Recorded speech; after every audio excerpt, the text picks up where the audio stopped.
Preface. It has been the aim of the editor, in preparing this little book, to get together sufficient material to afford a student in one of our high schools or colleges adequate and typical specimens of the vigorous and versatile genius of Alexander Pope. With this purpose, he has included, in addition to The Rape of the Lock, the essay on criticism, as furnishing the standard by which Pope himself expected his work to be judged, the first epistle of the Essay on Man as a characteristic example of his didactic poetry, and the Epistle to Arbuthnot, both for its exhibition of Pope's genius as a satirist and for the picture it gives of the poet himself. To these are added the famous close of the Dunciad, the Ode to Solitude, a specimen of Pope's infrequent lyric note, and the Epitaph on Gay. The first edition of The Rape of the Lock has been given as an appendix in order that the student may have the opportunity of comparing the two forms of this poem, and of realizing the admirable art with which Pope blended old and new in the version that is now the only one known to the average reader. The text throughout is that of the Globe edition prepared by Professor A. W. Ward. The editor can lay no claim to originality in the notes with which he has attempted to explain and illustrate these poems. He is indebted at every step to the labors of earlier editors, particularly to Elwyn, Corthorpe, Pattison, and Hales. If he has added anything of his own, it has been in the way of defining certain words whose meaning or connotation has changed since the time of Pope, and in paraphrasing certain passages to bring out a meaning which has been partially obscured by the poet's effort after brevity and concision. In the general introduction, the editor has aimed not so much to recite the facts of Pope's life as to draw the portrait of a man whom he believes to have been too often misunderstood and misrepresented. The special introductions to the various poems are intended to acquaint the student with the circumstances under which they were composed, to trace their literary genesis and relationships, and, whenever necessary, to give an outline of the train of thought which they embody. In conclusion, the editor would express the hope that his labors in the preparation of this book may help, if only in some slight degree, to stimulate the study of the work of a poet who, with all his limitations, remains one of the abiding glories of English literature, and may contribute not less to proper appreciation of a man who with all his faults was, on the evidence of those who knew him best, not only a great poet, but a very human and lovable personality. T.M.P.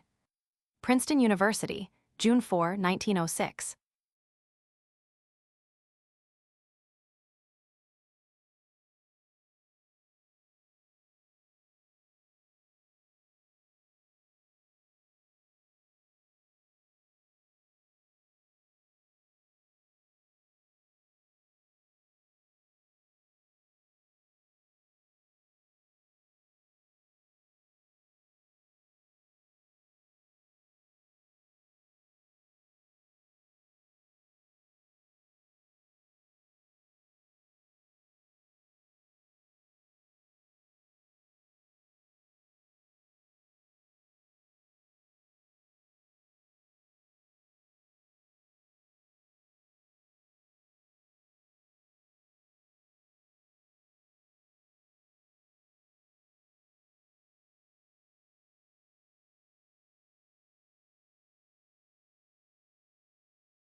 Introduction. Perhaps no other great poet in English literature has been so differently judged at different times as Alexander Pope. Accepted almost on his first appearance as one of the leading poets of the day, he rapidly became recognized as the foremost man of letters of his age. He held this position throughout his life, and for over half a century after his death, his works were considered not only as masterpieces, but as the finest models of poetry. With the change of poetic temper that occurred at the beginning of the 19th century, Pope's fame was overshadowed. The Romantic poets and critics even raised the question whether Pope was a poet at all. And as his poetical fame diminished, the harsh judgments of his personal character increased. It is almost incredible with what exulting bitterness critics and editors of Pope have tracked out and exposed his petty intrigues, exaggerated his delinquencies, misrepresented his actions, attempted in short to blast his character as a man. Both as a man and as a poet, Pope is sadly in need of a defender today, and a defense is by no means impossible. The depreciation of Pope's poetry springs, in the main, from an attempt to measure it by other standards than those which he and his age recognized. The attacks upon his character are due, in large measure, to a misunderstanding of the spirit of the times in which he lived and to a forgetfulness of the special circumstances of his own life.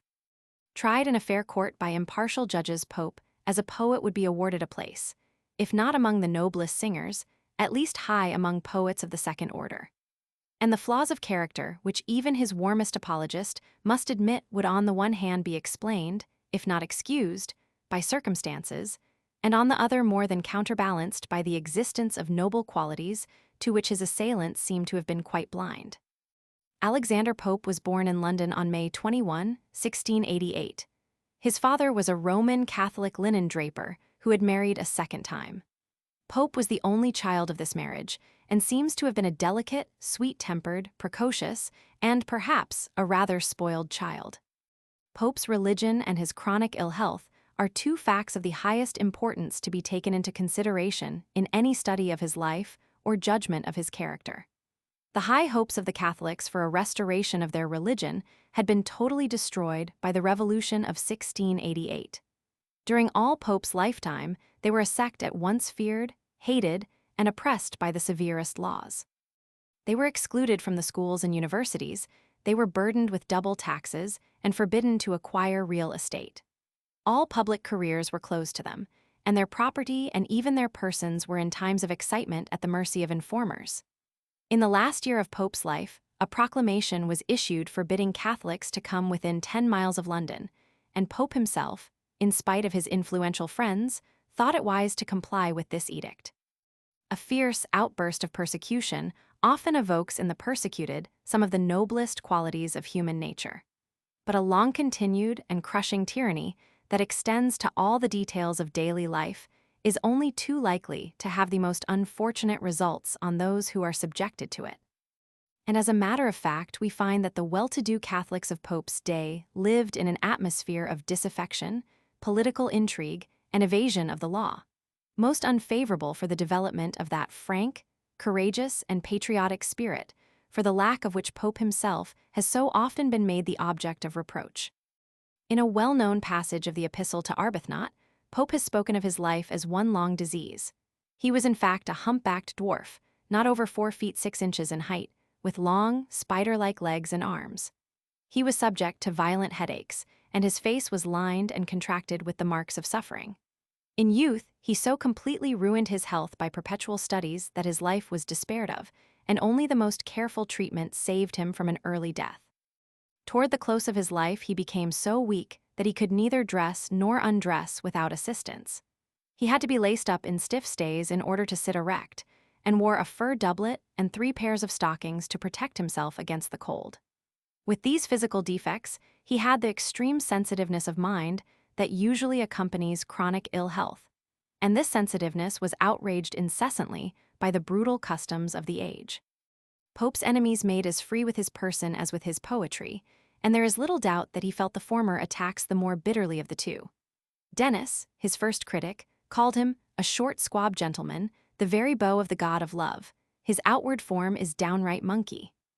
A rival poet whom he had offended hung up a rod in a coffee house where men of letters resorted, and threatened to whip Pope like a naughty child if he showed his face there.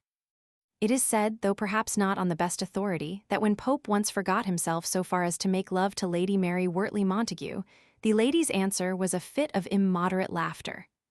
In an appendix to the Dunciad, Pope collected some of the epithets with which his enemies had pelted him: an ape, an ass, a frog, a coward, a fool, a little abject thing. He affected indeed to despise his assailants, but there is only too good evidence that their poisoned arrows rankled in his heart. Richardson, the painter, found him one day reading the latest abusive pamphlet. "These things are my diversion," said the poet, striving to put the best face on it, but as he read, His friends saw his features writhen with anguish, and prayed to be delivered from all such diversions as these. Pope's enemies and their savage abuse are mostly forgotten today. Pope's furious retorts have been secured to immortality by his genius. It would have been nobler, no doubt, to have answered by silence only, but before one condemns Pope, it is only fair to realize the causes of his bitterness. Pope's education was short and irregular. He was taught the rudiments of Latin and Greek by his family priest, attended for a brief period a school in the country and another in London, and at the early age of 12 left school altogether, and settling down at his father's house in the country began to read to his heart's delight. He roamed through the classic poets, translating passages that pleased him, went up for a time to London to get lessons in French and Italian, and above all read with eagerness and attention the works of older English poets, Spenser, Waller, and Dryden. He had already, it would seem, determined to become a poet, and his father, delighted with the clever boy's talent, used to set him topics, force him to correct his verses over and over, and finally, when satisfied, dismiss him with the praise, "These are good rhymes." He wrote a comedy, a tragedy, an epic poem, all of which he afterward destroyed, and as he laughingly confessed in later years, he thought himself the greatest genius that ever was. Pope was not alone, however, in holding a high opinion of his talents. While still a boy in his teens, he was taken up and patronized by a number of gentlemen, Trumbull, Walsh, and Cromwell, all dabblers in poetry and criticism. He was introduced to the dramatist Wycherley, nearly 50 years his senior, and helped to polish some of the old man's verses. His own works were passed about in manuscript from hand to hand till one of them came to the eyes of Dryden's old publisher, Tonson. Tonson wrote Pope a respectful letter asking for the honor of being allowed to publish them. One may fancy the delight with which the 16-year-old boy received this offer. It is a proof of Pope's patience as well as his precocity that he delayed 3 years before accepting it. It was not till 1709 that his first published verses, the Pastorals, a fragment translated from Homer, and a modernized version of one of the Canterbury Tales, appeared in Tonson's Miscellany. With the publication of the Pastorals, Pope embarked upon his life as a man of letters. They seem to have brought him a certain recognition, but hardly fame, that he obtained by his next poem, the Essay on Criticism, which appeared in 1711. It was applauded in the Spectator, and Pope seems about this time to have made the acquaintance of Addison and the little senate which met in Button's coffee house. His poem, The Messiah, appeared in the Spectator in May 1712. The first draft of The Rape of the Lock in a poetical miscellany in the same year, and Addison's request, in 1713, that he compose a prologue for the tragedy of Cato, set the final stamp upon his rank as a poet. Pope's friendly relations with Addison and his circle were not, however, long continued. In the year 1713, he gradually drew away from them and came under the influence of Swift, then at the height of his power in political and social life. Swift introduced him to the brilliant Tories, politicians and lovers of letters, Harley, Bolingbroke, and Atterbury, who were then at the head of affairs. Pope's new friends seem to have treated him with a deference which he had never experienced before, and which bound him to them in unbroken affection. Harley used to regret that Pope's religion rendered him legally incapable of holding a sinecure office in the government, such as was frequently bestowed in those days upon men of letters, and Swift jestingly offered the young poet 20 guineas to become a Protestant. But now, as later, Pope was firmly resolved not to abandon the faith of his parents for the sake of worldly advantage. And in order to secure the independence he valued so highly, he resolved to embark upon the great work of his life, the translation of Homer. "What led me into that," he told a friend long after, "was purely the want of money. I had then none, not even to buy books." It seems that about this time, 1713, Pope's father had experienced some heavy financial losses, and the poet, whose receipts in money had so far been by no means in proportion to the reputation his works had brought him, now resolved to use that reputation as a means of securing from the public a sum which would at least keep him for life from poverty or the necessity of begging for patronage. It is worth noting that Pope was the first Englishman of letters who threw himself thus boldly upon the public and earned his living by his pen. The arrangements for the publication and sale of Pope's translation of Homer were made with care and pushed on with enthusiasm. He issued in 1713 his proposals for an edition to be published by subscription, and his friends at once became enthusiastic canvassers. We have a characteristic picture of Swift at this time, bustling about a crowded antechamber, and informing the company that the best poet in England was Mr. Pope, a papist, who had begun a translation of Homer for which they must all subscribe. "For," says he, "the author shall not begin to print till I have 1,000 guineas for him." The work was to be in 6 volumes, each costing a guinea. Pope obtained 575 subscribers, many of whom took more than one set. Lintott, the publisher, gave Pope £1,200 for the work and agreed to supply the subscription copies free of charge. As a result, Pope made something between £5,000 and £6,000, a sum absolutely unprecedented in the history of English literature, and amply sufficient to make him independent for life. But the sum was honestly earned by hard and wearisome work. Pope was no Greek scholar. It is said, indeed, that he was just able to make out the sense of the original with a translation. And in addition to the 15,000 lines of the Iliad, he had engaged to furnish an introduction and notes. At first, the magnitude of the undertaking frightened him. "What terrible moments," he said to Spence, "does one feel after one has engaged for a large work? In the beginning of my translating the Iliad, I wished anybody would hang me 100 times. It sat so heavily on my mind at first that I often used to dream of it and do sometimes still."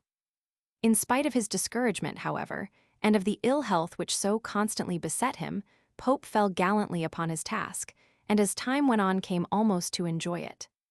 He used to translate 30 or 40 verses in the morning before rising, and, in his own characteristic phrase, piddled over them for the rest of the day.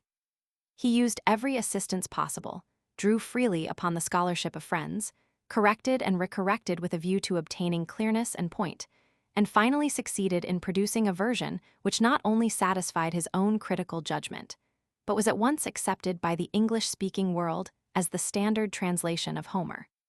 The first volume came out in June 1715, and to Pope's dismay and wrath a rival translation appeared almost simultaneously. Tickell, one of Addison's Little Senate, had also begun a translation of the Iliad, and although he announced in the preface that he intended to withdraw in favor of Pope and take up a translation of the Odyssey, the poet's suspicions were at once aroused. And they were quickly fanned into a flame by the gossip of the town, which reported that Addison, the recognized authority in literary criticism, pronounced Tickell's version the best that ever was in any language. Rumor went so far, in fact, as to hint pretty broadly that Addison himself was the author, in part, at least, of Tickell's book. And Pope, who had been encouraged by Addison to begin his long task, felt at once that he had been betrayed. His resentment was all the more bitter since he fancied that Addison, now at the height of his power and prosperity in the world of letters and of politics, had attempted to ruin an enterprise on which the younger man had set all his hopes of success and independence, for no better reason than literary jealousy and political estrangement. We know now that Pope was mistaken, but there was beyond question some reason at the time for his thinking as he did, and it is to the bitterness which this incident caused in his mind that we owe the famous satiric portrait of Addison as Atticus. The last volume of the Iliad appeared in the spring of 1720, and in it Pope gave a renewed proof of his independence by dedicating the whole work, not to some lord who would have rewarded him with a handsome present, but to his old acquaintance, Congreve, the last survivor of the brilliant comic dramatists of Dryden's day. And now resting for a time from his long labors, Pope turned to the adornment and cultivation of the little house and garden that he had leased at Twickenham. Pope's father had died in 1717, and the poet, rejecting politely but firmly the suggestion of his friend, Atterbury, that he might now turn Protestant, devoted himself with double tenderness to the care of his aged and infirm mother. He brought her with him to Twickenham, where she lived till 1733, dying in that year at the great age of 91. It may have been partly on her account that Pope pitched upon Twickenham as his abiding place. Beautifully situated on the banks of the Thames, it was at once a quiet country place, and yet of easy access to London, to Hampton Court, or to Kew. The 5 acres of land that lay about the house furnished Pope with inexhaustible entertainment for the rest of his life. He twisted and twirled and harmonized his bit of ground, till it appeared 2 or 3 sweet little lawns opening and opening beyond one another, the whole surrounded by impenetrable woods. Following the taste of his times in landscape gardening, he adorned his lawns with artificial mounds, a shell temple, an obelisk, and a colonnade.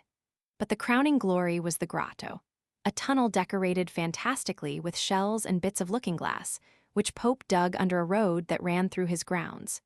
Here Pope received in state, and his house and garden was for years the center of the most brilliant society in England.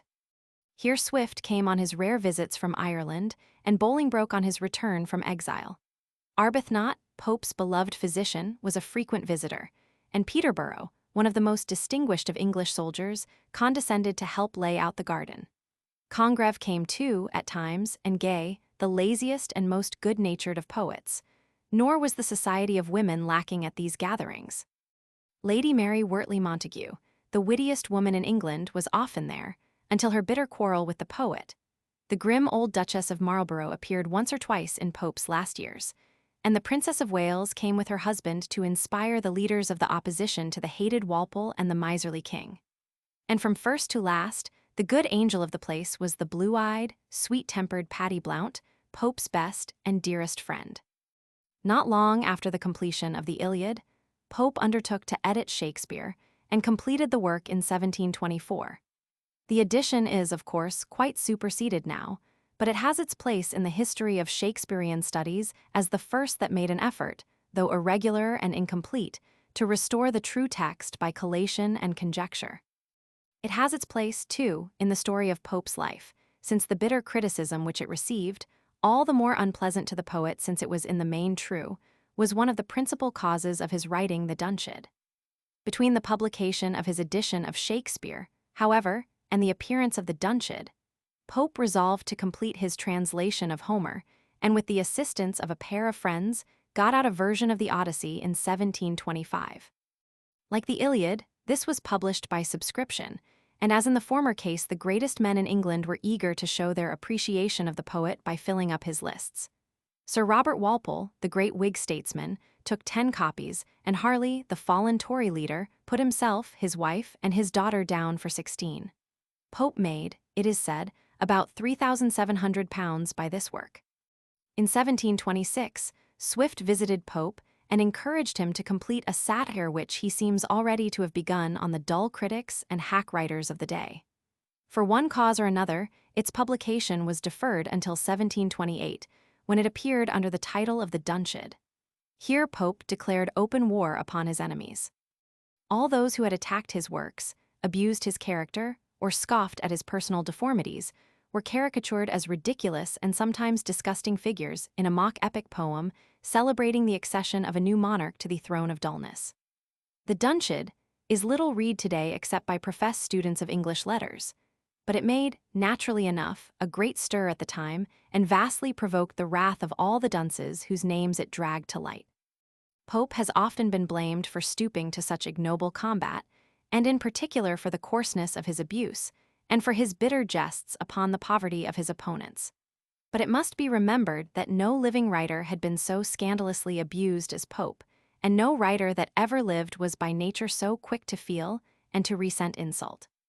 The undoubted coarseness of the work is in part due to the gross license of the times in speech and writing, and more particularly to the influence of Swift, at this time predominant over Pope. And in regard to Pope's trick of taunting his enemies with poverty, it must frankly be confessed that he seized upon this charge as a ready and telling weapon. Pope was at heart one of the most charitable of men. In the days of his prosperity, he is said to have given away 1/8 of his income. And he was always quick to succor merit in distress. He pensionied the poet Savage, and he tried to secure patronage for Johnson. But for the wretched hack writers of the common press who had barked against him, he had no mercy, and he struck them with the first rod that lay ready to his hands. During his work on the Dunciad, Pope came into intimate relations with Bolingbroke, who in 1725 had returned from his long exile in France and had settled at Dolly within easy reach of Pope's villa at Twickenham. Bolingbroke was beyond doubt one of the most brilliant and stimulating minds of his age. Without depth of intellect or solidity of character, he was at once a philosopher, a statesman, a scholar, and a fascinating talker. Pope, who had already made his acquaintance, was delighted to renew and improve their intimacy, and soon came wholly under the influence of his splendid friend. It is hardly too much to say that all the rest of Pope's work is directly traceable to Bolingbroke. The Essay on Man was built up on the precepts of Bolingbroke's philosophy. The imitations of Horace were undertaken at Bolingbroke's suggestion, and the whole tone of Pope's political and social satire during the years from 1731 to 1738 reflects the spirit of that opposition to the administration of Walpole and to the growing influence of the commercial class, which was at once inspired and directed by Bolingbroke. And yet it is exactly in the work of this period that we find the best, and with perhaps one exception, the Essay on Man, the most original work of Pope. He has obtained an absolute command over his instrument of expression. In his hands the heroic couplet sings, and laughs, and chats, and thunders. He has turned from the ignoble warfare with the dunces to satirize courtly frivolity and wickedness in high places. And most important of all to the student of Pope, it is in these last works that his personality is most clearly revealed. It has been well said that the best introduction to the study of Pope, the man, is to get the Epistle to Arbuthnot by heart. Pope gradually persuaded himself that all the works of these years, the Essay on Man, the satires, epistles, and moral essays, were but parts of one stupendous whole. He told Spence in the last years of his life, "I had once thought of completing my ethic work in 4 books. The first, is on the nature of man, the Essay on Man. The second would have been on knowledge, and its limits here would have come in an essay on education, part of which I have inserted in the Dunciad. The third was to have treated of government, both ecclesiastical and civil, and this was what chiefly stopped my going on.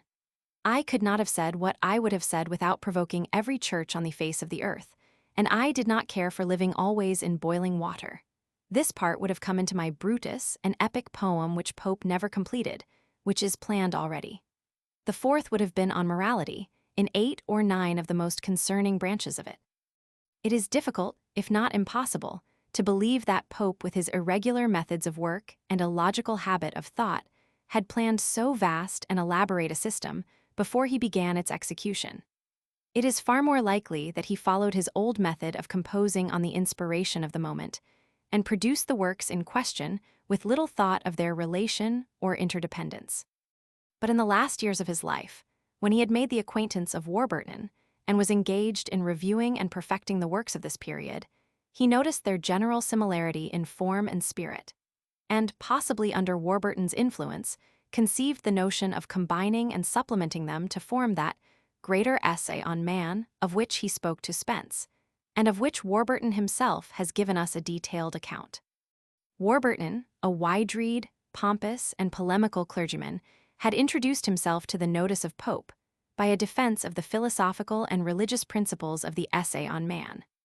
In spite of the influence of the free-thinking Bolingbroke, Pope still remained a member of the Catholic Church and sincerely believed himself to be an Orthodox, though liberal, Christian, and he had, in consequence, been greatly disconcerted by a criticism of his poem published in Switzerland and lately translated into English.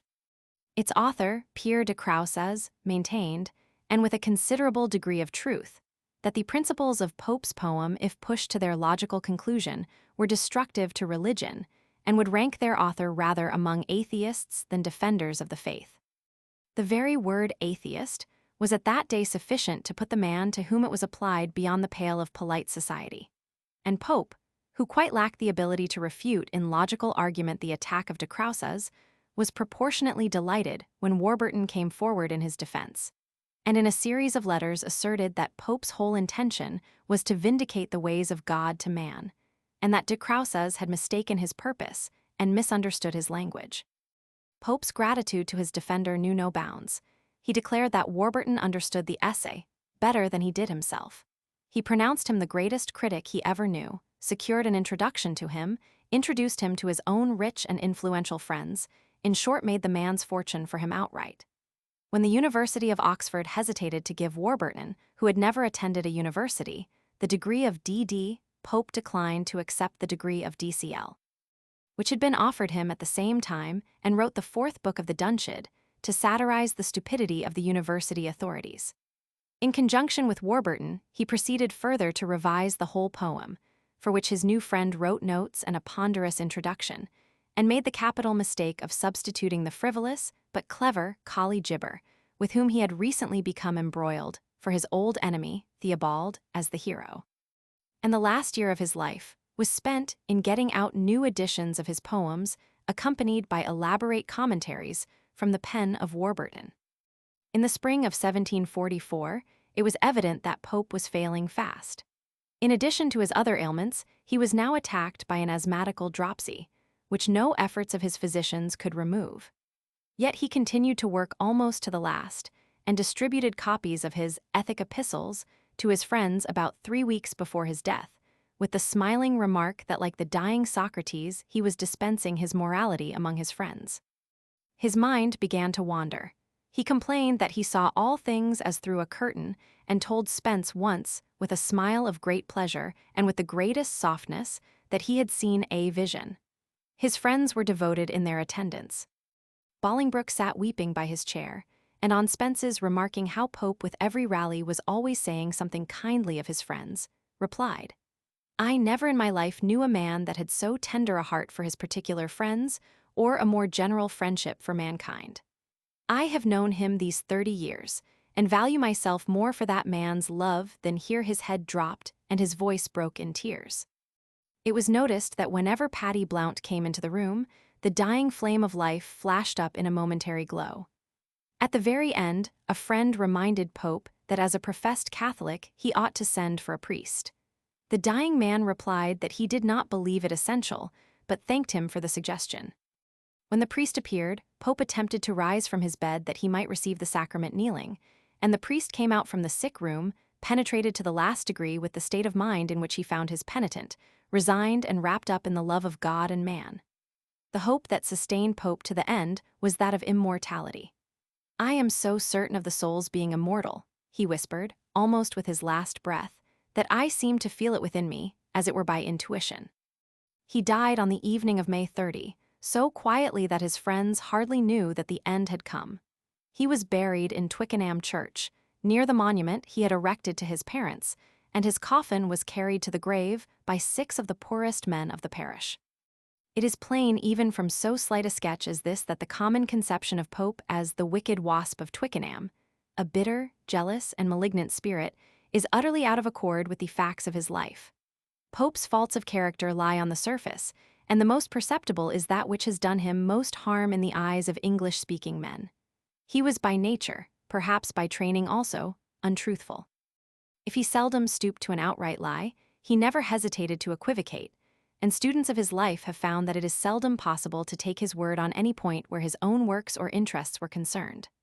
I have already, px, attempted to point out the probable cause of this defect, and it is, moreover, worthwhile to remark that Pope's manifold intrigues and evasions were mainly of the defensive order. He plotted and quibbled not so much to injure others as to protect himself. To charge Pope with treachery to his friends, as has sometimes been done, is wholly to misunderstand his character. Another flaw, one can hardly call it a vice, in Pope's character was his constant practice of considering everything that came in his way as copy. It was this which led him to reclaim his early letters from his friends, to alter, rewrite, and redate them, utterly unconscious of the trouble which he was preparing for his future biographers. The letters, he thought, were good reading, but not so good as he could make them, and he set to work to improve them with all an artist's zeal, and without a trace of a historian's care for facts.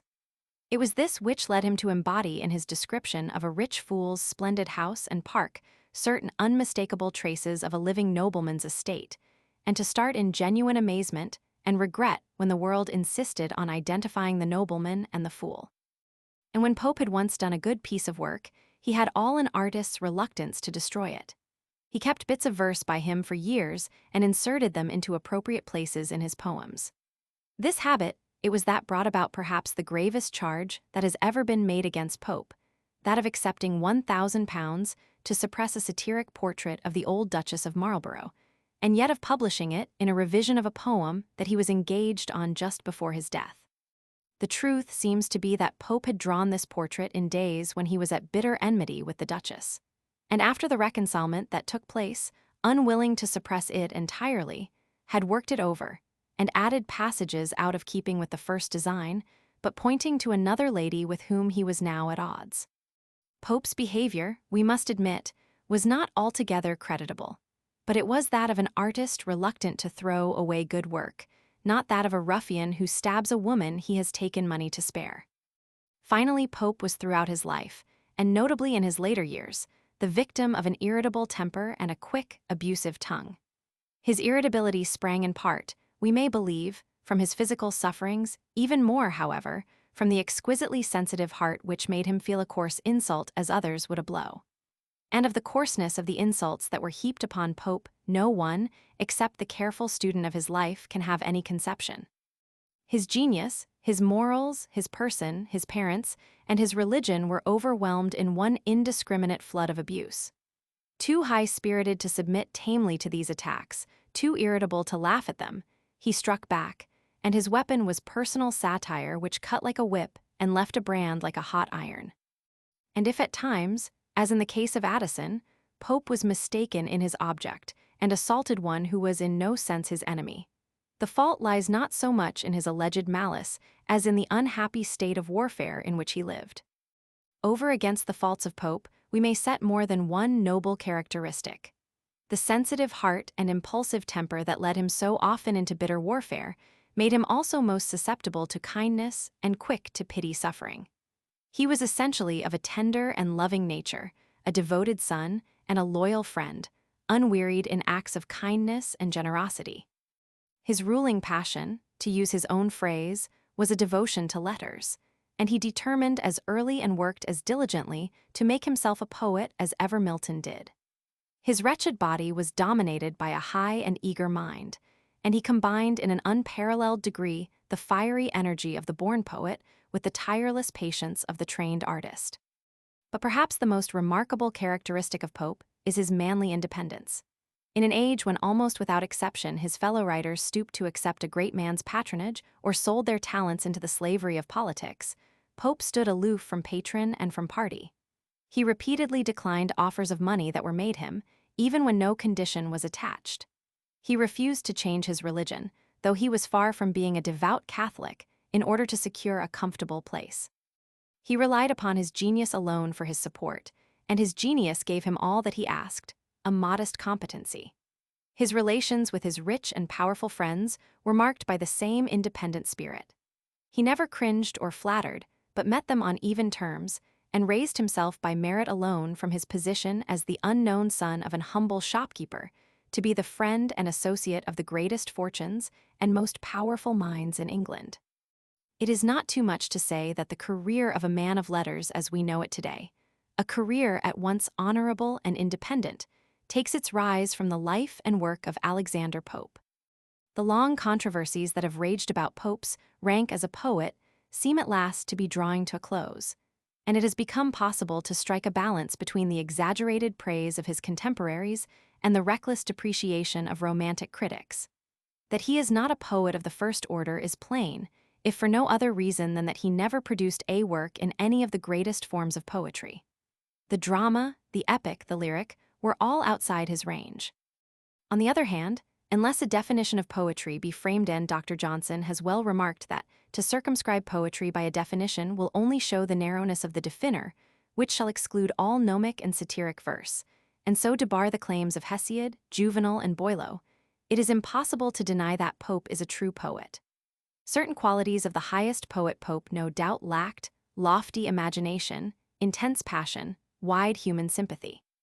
But within the narrow field which he marked out for his own, he approaches perfection as nearly as any English poet, and Pope's merit consists not merely in the smoothness of his verse or the polish of separate epigrams, as is so often stated, but quite as much in the vigor of his conceptions and the unity and careful proportion of each poem as a whole. It is not too much to say that The Rape of the Lock is one of the best planned poems in any language. It is as symmetrical and exquisitely finished as a Grecian temple. Historically, Pope represents the fullest embodiment of that spirit, which began to appear in English literature about the middle of the 17th century, and which we are accustomed to call the classical spirit. In essence, this movement was a protest against the irregularity and individual license of earlier poets. Instead of far-fetched wit and fanciful diction, the classical school erected the standards of common sense in conception and directness in expression.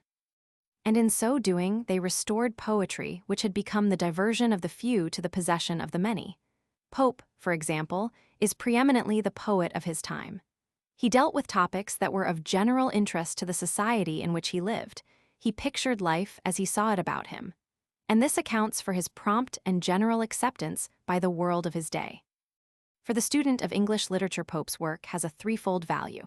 It represents the highest achievement of one of the great movements in the developments of English verse. It reflects with unerring accuracy the life and thought of his time, not merely the outward life of Beau and Belle in the days of Queen Anne, but the ideals of the age in art, philosophy, and politics. And finally, it teaches, as hardly any other body of English verse can be said to do, the perennial value of conscious and controlling art. Pope's work lives and will live while English poetry is read, not because of its inspiration, imagination, or depth of thought, but by its unity of design, vigor of expression, and perfection of finish, by those qualities, in short, which show the poet as an artist in verse. Chief dates in Pope's life: 1688 born, May 21. 1700, moves to Binfield. 1709, pastorals. 1711, essay on criticism. 1711-12, contributes to Spectator. 1712, Rape of the Lock, first form. 1713, Windsor Forest. 1713, issues proposals for translation of Homer. 1714, Rape of the Lock, second form. 1715, first volume of the Iliad. 1715, Temple of Fame. 1717, Pope's father dies. 1717, works, including some new poems.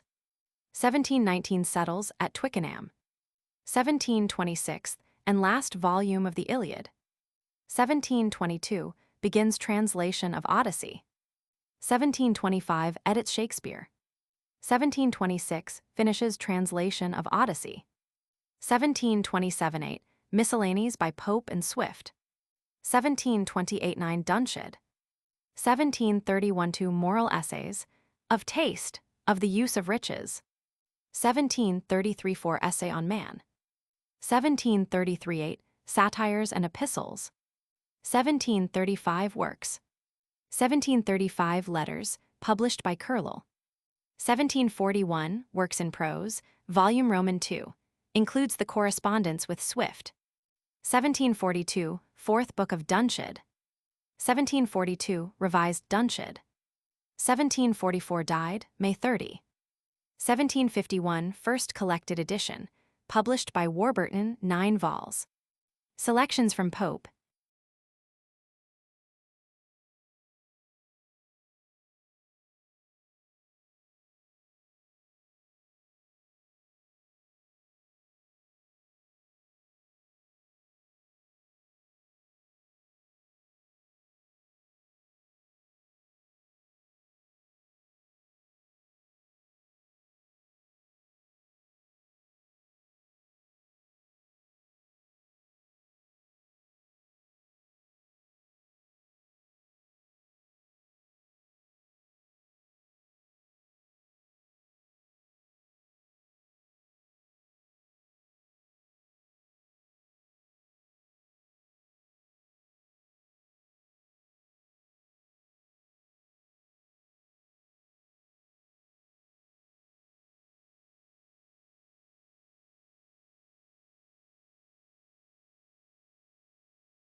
The Rape of the Lock. And here a comical poem. Nolaram Belinda, tuos viler capillos, sed juvet, hoc precibis me tribuus tuis. Mart. To Mrs. Arabella Fermor. Madam, it will be in vain to deny that I have some regard for this piece, since I dedicate it to you. Yet you may bear me witness, it was intended only to divert a few young ladies, who have good sense and good humor enough to laugh not only at their sex's little unguarded follies, but at their own. But as it was communicated with the air of a secret, it soon found its way into the world. An imperfect copy having been offered to a bookseller, you had the good nature for my sake to consent to the publication of one more correct. This I was forked to, before I had executed half my design, for the machinery was entirely wanting to complete it. The machinery, madam, is a term invented by the critics, to signify that part which the deities, angels, or demons are made to act in a poem, for the ancient poets are in one respect like many modern ladies. Let an action be never so trivial in itself, they always make it appear of the utmost importance. These machines I determined to raise on a very new and odd foundation, the Rosicrucian doctrine of spirits. I know how disagreeable it is to make use of hard words before a lady, but is so much the concern of a poet to have his works understood, and particularly by your sex, that you must give me leave to explain 2 or 3 difficult terms. The Rosicrucians are a people I must bring you acquainted with. The best account I know of them is in a French book called Le Conte de Gabalis, which both in its title and size is so like a novel that many of the fair sex have read it for one by mistake. According to these gentlemen, the 4 elements are inhabited by spirits, which they call sylphs, gnomes, nymphs, and salamanders. The gnomes, or demons of earth, delight in mischief, but the sylphs, whose habitation is in the air, are the best conditioned creatures imaginable. For they say, any mortals may enjoy the most intimate familiarities with these gentle spirits, upon a condition very easy to all true adepts, and inviolate preservation of chastity. As to the following cantos, all the passages of them are as fabulous as the vision at the beginning or the transformation at the end, except the loss of your hair, which I always mention with reverence. The human persons are as fictitious as the airy ones, and the character of Belinda, as it is now managed, resembles you in nothing but in beauty. If this poem had as many graces as there are in your person, or in your mind, yet I could never hope it should pass through, the world half so uncensured as you have done. But let its fortune be what it will, mine is happy enough, to have given me this occasion of assuring you that I am, with the truest esteem, madam, your most obedient, humble servant, A. Pope.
Canto I. What dire offense from amorous causes springs, what mighty contests rise from trivial things, I sing this verse to Carl Muse. Is due, this, Evan Belinda may vouchsafe to view, slight is the subject, but not so the praise, if she inspire, and he approve my lays.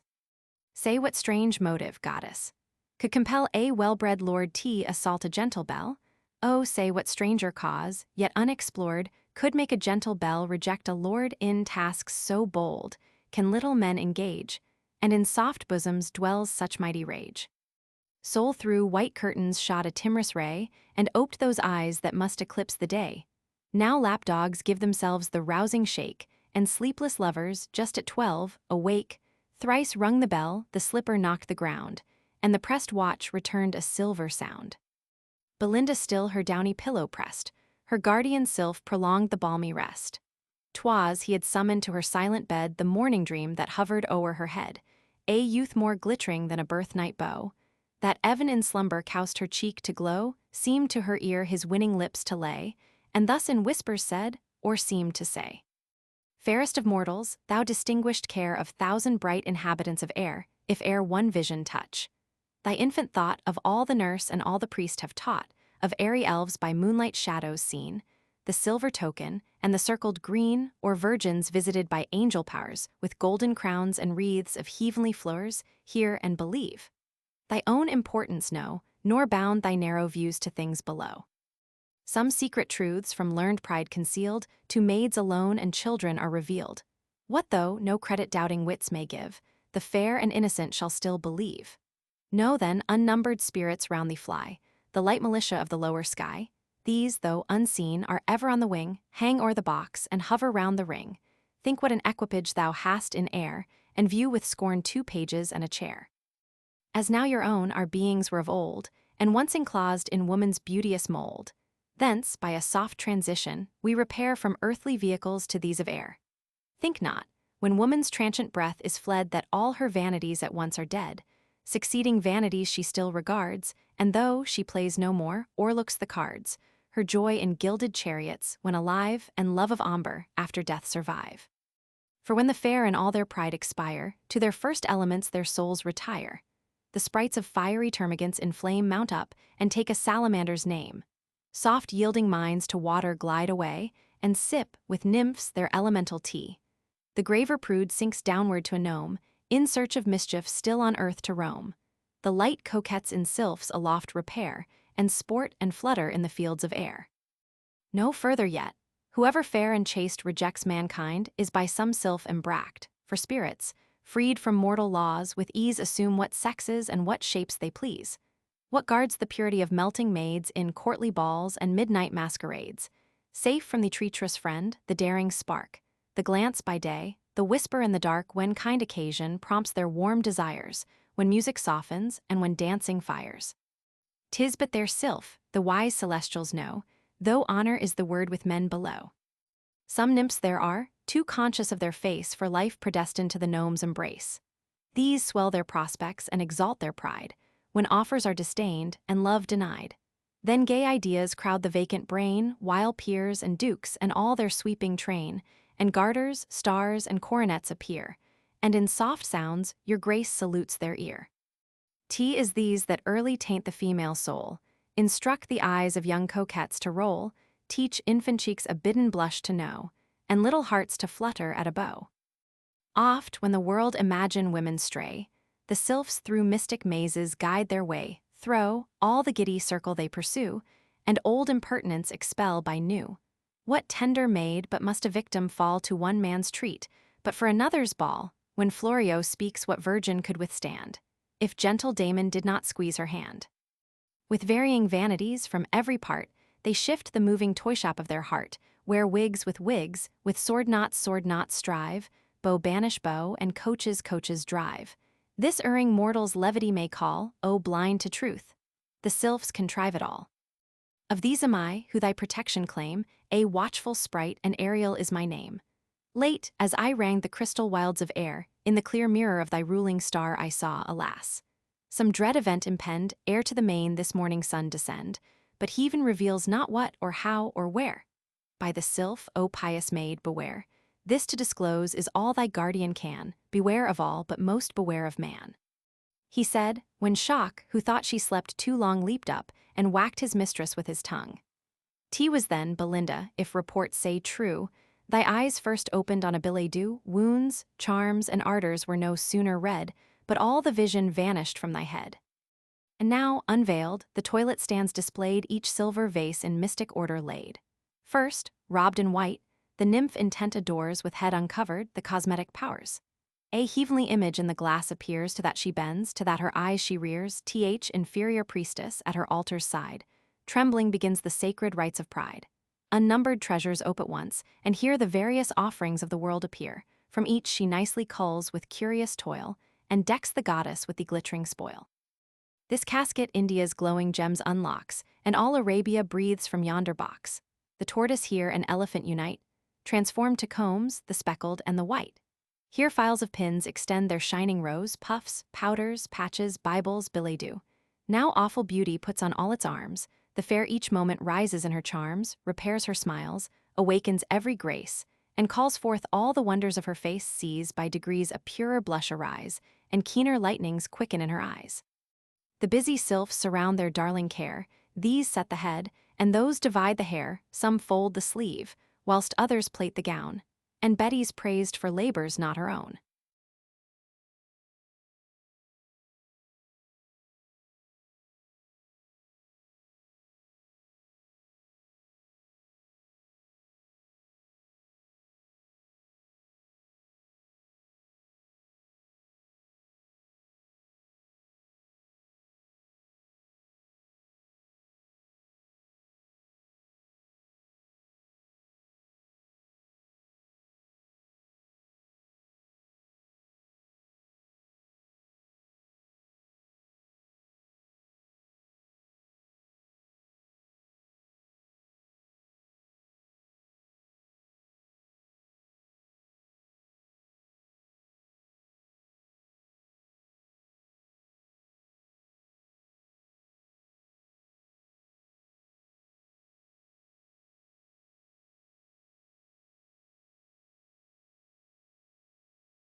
Canto II.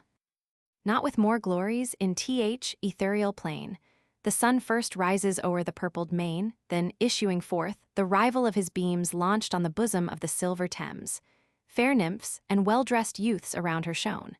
But every eye was fixed on her alone. On her white breast a sparkling cross she wore, which Jews might kiss and infidels adore.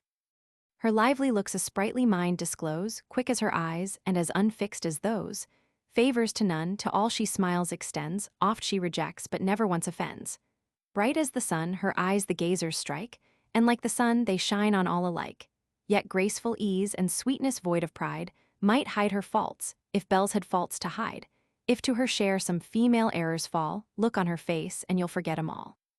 This nymph to the destruction of mankind nourished 2 locks, which graceful hung behind in equal curls, and well conspired to deck with shining ringlets the smooth ivory neck. Love in these labyrinths his slaves detains, and mighty hearts are held in slender chains. With hairy springes we the birds betray, slight lines of hair surprise the finny prey, fair tresses man's imperial race ensnare, and beauty draws us with a single hair. Adventurous baron the bright locks admired, he saw, he wished, and to the prize aspired. Resolved to win, he meditates the way, by force to ravish or by fraud betray. For when success a lover's toil attends, few ask if fraud or force attained his ends. For this, ere Phoebus rose, he had implored propitious heaven, and every power adored, but chiefly loved a love an altar built, of 12 vast French romances, neatly gilt. There lay 3 garters, half a pair of gloves, and all the trophies of his former loves. With tender billet doux he lights the pyre, and breathes 3 amorous sighs to raise the fire. Then prostrate falls, and begs with ardent eyes soon to obtain, and long possess the prize. The powers gave ear and granted half his prayer, the rest, the winds dispersed in empty air. But now secure the painted vessel glides, the sunbeams trembling on the floating tides, while melting music steals upon the sky, and softened sounds along the waters die, smooth flow the waves, the zephyrs gently play, Belinda smiled, and all the world was gay. All but the sylph with careful thoughts oppressed impending woe sat heavy on his breast. He summons straight his denizens of air, the lucid squadrons round the sails repair, soft o'er the shrouds aerial whispers breathe, that seemed but zephyrs to the train beneath. Some to the sun their insect wings unfold, waft on the breeze, or sink in clouds of gold. Transparent forms, too fine for mortal sight, their fluid bodies half dissolved in light. Loose to the wind, their airy garments flew, thin glittering textures of the filmy dew dipped in the richest tincture of the skies, where light disports in ever-mingling dyes, while every beam new transient colors flings, colors that change whene'er they wave their wings. Amid the circle, on the gilded mast, superior by the head, was Ariel placked. His purple pinions opening to the sun, he raised his azure wand, and thus begun. Ye sylphs and sylphids, to your chief give ear, fays, fairies, genii, elves, and demons, hear. Ye know the spheres and various tasks assigned by laws eternal to aerial kind. Some in the fields of purest ether play, and bask and whiten in the blaze of day. Some guide the course of wandering orbs on high, or roll the planets thro' the boundless sky. Some less refined, beneath the moon's pale light pursue the stars that shoot athwart the night, or suck the mists in grosser air below, or dip their pinions in the painted bow, or brew fierce tempests on the wintry main, or o'er the glebe distill the kindly rain. Others on earth o'er human race preside, watch all their ways, and all their actions guide. Of these the chief the care of nations own, and guard with arms divine the British throne. Our humbler province is to tend the fair, not a less pleasing, though less glorious care, to save the powder from too rude a gale, nor let imprisoned essences exhale, to draw fresh colors from the vernal floors, to steal from rainbows ere they drop in shores a brighter wash. To curl their waving hairs, assist their blushes, and inspire their airs, nay oft, in dreams, invention we bestow, to change a flounce or add a furbelow. This day black omens threat the brightest fair, that e'er deserved a watchful spirit's care, some dire disaster, or by force or sleight. But what or where the fates have wrapped in night? Whether the nymph shall break Diana's law, or some frail china jar receive a flaw, or stain her honor or her new brocade, forget her prayers or miss a masquerade, or lose her heart or necklace at a ball, or whether heaven has doomed that shock must fall, haste, then, ye spirits. To your charge repair. The fluttering fan be Zephyretta's care. The drops to thee, Brillante, we consign, and Momentilla. Let the watch be thine, do thou, Crispissa, tend her favorite lock. Ariel himself shall be the guard of shock. To 50 chosen sylphs of special note, we trust important charge, the petticoat. Oft have we known that sevenfold fence to fail, though, stiff with hoops, and armed with ribs of whale, form a strong line about the silver bound, and guard the wide circumference around. Whatever spirit, careless of his charge, his post neglects, or leaves the fair at large shall feel sharp vengeance soon ordake his sins, be stopped in vials, or transfixed with pins, or plunged in lakes of bitter washes lie, or wedged whole ages in a bodkin's eye, gums and pomatums shall his flight restrain, while clogged he beats his silken wings in vain, or alum styptics with contracting power shrink his thin essence like a rivelled flower. Or, as Ixion fixed, the wretch shall feel the giddy motion of the whirling mill, in fumes of burning chocolate shall glow, and tremble at the sea that froths below. He spoke, the spirits from the sails descend, some, orb in orb, around the nymph extend, some thrid the mazy ringlets of her hair, some hang upon the pendants of her ear. With beating hearts the dire event they wait, anxious and trembling for the birth of fate.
Canto 3.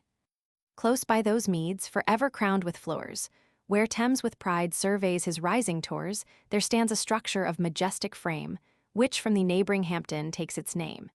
Here Britain's statesmen oft the fall fordom of foreign tyrants, and of nymphs at home, hear thou, great Anna, whom 3 realms obey, dost sometimes counsel take in sometimes tea. Hither the heroes and the nymphs resort, to taste a while the pleasures of a court.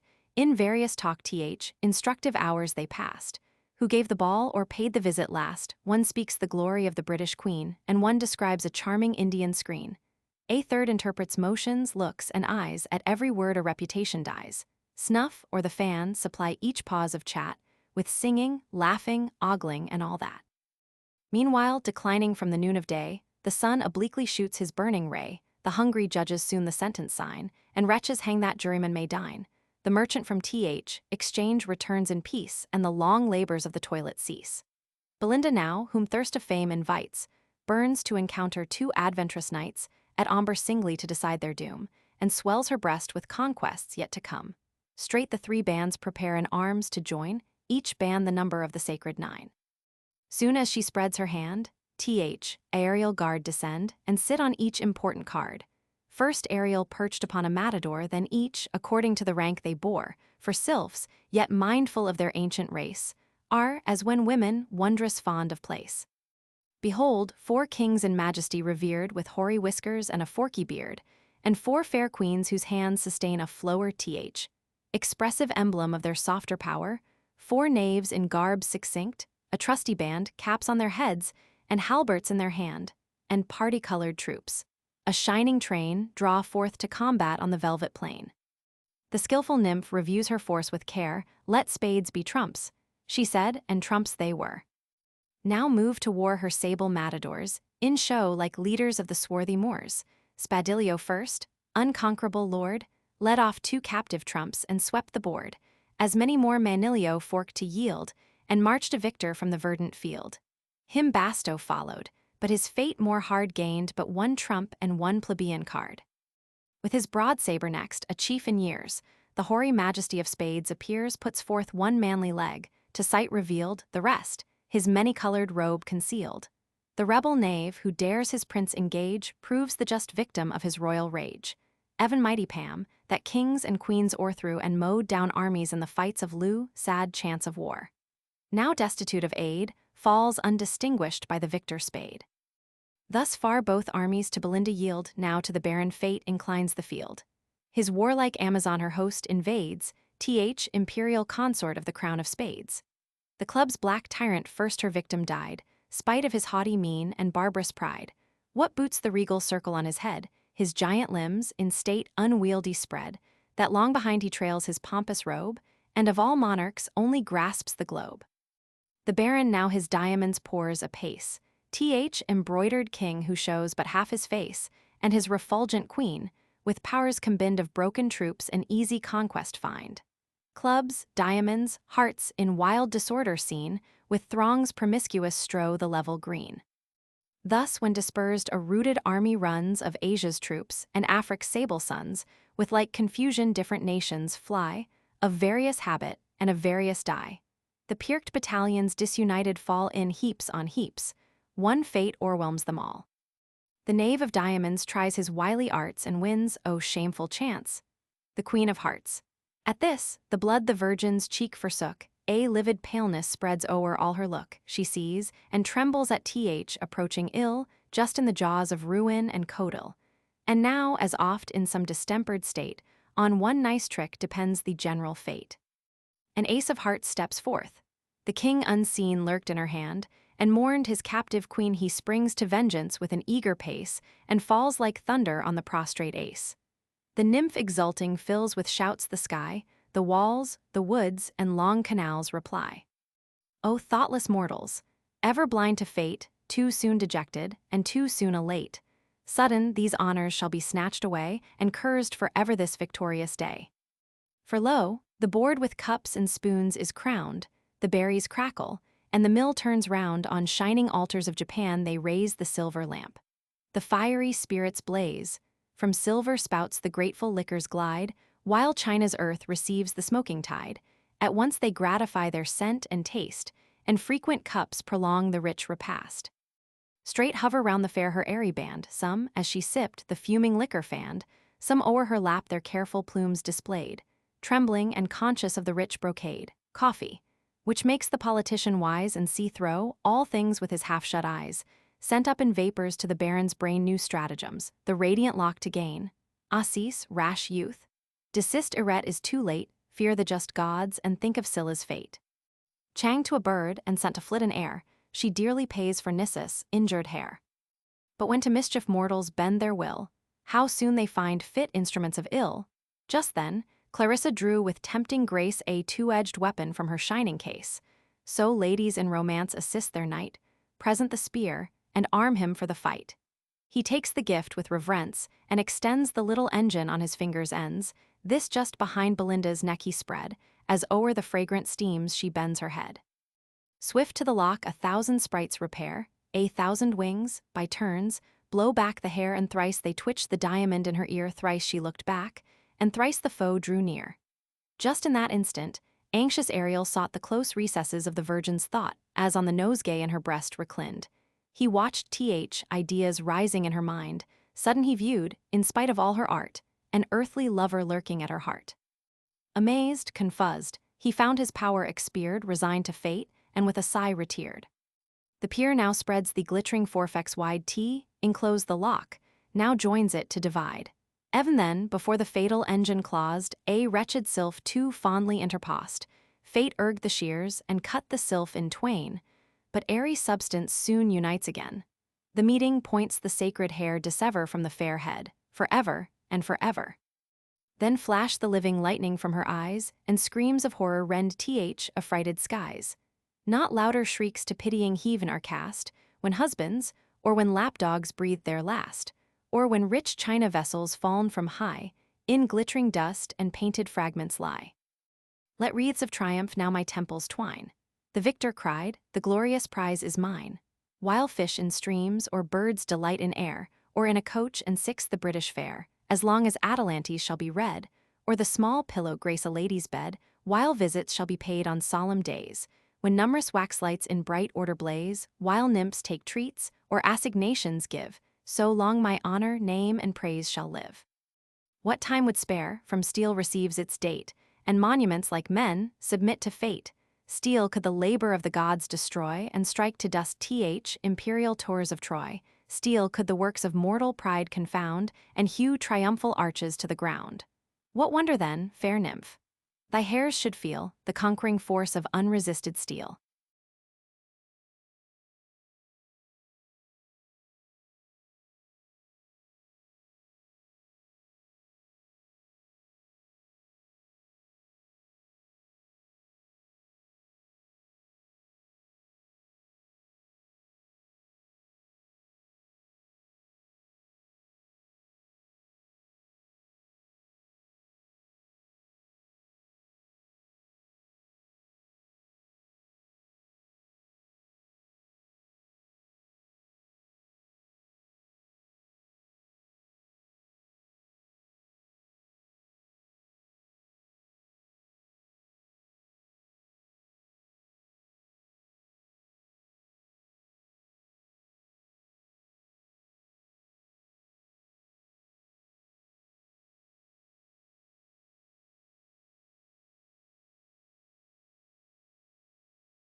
Canto 4.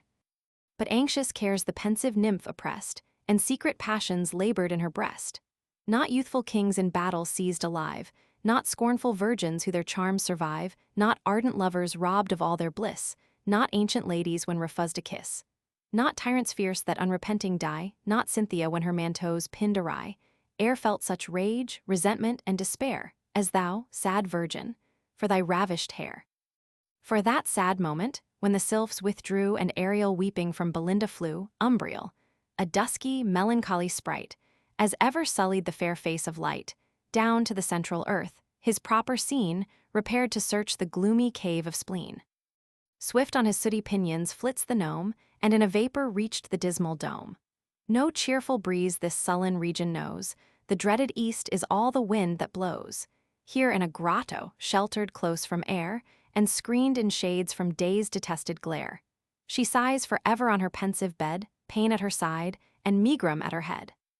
2 handmaids wait the throne, alike in place, but differing far in figure and in face. Here stood ill nature like an ancient maid, her wrinkled form in black and white arrayed, with store of prayers, for mornings, nights, and noons, her hand is filled, her bosom with lampoons. Their affectation, with a sickly mien, shows in her cheek the roses of 18, practised to lisp, and hang the head aside. Faints into airs, and languishes with pride. On the rich quilt sinks with becoming woe, wrapped in a gown, for sickness, and for show. The fair ones feel such maladies as these, when each new nightdress gives a new disease. A constant vapor o'er the palace flies, strange phantoms rising as the mists arise, dreadful as hermits' dreams in haunted shades, or bright as visions of expiring maids. Now glaring fiends and snakes on rolling spires, pale specters, gaping tombs, and purple fires. Now lakes of liquid gold, Elysian scenes, and crystal domes, and angels in machines. Unnumbered throngs on every side are seen of bodies changed to various forms by spleen. Here living teapots stand, one arm held out, one bent, the handle this and that the spout. A pipkin there, like Homer's tripod walks, here sighs ajar, and there a goose-by talks. Men prove with child, as powerful fancy works, and maids turned bottles call aloud for corks. Safe past the gnome throw this fantastic band, a branch of healing spleenward in his hand. Then thus address the power. Hail, wayward queen, who rule the sex to 50 from 15, parent of vapors and of female wit, who give hysteric or poetic fit, on various tempers act by various ways, make some take physic, others scribble plays, who cause the proud their visits to delay, and send the godly in a pet to pray. A nymph there is, that all thy power disdains, and thousands more in equal mirth maintains. But oh, if e'er thy gnome could spoil a grace, or raise a pimple on a beauteous face, like citron water's matron's cheeks inflame, or change complexions at a losing game. If e'er with airy horns eye planted heads, or rumpled petticoats, or tumbled beds, or cowsed suspicion when no soul was rude, or discomposed the head-dress of a prude, or e'er to costive lapdog gave disease, which not the tears of brightest eyes could ease. Hear me, and touch Belinda with chagrin, that single act gives half the world the spleen. The goddess with a discontented air seems to reject him, though she grants his prayer. A wondrous bag with both her hands she binds, like that where once Ulysses held the winds. There she collects the force of female lungs, sighs, sobs, and passions, and the war of tongues. A vial next she fills with fainting fears, soft sorrows, melting griefs, and flowing tears. The gnome rejoicing bears her gifts away, spreads his black wings, and slowly mounts to day. Sunk in Thalestris' arms the nymph he found, her eyes dejected, and her hair unbound. Full o'er their heads the swelling bag he rent, and all the furies issued at the vent. Belinda burns with more than mortal ire, and fierce Thalestris fans the rising fire. O wretched maid! She spread her hands and cried, while Hampton's echoes, wretched maid, replied, was it for this you took such constant care the bodkin, comb, and essence to prepare? For this your locks in paper durance bound, for this with torturing irons wreathed around? For this with falace strained your tender head, and bravely bore the double loads of lead, gods? Shall the ravisher display your hair, while the fops envy and the ladies stare, honor forbid? At whose unrivaled shrine ease, pleasure, virtue, all our sex resign. Methinks already I your tears survey, already hear the horrid things they say, already see you a degraded toast, and all your honor in a whisper lost. How shall I, then, your helpless fame defend? Will then be infamy to seem your friend. And shall this prize, inestimable prize, exposed throw crystal to the gazing eyes, and heightened by the diamond's circling rays, on that rapacious hand forever blaze, sooner shall grass in Hyde Park Circus grow, and wits take lodgings in the sound of bow, sooner let earth, air, sea, to chaos fall men, monkeys, lapdogs, parrots, perish all. She said, then raging to Sir Plume repairs, and bids her beau demand the precious hairs. Sir Plume of amber, snuff-box justly vain, and the nice conduct of a clouded cane, with earnest eyes and round unthinking face. He first the snuff-box opened, then the case, and thus broke out, my lord, why what the devil? ZDS. Damn the lock. 'Fore gad, you must be civil, plague on't, is past a jest, nay, prithee, pox, give her the hair, he spoke, and wrapped his box. It grieves me much, replied the peer again, who speaks so well should ever speak in vain. But by this lock, this sacred lock I swear, which never more shall join its parted hair, which nevermore its honors shall renew, clipped from the lovely head where late it grew, that while my nostrils draw the vital air this hand, which won it, shall forever wear. He spoke, and speaking, in proud triumph spread the long-contended honors of her head. But Umbriel, hateful gnome, forbears not so, he breaks the vial whence the sorrows flow, then see. The nymph in beauteous grief appears, her eyes half languishing, half drowned in tears, on her heaved bosom hung her drooping head, which with a sigh she raised, and thus she said, "Forever cursed be this detested day, which snatched my best, my favourite curl away happy. Ah, 10 times happy had I been, if Hampton Court these eyes had never seen, yet am not I the first mistaken maid, by love of courts to numerous ills betrayed. Oh, had I rather unadmired remained in some lone isle, or distant northern land, where the gilt chariot never marks the way, where none learn amber, none e'er taste bohea, there kept my charms concealed from mortal eye, like roses that in deserts bloom and die. What moved my mind with youthful lords to roam? Oh, had I stayed, and said my prayers at home. Tea was this, the morning omens seemed to tell, thrice from my trembling hand the patchbox fell, the tottering china shook without a wind. Nay, Pole sat mute, and shock was most unkind.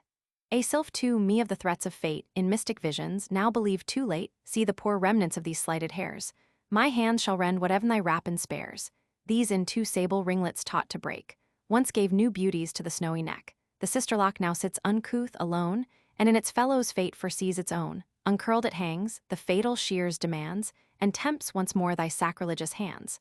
O hadst thou, cruel, been content to seize hairs less in sight, or any hairs but these.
Canto 5. She said, the pitying audience melt in tears, but fate and Jove had stopped the baron's ears. In vain Thalestris with reproach assails, for who can move when fair Belinda fails? Not half so fixed the Trojan could remain, while Anna begged and Dido ragged in vain. Then grave Clarissa graceful waved her fan, silence ensued, and thus the nymph began. Say why are beauties praised and honored most, the wise man's passion and the vain man's toast? Why decked with all that land and sea afford, why angels called and angel-like adored? Why round our coaches crowd the white-gloved beau? Why bows the side-box from its inmost rows? How vain are all these glories, all our pains, unless good sense preserve what beauty gains, that men may say, when we the front box grace. Behold the first in virtue as in face. If to dance all night, and dress all day, charmed the smallpox, or chased old age away, who would not scorn what housewife's cares produce? Or who would learn one earthly thing of use? To patch, nay ogle, might become a saint, nor could it sure be such a sin to paint. But since, alas, frail beauty must decay, curled or uncurled, since locks will turn to gray, since painted or not painted all shall fade, and she who scorns a man must die a maid. What then remains but well our power to use, and keep good humor still whate'er we lose, and trust me, dear, good humor can prevail when airs and flights and screams and scolding fail. Beauties in vain their pretty eyes may roll, charms strike the sight, but merit wins the soul. So spoke the dame, but no applause ensued. Belinda frowned, Thalestris called her prude. To arms, the fierce virago cries, and swift as lightning to the combat flies. All side in parties and begin th attack, fans clap, silks rustle, and tough whalebones crack. Heroes and heroines shouts confusely rise, and bass and treble voices strike the skies.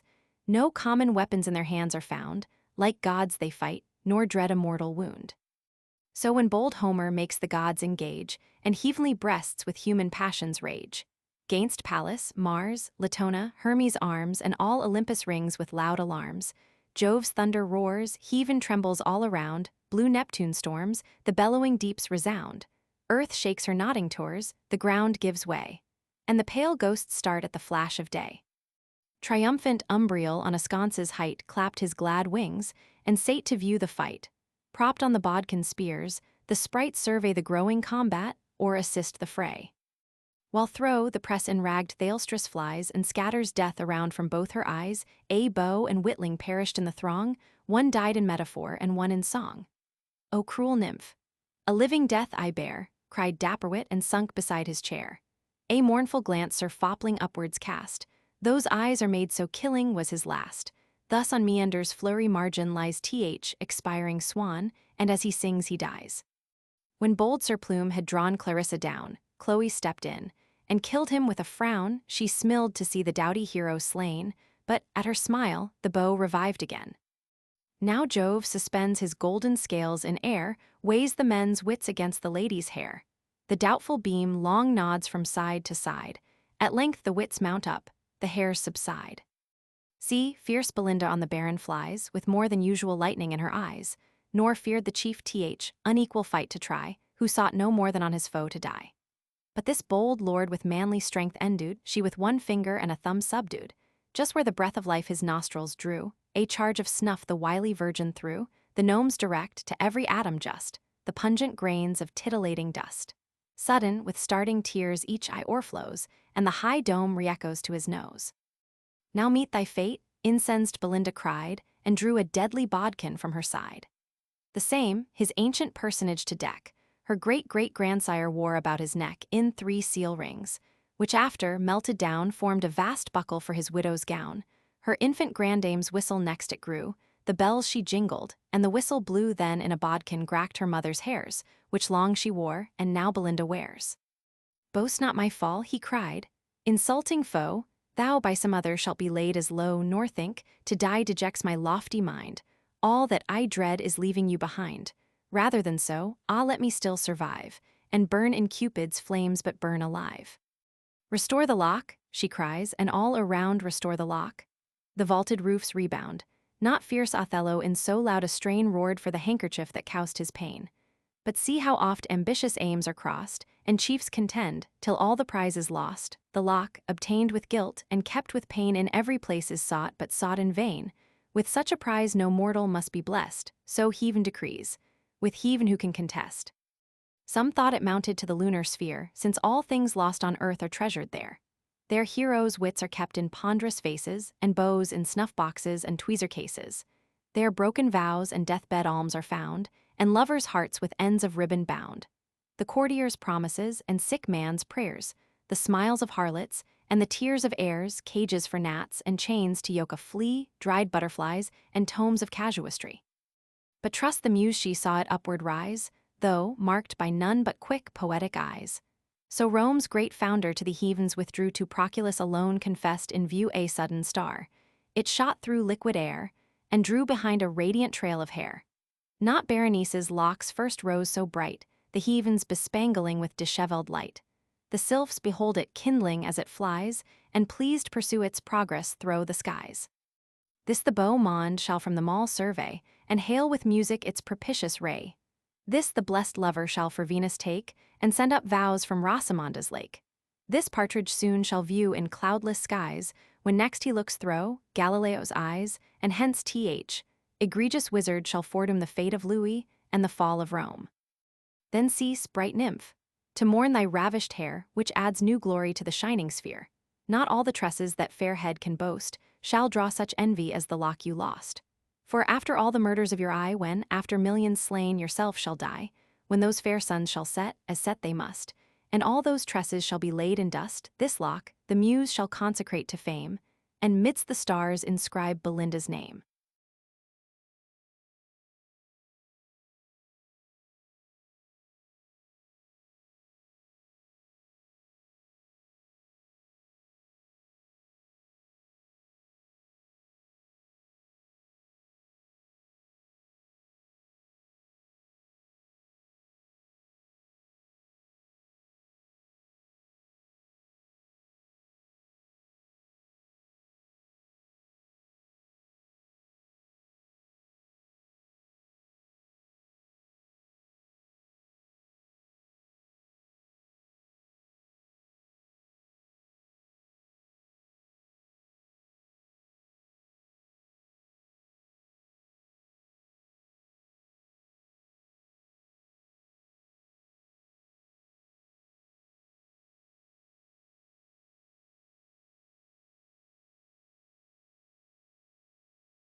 An essay on criticism. 'Tis hard to say if greater want of skill appear in writing or in judging ill, but of the two, less dangerous is offense to tire our patience, than mislead our sense. Some few in that, but numbers err in this, 10 censure wrong for one who writes amiss. A fool might once himself alone expose, now one in verse makes many more in prose. 'Tis with our judgments as our watches, none go just alike, yet each believes his own. In poets as true genius is but rare, true taste as seldom is the critic's share, both must alike from heaven derive their light, these born to judge as well as those to write. Let such teach others who themselves excel, and censure freely who have written well. Authors are partial to their wit, 'tis true, but are not critics to their judgment too. Yet if we look more closely, we shall find most have the seeds of judgment in their mind. Nature affords at least a glimmering light. The lines, though touched but faintly, are drawn right. But as the slightest sketch, if justly tracked, is by ill coloring but the more discracked, so by false learning is good sense defact. Some are bewildered in the maze of schools, and some made coxcombs nature meant but fools. In search of wit these lose their common sense, and then turn critics in their own defense, each burns alike, who can or cannot write, or with a rival's or in eunuch's spite. All fools have still an itching to deride, and fain would be upon the laughing side. If Mevius scribble in Apollo's spite, there are who judge still worse than he can write. Some have it first for wits, then poets past, turned critics next, and proved plain fools at last.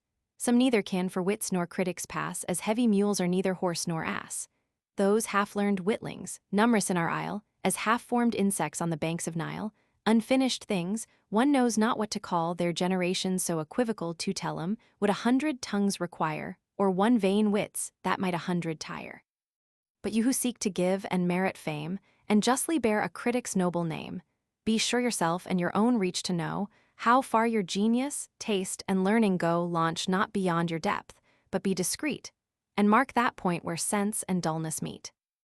Nature to all things fixed the limits fit, and wisely curbed proud man's pretending wit. As on the land while here the ocean gains, in other parts it leaves wide sandy plains, thus in the soul while memory prevails. The solid power of understanding fails where beams of warm imagination play, the memory's soft figures melt away. One science only will one genius fit, so vast is art, so narrow human wit, not only bounded to peculiar arts, but oft in those confined to single parts. Like kings we lose the conquests gained before, by vain ambition still to make them more. Each might his several province well command, would all but stoop to what they understand. First follow nature, and your judgment frame by her just standard, which is still the same, unerring nature, still divinely bright, one clear, unchanged, and universal light, life, force, and beauty, must to all impart, at once the source and end and test of art. Art from that fund each just supply provides, works without show, and without pomp presides. In some fair body thus informing soul with spirits feeds, with vigor fills the whole each motion guides, and every nerve sustains itself unseen, but in effects remains. Some, to whom heaven and wit has been profuse, want as much more, to turn it to its use. For wit and judgment often are at strife, though meant each other's aid like man and wife.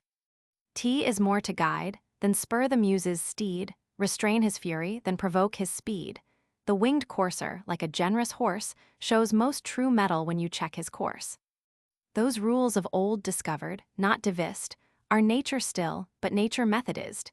Nature, like liberty, is but restrained by the same laws which first herself ordained.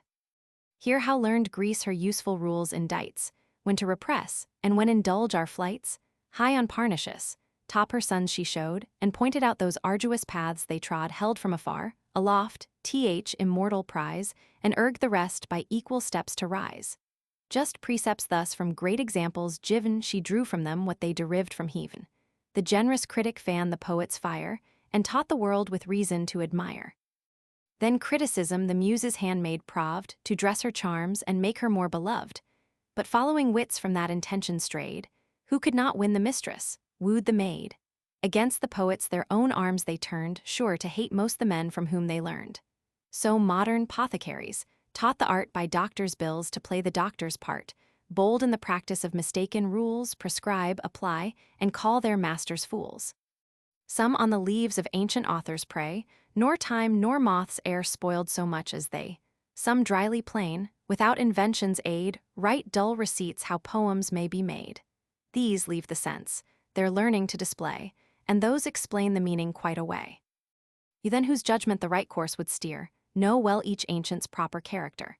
His fable, subject, scope in every page, religion, country, genius of his age. Without all these at once before your eyes, cavil you may, but never criticize. Be Homer's works your study and delight, read them by day, and meditate by night, thence form your judgment, thence your maxims bring, and trace the muses upward to their spring.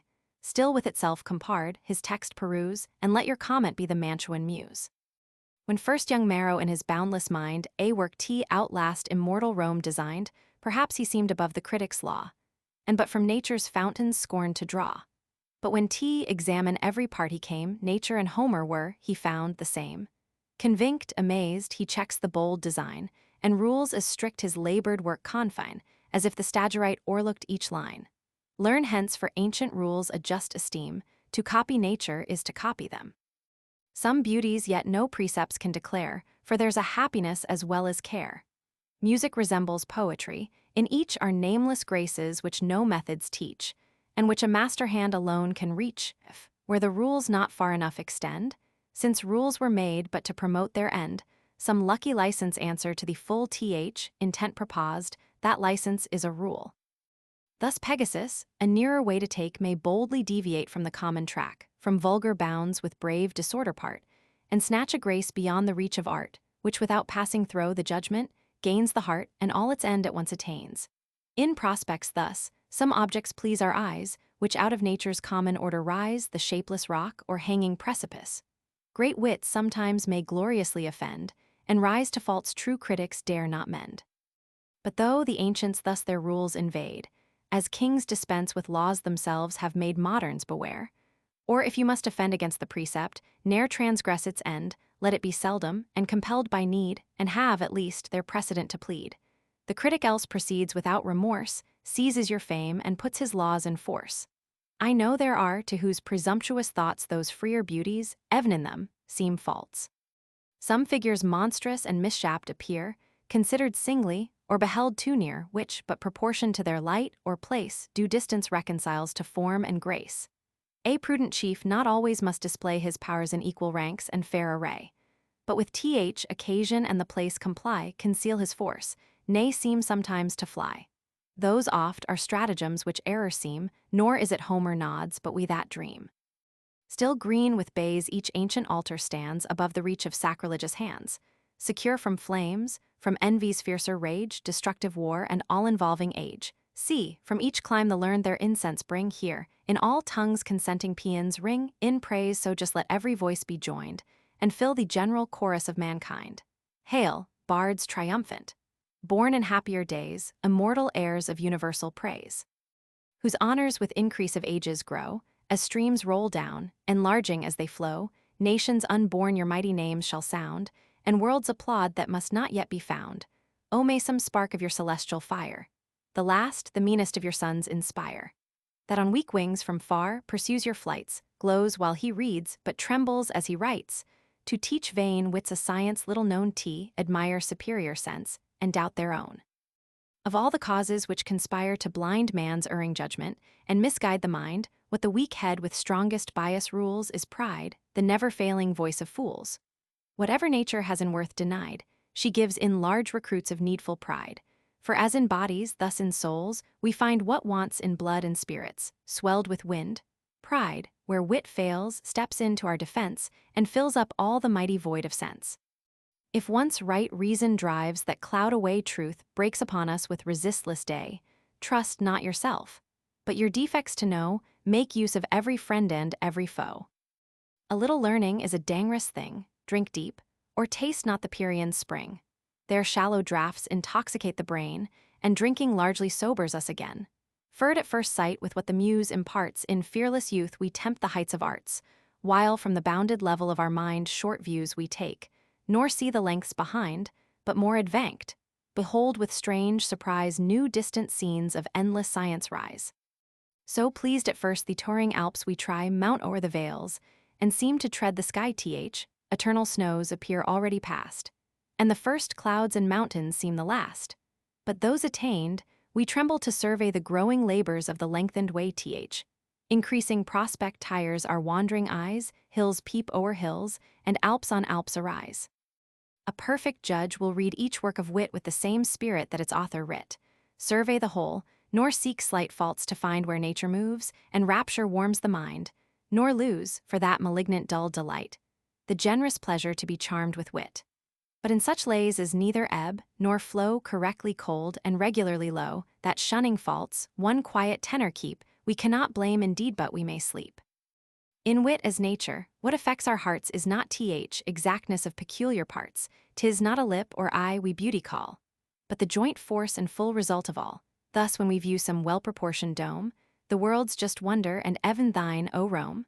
No single parts unequally surprise, all comes united to th admiring eyes, no monstrous height or breadth or length appear, the whole at once is bold and regular. Whoever thinks a faultless piece to see, thinks what ne'er was, nor is, nor e'er shall be. In every work regard the writer's end, since none can compass more than they intend. And if the means be just, the conduct true applause, in spite of trivial faults, is due as men of breeding. Sometimes men of wit avoid great errors, must the less commit. Neglect the rules each verbal critic lays, for not to know some trifles is a praise. Most critics, fond of some subservient art, still make the whole depend upon a part. They talk of principles, but notions prize, and all to one loved folly sacrifice.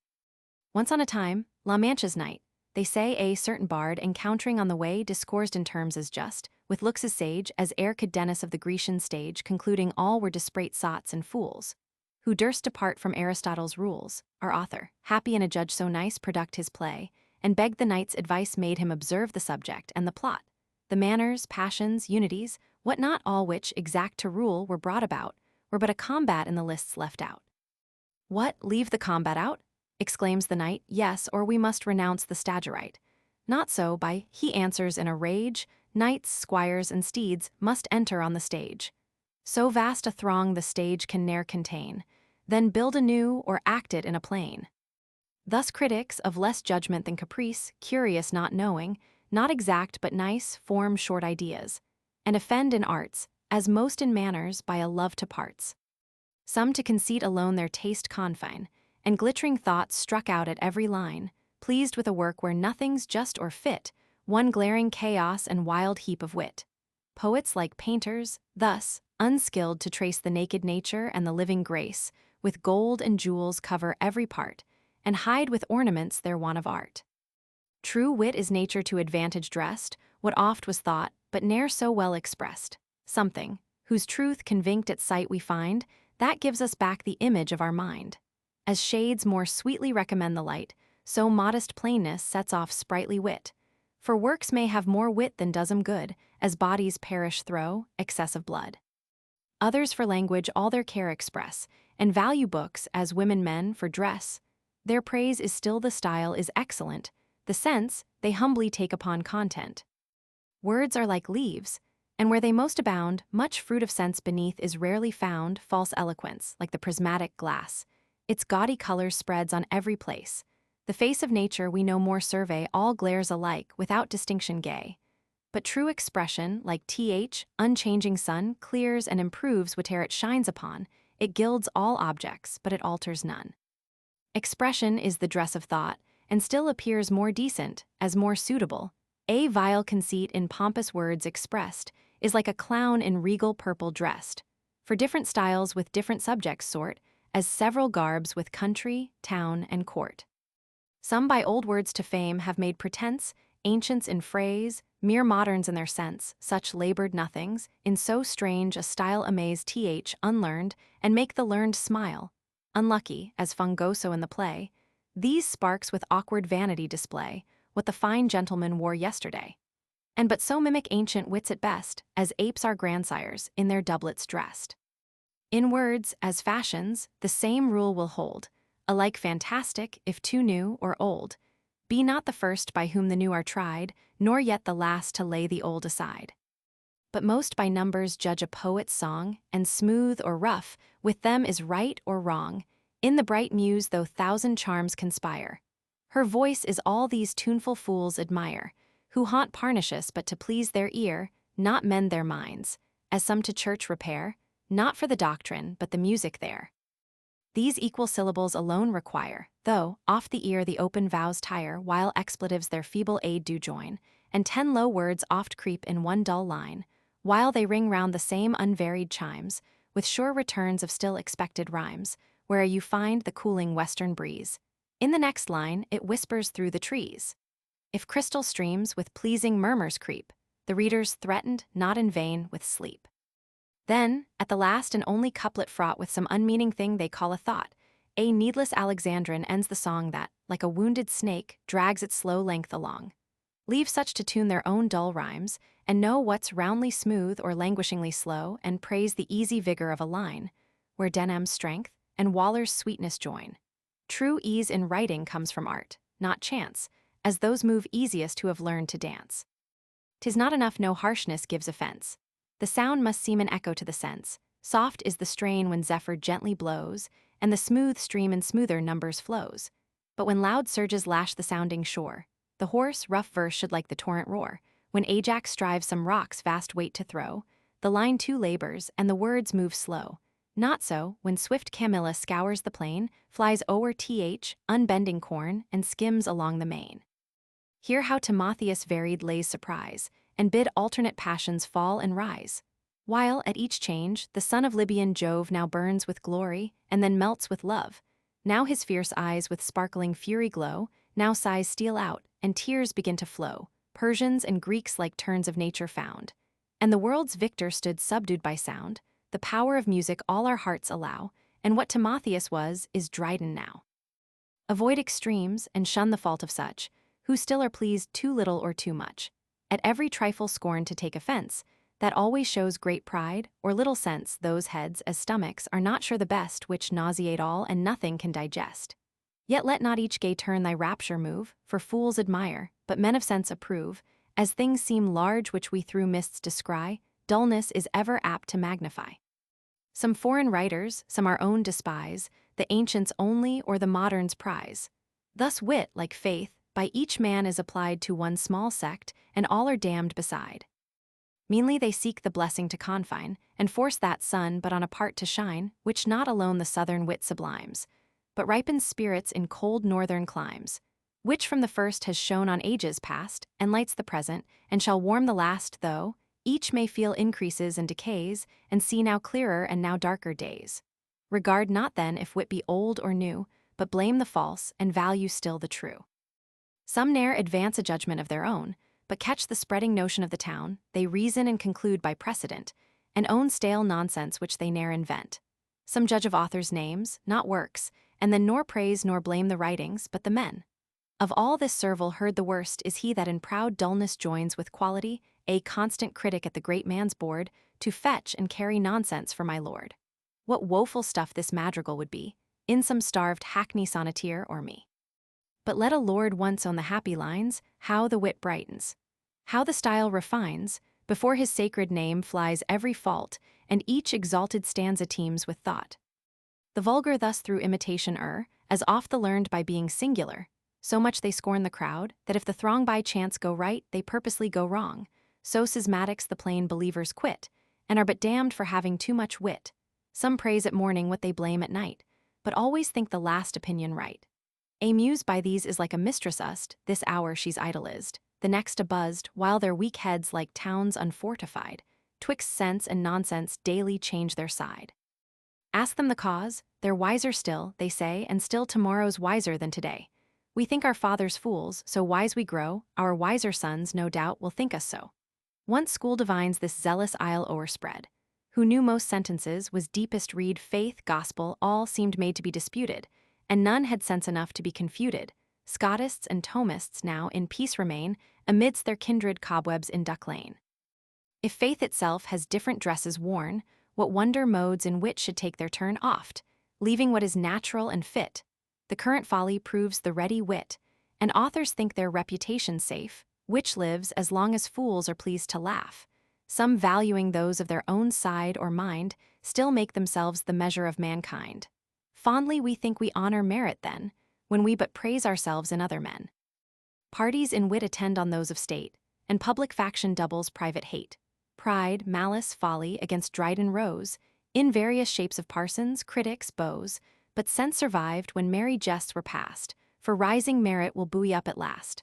Might he return, and bless once more our eyes, new Blackmores and new Milbournes must arise. Nay, should great Homer lift his awful head, Zoilus again would start up from the dead.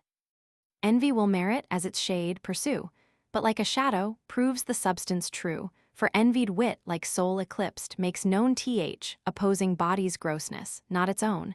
When first that sun two powerful beams displays, it draws up vapors which obscure its rays. But even those clouds at last adorn its way, reflect new glories, and augment the day. Be thou the first true merit to befriend, his praise is lost, who stays till all commend. Short is the date, alas, of modern rhymes, and 'tis but just to let them live betimes. No longer now that golden age appears, when patriarch wit survived 1,000 years. Now length of fame, our second life, is lost, and bare 60 is all even that can boast. Our sons their fathers' failing language see, and such as Chaucer is, shall Dryden be.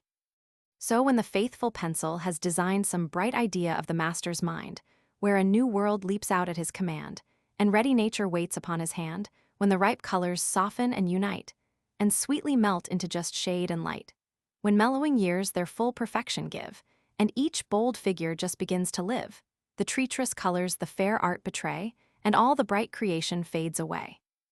Unhappy wit, like most mistaken things, atones not for that envy which it brings.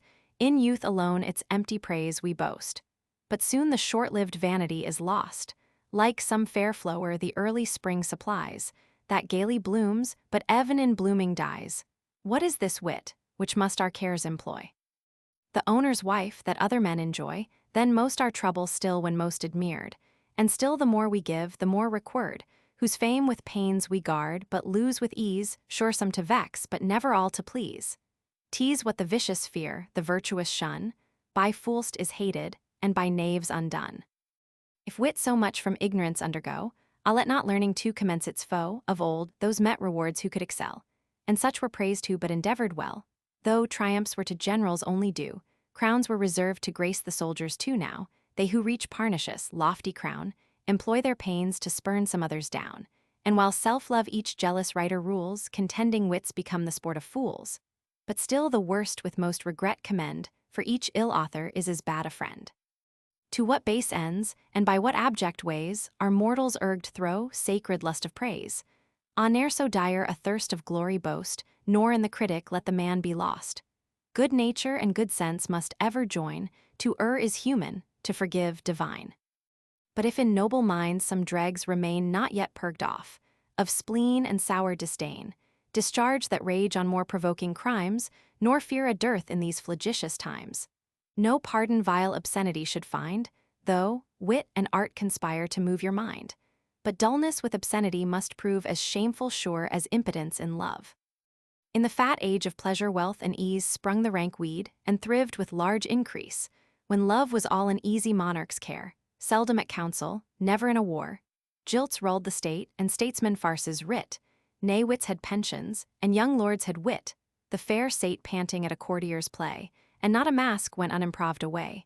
The modest fan was lifted up no more, and virgins smiled at what they blushed before. The following license of a foreign reign did all the dregs of bold sauciness drain. Then unbelieving priests reformed the nation, and taught more pleasant methods of salvation, where heathens free subjects might their rights dispute, lest God himself should seem too absolute. Pulpits their sacred satire learned to spare, and vice admired to find a flatterer there. Encouraged thus, wit's titans braved the skies, and the press groaned with licensed blasphemies. These monsters, critics, with your darts engage, here point your thunder and exhaust your rage, yet shun their fault, who, scandalously nice, will needs mistake an author into vice. All seems infected that infected spy, as all looks yellow to the jaundicked eye. Learn then what morals critics ought to show, for it is but half a judge's task to know.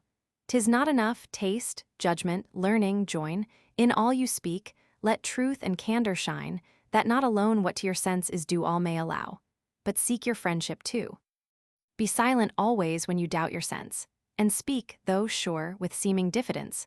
Some positive, persisting fops we know, who, if once wrong, will needs be always so.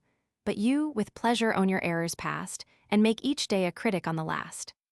'Tis not enough, your counsels still be true, blunt truths more mischief than nice falsehoods do, men must be taught as if you taught them not, and things unknown proposed as things forgot. Without good breeding, truth is disapproved, that only makes superior sense beloved. Be niggards of advice on no pretense, for the worst avarice is that of sense. With mean complacence ne'er betray your trust, nor be so civil as to prove unjust. Fear not the anger of the wise to raise, those best can bear reproof, who merit praise. Or well might critics still this freedom take, but a Pius reddens at each word you speak, and stares, tremendous, with a threatening eye, like some fierce tyrant in old tapestry.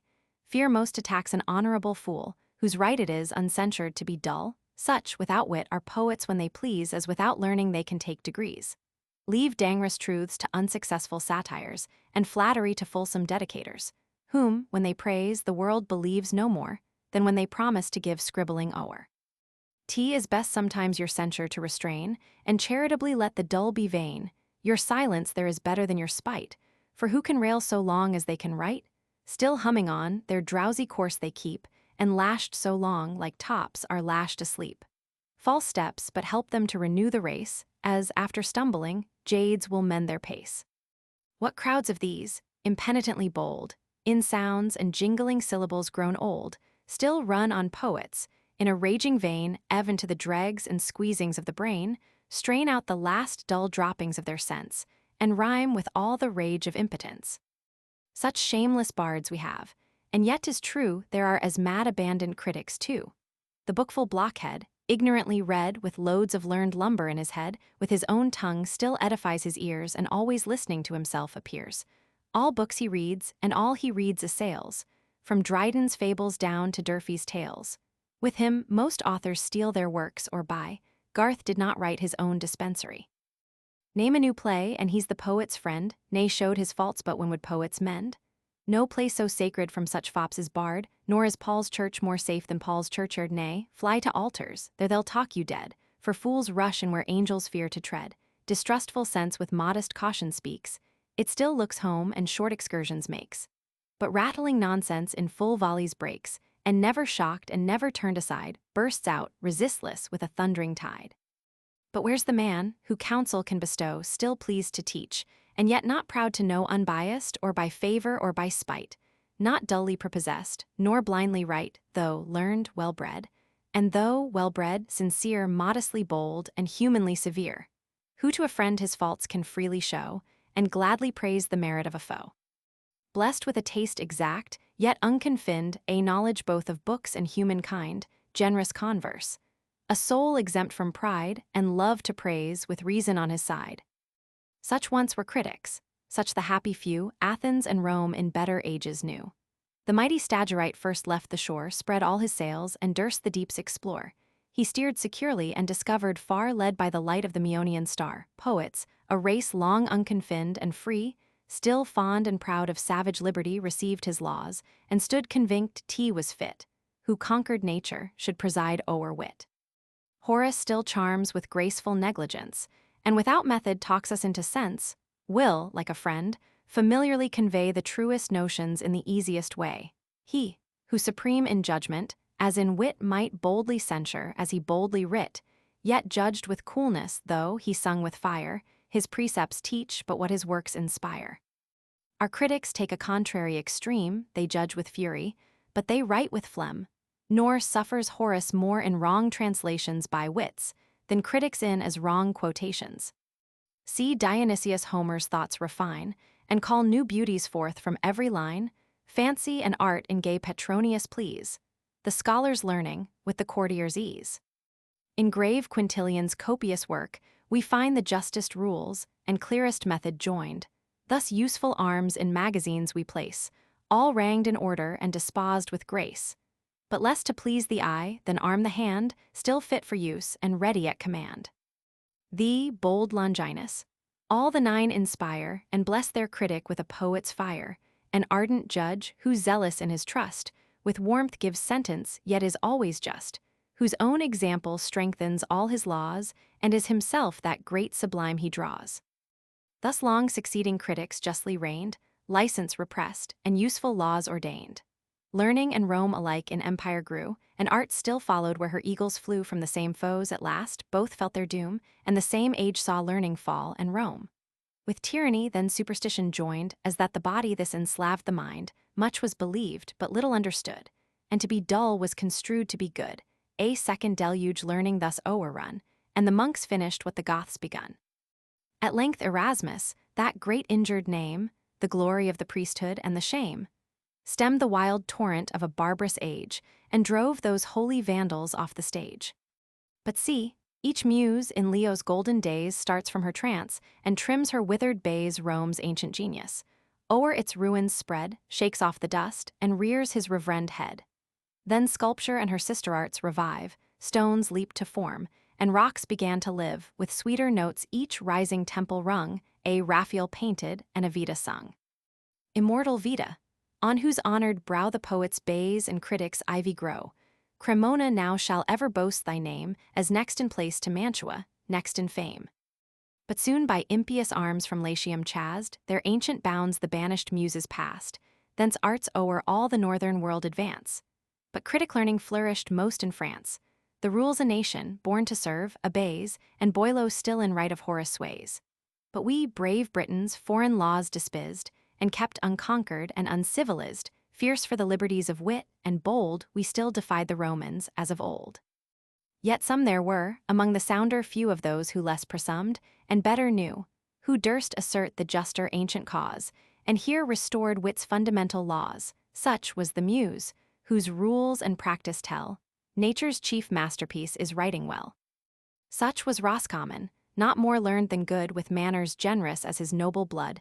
To him the wit of Greece and Rome was known, and every author's merit but his own. Such late was Walsh the Muse's judge and friend, who justly knew to blame or to commend, to failings mild but zealous for desert, the clearest head and the sincerest heart. This humble praise, lamented shade. Receive this praise at least a grateful Muse may give. The Muse, whose early voice you taught to sing, prescribed her heights and pruned her tender wing. Her guide now lost, no more attempts to rise, but in low numbers short excursions tries. Content, if hence unlearned their wants may view.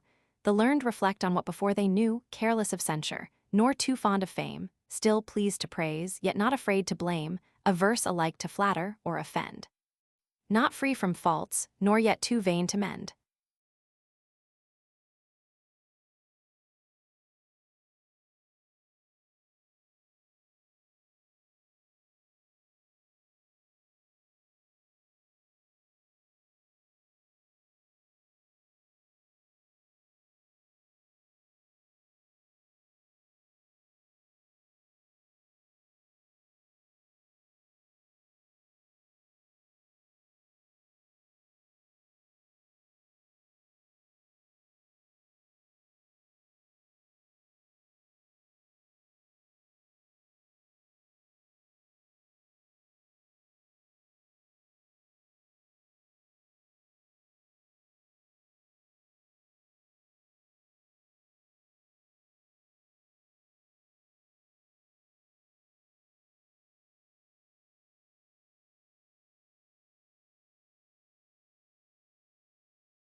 An Essay on Man.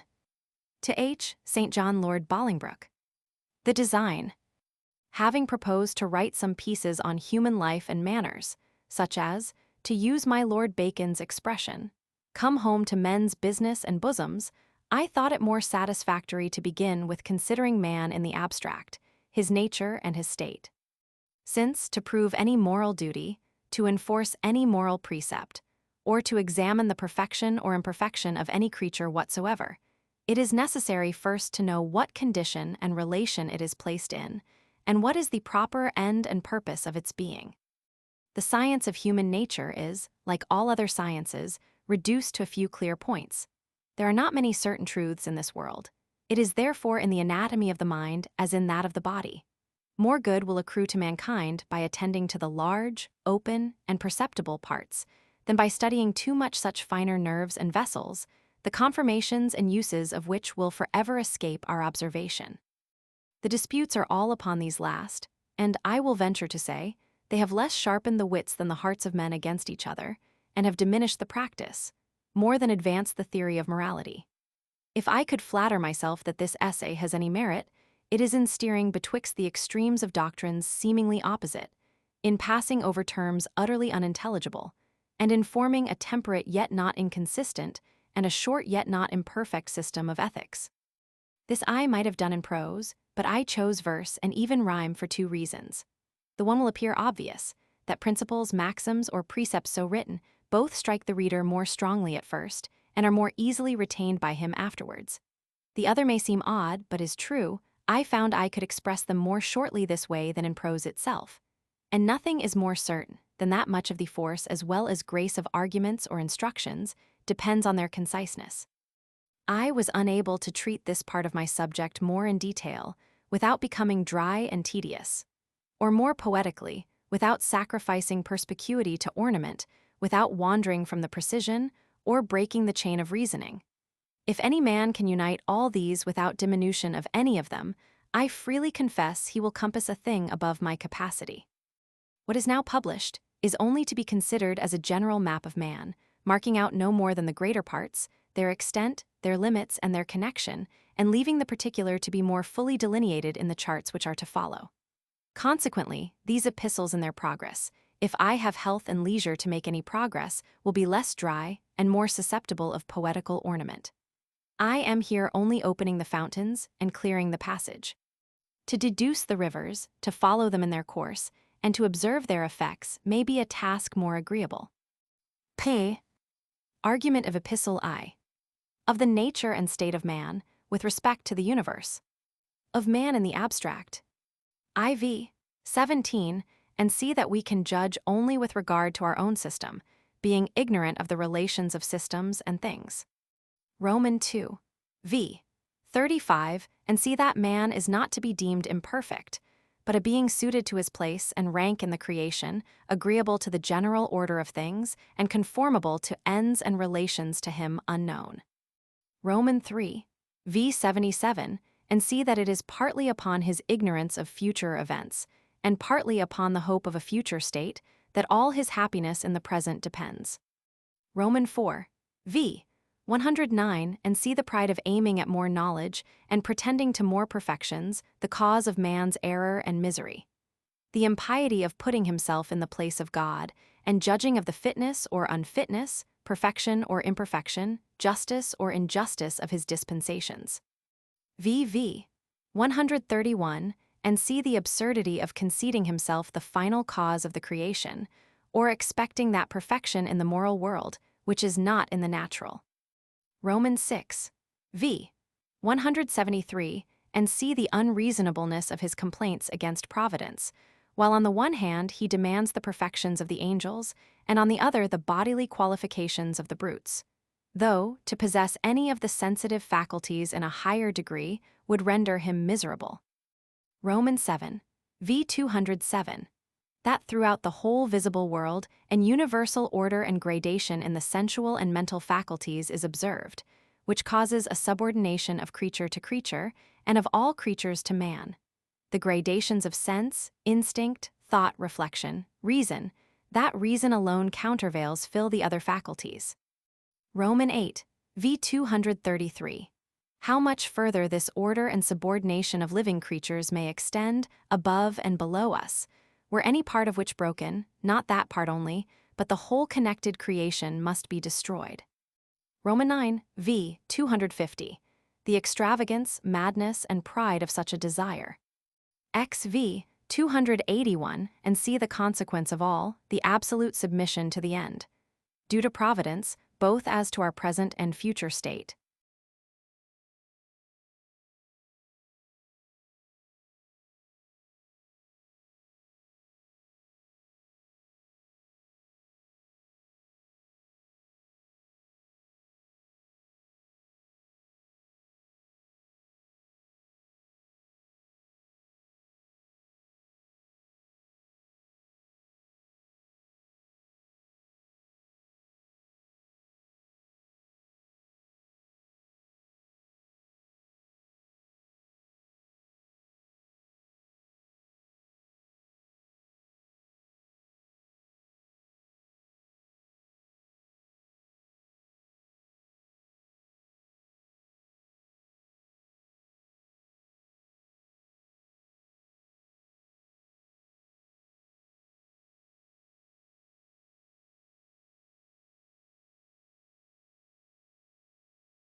Epistle I.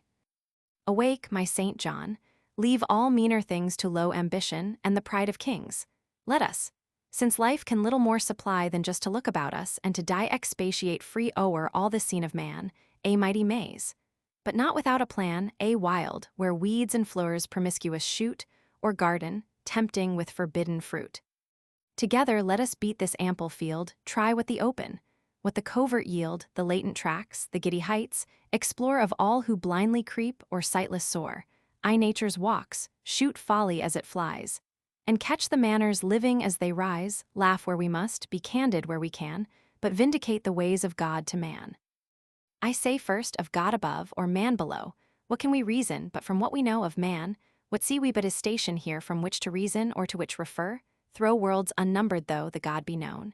'Tis ours to trace him only in our own he, who through vast immensity can pierce. See worlds on worlds compose one universe, observe how system into system runs, what other planets circle other suns, what varied being peoples every star, may tell why he even has made us as we are. But of this frame the bearings, and the ties, the strong connections, nice dependencies, gradations just, has thy pervading soul looked through? Or can a part contain the whole? Is the great chain, that draws all to agree and drawn supports, upheld by God or thee? Roman 2. Presumptuous man, the reason wouldst thou find, why formed so weak, so little and so blind? First, if thou canst, the harder reason guess. Why formed no weaker, blinder, and no less ask of thy mother earth, why oaks are made taller or stronger than the weeds they shade, or ask of yonder argent fields above, why Jove's satellites are less than Jove. Of systems possible, if 'tis confess that wisdom infinite must form the best, where all must full or not coherent be, and all that rises, rise in due degree, then in the scale of reasoning life, 'tis plain there must be somewhere such a rank as man, and all the question, wrangle ere so long, is only this, if God has placked him wrong. Respecting man, whatever wrong we call must be right as relative to all. In human works, though labored on with pain 1,000 movements scarce one purpose gain in God's, one single can its end produce, yet serves to second to some other use. So man, who here seems principal alone, perhaps acts second to some sphere unknown, touches some wheel or verges to some goal. 'Tis but a part we see, and not a whole.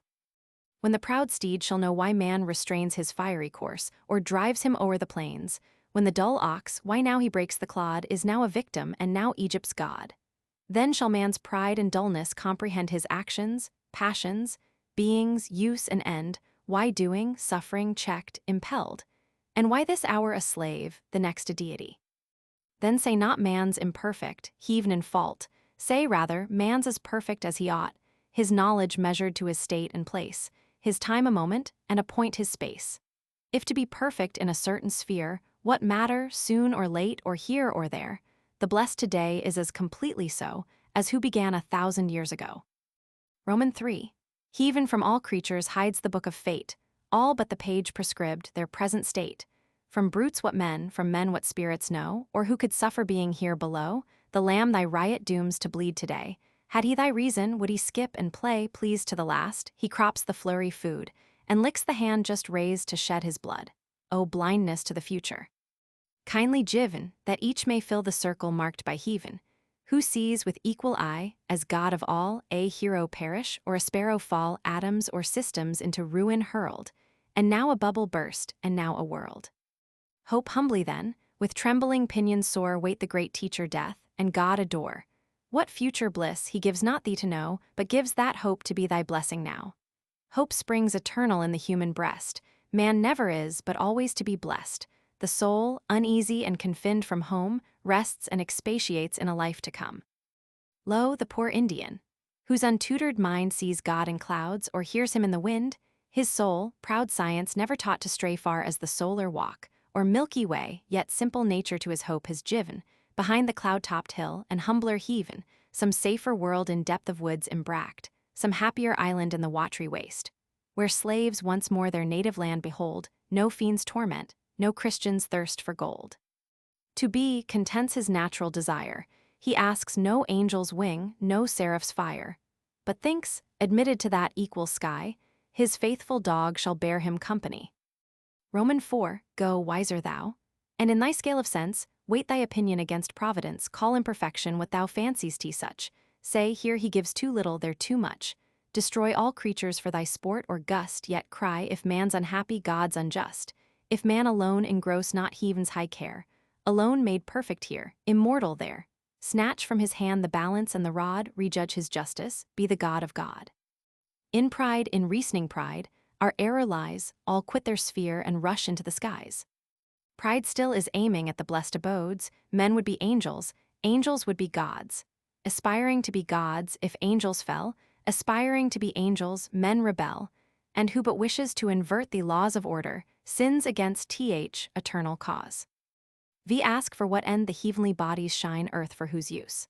Pride answers, T's for mine, for me kind nature wakes her genial power, suckles each herb and spreads out every flower annual for me, the grape, the rose renew the juice nectarious, and the balmy dew for me, the mine 1,000 treasures brings for me, health gushes from 1,000 springs, seas roll to waft me, suns to light me rise, my footstool earth, my canopy the skies. But errs not nature from his gracious end, from burning suns when livid deaths descend, when earthquakes swallow, or when tempests sweep towns to one grave, whole nations to the deep? No, 'tis replied, the first almighty cause acts not by partial, but by general laws, exceptions few. Some change since all began, and what created perfect? Why then man, if the great end be human happiness, then nature deviates, and can man do less? As much that end a constant course requires of showers and sunshine, as of man's desires, as much eternal springs and cloudless skies, as men forever temperate, calm and wise. If plagues or earthquakes break not heaven's design, why then a Borgia or a Catiline? Who knows but he, whose hand the lightning forms, who heaves old ocean, and who wings the storms, pours fierce ambition in a Caesar's mind, or turns young Ammon loose to scourge mankind? From pride, our very reasoning springs, account for moral, as for natural things. Why charge we heathen in those, in these acquit, in both, to reason right is to submit. Better for us, perhaps, it might appear, were there all harmony, all virtue here, that never air or ocean felt the wind, that never passion discomposed the mind. But all subsists by elemental strife, and passions are the elements of life. The general order, since the whole began, is kept in nature, and is kept in man. Romans 6. What would this man?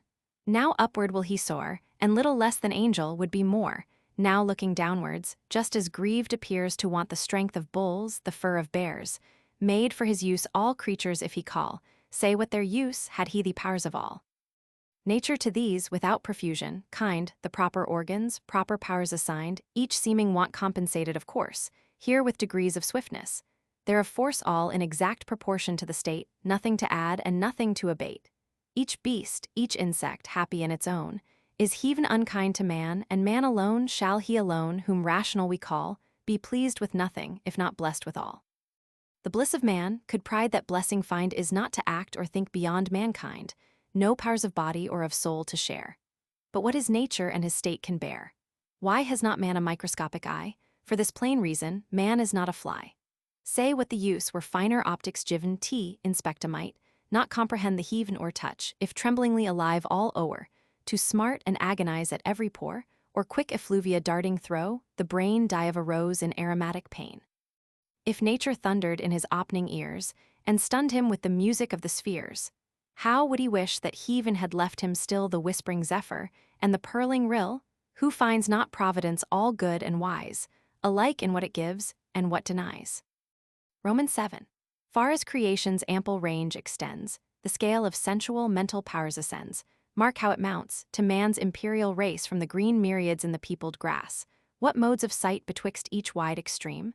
The mole's dim curtain and the lynx's beam of smell, the headlong lioness between and hound sagacious on the tainted green. Of hearing, from the life that fills the flood to that which warbles through the vernal wood, the spider's touch, how exquisitely fine. Feels at each thread and lives along the line. In the nice bee, what sense so subtly true from poisonous herbs extracts the healing dew? How instinct varies in the groveling swine, compared half-reasoning elephant with thine. Twixt that and reason, what a nice barrier, forever separate, yet forever near remembrance and reflection how allied. What thin partitions sense from thought divide, and middle natures, how they long to join, yet never pass insuperable line. Without this just gradation, could they be subjected, these to those, or all to thee? the powers of all subdued by thee alone, is not thy reason all these powers in one? Roman 8, see, throw this air, this ocean, and this earth all matter quick and bursting into birth. Above, how high progressive life may go, or round, how wide. How deep extend below, vast chain of being. Which from God began nature's ethereal, human, angel, man, beast, bird, fish, insect, what no eye can see, no glass can reach. From infinite to thee, from thee to nothing on superior powers were we to press, inferior might on ours, or in the full creation leave a void. Where one step broken, the great scales destroyed. From nature's chain whatever link you strike, 10th or 10,000th, breaks the chain alike. And if each system in gradation roll alike essential to th amazing whole, the least confusion but in one, not all that system only, but the whole must fall. Let earth unbalanced from her orbit fly, planets and suns run lawless through the sky. Let ruling angels from their spheres be hurled, being on being wrecked and world on world, heaven's whole foundations to their center nod, and nature tremble to the throne of God. All this dread order break for whom? For thee, vile worm, O madness, pride, impiety. Roman 9, what if the foot ordain the dust to tread, or hand to toil aspired to be the head? What if the head, the eye, or ear repin to serve mere engines to the ruling mind? Just as absurd for any part to claim to be another in this general frame, just as absurd to mourn the tasks or pains the great directing mind of all ordains. All are but parts of one stupendous whole, whose body nature is, and God the soul, that chained throw, all, and yet in all the same, great in the earth, as in th ethereal frame warms in the sun, refreshes in the breeze, glows in the stars, and blossoms in the trees, lives throw, all life, extends through all extent, spreads undivided, operates unspent, breathes in our soul, informs our mortal part, as full as perfect in a hair as heart. As full as perfect in vile man that mourns as the rapt seraph that adores and burns. To him no high, no low, no great, no small. He fills, he bounds, connects, and equals all. Excease then, nor order imperfection name, our proper bliss depends on what we blame. Know thy own point. This kind, this due degree of blindness, weakness, he even bestows on thee, submit. In this or any other sphere, secure to be as blessed as thou canst bear, safe in the hand of one disposing power, or in the natal or the mortal hour. All nature is but art, unknown to thee all chance, direction which thou canst not see, all discord, harmony not understood. All partial evil, universal good, and, spite of pride, in erring reason's spite, one truth is clear, whatever is right.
Epistle to Dr Arbuthnot. Advertisement to the first publication of this epistle. This paper is a sort of bill of complaint, begun many years since, and drawn up by snatches, as the several occasions offered. I had no thoughts of publishing it, till it pleased some persons of rank and fortune, the authors of verses to the imitator of Horace, and of an epistle to a doctor of divinity from a nobleman at Hampton Court, to attack, in a very extraordinary manner, not only my writings, of which, being public, the public is judge, but my person, morals, and family, whereof, to those who know me not, a truer information may be requisite. Being divided between the necessity to say something of myself, and my own laziness to undertake so awkward a task, I thought it the shortest way to put the last hand to this epistle. If it have anything pleasing, It will be that by which I am most desirous to please, the truth and the sentiment. And if anything offensive, it will be only to those I am least sorry to offend, the vicious or the ungenerous. Many will know their own pictures in it, there being not a circumstance but what is true. But I have, for the most part, spared their names, and they may escape being laughed at if they please. I would have some of them know, it was owing to the request of the learned and candid friend to whom it is inscribed, that I make not as free use of theirs as they have done of mine. However, I shall have this advantage, and honor on my side that whereas, by their proceeding, any abuse may be directed at any man, no injury can possibly be done by mine, since a nameless character can never be found out, but by its truth and likeness. P. Shut the door, good John. Fatigued, I said tie up the knocker, say I'm sick, I'm dead. The dog-star rages. Nate is past a doubt, all bedlam or Parnassus is let out, fire in each eye and papers in each hand, they rave, recite, and madden round the land. What walls can guard me, or what shade can hide?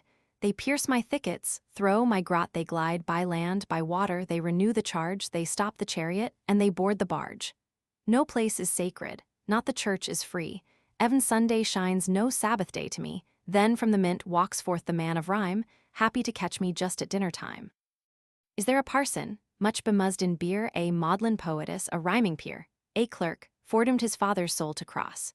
Who pens a stanza when he should engross is there? Who, locked from ink and paper, scrawls with disparate charcoal round his darkened walls all fly to Twitnam, and in humble strain apply to me to keep them mad or vain, Arthur, whose giddy son neglects the laws, imputes to me and my damned works the cause. Poor Cornus sees his frantic wife elope, and curses wit and poetry and Pope. Friend to my life, which did not you prolong, the world had wanted many an idle song. What drop or nostrum can this plague remove, or which must end me, a fool's wrath or love, a dire dilemma? Either way I'm sped, if foes they write, if friends they read me dead, seized and tied down to judge, how wretched I, who can't be silent and who will not lie, to laugh were one of goodness and of grace, and to be grave exceeds all power of face. I sit with sad civility, I read with honest anguish and an aching head, and drop at last, but in unwilling ears, this saving counsel: keep your peace 9 years. 9 years, cries he, who high in Drury Lane, lulled by soft zephyrs throw the broken pane, rhymes ere he wakes, and prints before term ends, obliged by hunger and request of friends. The peace, you think, is incorrect. Why take it? All submission, what you'd have it, make it. 3 things another's modest wishes bound, my friendship and a prologue, and £10. Pitolian sends to me, you know his grace I want a patron, ask him for a place. Pitolian libelled me, but here's a letter informs you, sir, 'twas when he knew no better, dare you refuse him? Curlil invites to dine, he'll write a journal, or he'll turn divine. Bless me, a packet. 'Tis a stranger sues, a virgin tragedy, an orphan muse. If I dislike it, furies, death, and rage. If I approve, commend it to the stage. There, thank my stars, my whole commission ends, the players and I are luckily no friends for that the house reject him. Death I'll print it, and shame the fools your interest, sir, with Lintot. Lintot, dull rogue, will think your price too much? Not, sir, if you revise it and retouch. All my demurs but double his attacks, at last he whispers, do, and we go snacks. Glad of a quarrel, straight I clap the door, sir, let me see your works and you know more. 'Tis sung, when Midas' ears began to spring, Midas, a sacred person and a king, his very minister who spied them first. Some say his queen was forked to speak or burst, and is not mine, my friend, a sorer case, when every coxcomb perks them in my face, Good friend, forbear, you deal in dangerous things. Never name queens, ministers, or kings, keep close to ears, and those let asses prick. Tease nothing, pea nothing? If they bite and kick, out with it, Dunshid. Let the secret pass. That secret to each fool, that he's an ass, the truth once told, and wherefore should we lie? The queen of Midas slept, and so may I. You think this cruel? Take it for a rule, no creature smarts so little as a fool. Let peals of laughter, Codrus. Round thee break, thou unconcerned canst hear the mighty crack, pit, box, and gallery in convulsions hurled. Thou stand'st unshook amidst a bursting world, who shames a scribbler. Break one cobweb throw, he spins the slight, self-pleasing thread anew, destroy his fib or sophistry, in vain. The creature's at his dirty work again, thrond in the center of his thin designs, proud of a vast extent of flimsy lines. Whom have I hurt? Has poet yet, or peer, lost the arched eyebrow or Parnassian sneer. Does not one table Bavius still admit, still to one bishop Philip seem a wit? Still Sapphoe hold.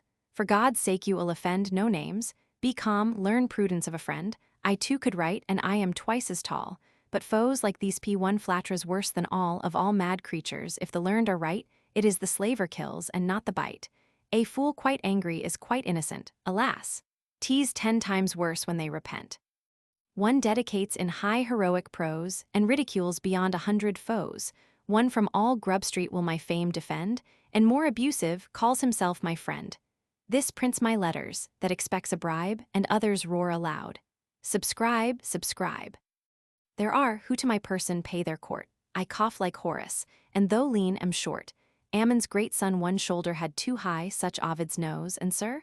You have an eye go on, obliging creatures, make me see all that distract my betters, met in me, say for my comfort, languishing in bed. Just so immortal Marrow held his head. And when I die, be sure you let me know great Homer died 3,000 years ago. Why did I write? What sin to me unknown dipped me in ink, my parents, or my own as yet a child, nor yet a fool to fame, I lisped in numbers, for the numbers came. I left no calling for this idle trade, no duty broke, no father disobeyed. The muse but served to ease some friend, not wife, to help me throw this long disease my life to second, Arbuthnot. Thy art and care, and teach the being you preserved to bear. But why then publish? Granville the polite and knowing Walsh would tell me I could write, well-natured Garth inflamed with early praise, and Congreve loved and Swift endured my lays, the courtly Talbot, Somers, Sheffield, Reed, Evan mitred Rochester would nod the head, and St. John's self, great Dryden's friends before, with open arms received one poet more. Happy my studies when by these approved. Happier their author when by these beloved. From these the world will judge of men and books, not from the Burnetts, Old Mixons, and Cooks. Soft were my numbers, who could take offense, while pure description held the place of sense, like gentle Fanny's was my flurry theme, a painted mistress or a purling stream. Yet then did Gildan draw his venal quill, I wished the man a dinner and sat still. Yet then did Dennis rave in furious fret, I never answered, I was not in debt, if want provoked or madness made them print, I wagged no war with Bedlam or the Mint. Did some more sober critic come abroad, if wrong I smilled, if right, I kissed the rod. Pains, reading, study are their just pretense, and all they want is spirit, taste, and sense. Commas and points they set exactly right, and 'twere a sin to rob them of their might. Yet ne'er one sprig of laurel gracked these ribalds, from slashing Bentley down to piddling Tybalds, each white, who reads not, and but scans and spells each word catcher that lives on syllables. Even such small critics some regard may claim, preserved in Milton's or in Shakespeare's name, pretty. In amber to observe the forms of hairs, or straws, or dirt, or grubs, or worms. The things, we know, are neither rich nor rare, but wonder how the devil they got there. Were others angry, I excused them too well might they rage, I gave them but their due. A man's true merit 'tis not hard to find, but each man's secret standard in his mind. That casting weight pride adds to emptiness this, who can gratify, for who can guess. The bard whom pilfered pastorals renown, who turns a Persian tale for half a crown, just writes to make his barrenness appear, and strains from hard-bound brains 8 lines a year. He, who still wanting, though he lives on theft, steals much, spends little, yet has nothing left. And he, who now to sense, now nonsense leaning, means not, but blunders round about a meaning, and he, whose fustian's so sublimely bad, it is not poetry, but prose run mad. All these my modest satire bade translate, and own that 9 such poets made a tate. How did they fume, and stamp, and roar, and chafe, and swear, not Addison himself was safe. Peace to all such. But were there one whose fires true genius kindles, and fair fame inspires, blessed with each talent and each art to please, and born to write, converse, and live with ease, should such a man, too fond to rule alone, bear, like the Turk, no brother near the throne? View him with scornful, yet with jealous eyes, and hate for arts that coust himself to rise, damn with faint praise, assent with civil leer. And without sneering, teach the rest to sneer, willing to wound and yet afraid to strike, just hint a fault and hesitate dislike, alike reserved to blame or to commend. A timorous foe and a suspicious friend, dreading even fools, by flatterers besieged, and so obliging that he ne'er obliged, like Cato, give his little senate laws and sit attentive to his own applause, while wits and templars every sentence raise, and wonder with a foolish face of praise. Who but must laugh, if such a man there be? Who would not weep, if Atticus were he? What though my name stood rubric on the walls or plaistered posts, with claps in capitals, or smoking forth, 100 hawkers' load on wings of winds came flying all abroad, I sought no homage from the race that right, I kept like Asian monarchs from their sight. Poems I heeded, now be, rimmed so long, no more than thou, great George. A birthday song. I ne'er with wits or witlings passed my days, to spread about the itch of verse and praise, nor like a puppy, daggled throw the town to fetch and carry sing-song up and down, nor at rehearsals sweat, and mouthed and cried, with handkerchief and orange at my side. But sick of fops and poetry and prate, to Bufo left the whole Castalian state. Proud as Apollo on his forked hill, sat full-blown Bufo, puffed by every quill, fed with soft dedication all day long. Horace and he went hand in song. His library, where busts of poets dead and a true Pindar stood without a head, received of wits an undistinguished race, who first his judgment asked, and then a place, much they extolled his pictures, much his seat, and flattered every day, and some days eat, till grown more frugal in his riper days, he paid some bards with port, and some with praise, to some a dry rehearsal saw assigned, and others, harder still, he paid in kind. Dryden alone, what wonder? Came not nigh, Dryden alone escaped this judging eye, but still the great have kindness in reserve, he helped to bury whom he helped to starve. May some choice patron bless each grey goose quill, may every Bavius have his Bufo still. So, when a statesman wants a day's defense, or envy holds a whole week's war with sense, or simple pride for flattery makes demands, may dunce by dunce be whistled off my hands, blessed be the great. For those they take away. And those they left me. For they left me gay, left me to see neglected genius bloom, neglected die, and tell it on his tomb. Of all thy blameless life the soul return my verse, and Queenbry weeping o'er thy urn. Oh, let me live my own, and die so too. To live and die is all I have to do, maintain a poet's dignity and ease, and see what friends, and read what books I please, above a patron, though I condescend sometimes to call a minister my friend. I was not born for courts or great affairs, I pay my debts, believe, and say my prayers, can sleep without a poem in my head, nor know if Dennis be alive or dead. Why am I asked what next shall see the light? Heavens, was I born for nothing but to write? Has life no joys for me? Or, to be grave, have I no friend to serve, no soul to save? I found him close with Swift indeed? No doubt, cries prating Balbus, something will come out. 'Tis all in vain, deny it as I will. No, such a genius never can lie still, and then for mine obligingly mistakes the first lampoon Sir Will or Bubo makes, poor guiltless I. And can I choose but smile, when every coxcomb knows me by my style? Cursed be the verse, how well soe'er it flow, that tends to make one worthy man my foe, give virtue scandal, innocence a fear, or from the soft-eyed virgin steal a tear.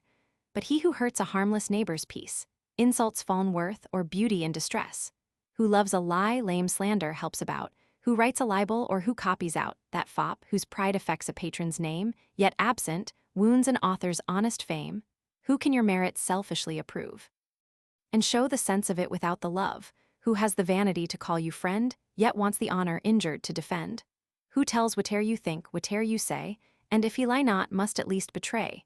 Who to the dean and silver bell can swear, and sees at cannons what was never there? Who reads but with a lust to misapply, make satire a lampoon, and fiction lie? A lash like mine no honest man shall dread, but all such babbling blockheads in his stead. Let Sporus tremble, what? That thing of silk, Sporus, that mere white curd of ass's milk, satire or sense, alas! Can Sporus feel, who breaks a butterfly upon a wheel P? Yet let me flap this bug with gilded wings, this painted child of dirt, that stinks and stings, whose buzz the witty and the fair annoys, yet wit ne'er tastes, and beauty ne'er enjoys. So well-bred spaniels civilly delight in mumbling of the game they dare not bite. Eternal smiles his emptiness betray, as shallow streams run dimpling all the way, whether in florid impotence he speaks, and as the prompter breathes, the puppet squeaks, or at the ear of Eve, familiar toad, half froth, half venom, spits himself abroad in puns or politics or tales or lies or spite or smut or rhymes or blasphemies. His wit all seesaw between that and this, now high, now low, now master up, now miss, and he himself one vile antithesis. Amphibious thing. That acting either part, the trifling head or the corrupted heart, fop at the toilet, flatterer at the board, now trips a lady and now struts a lord. Eve's tempter thus the rabbins have expressed, a cherub's face, a reptile all the rest, beauty that shocks you, parts that none will trust, wit that can creep, and pride that licks the dust. Not fortune's worshipper, nor fashion's fool, not lucre's madman, nor ambition's tool, not proud, nor servile. Be one poet's praise, that if he pleased by manly ways. That flattery, even to kings, he held a shame, and thought a lie in verse or prose the same. That not in fancy's maze he wandered long, but stooped to truth, and moralized his song. That not for fame, but virtue's better end, he stood the furious foe, the timid friend.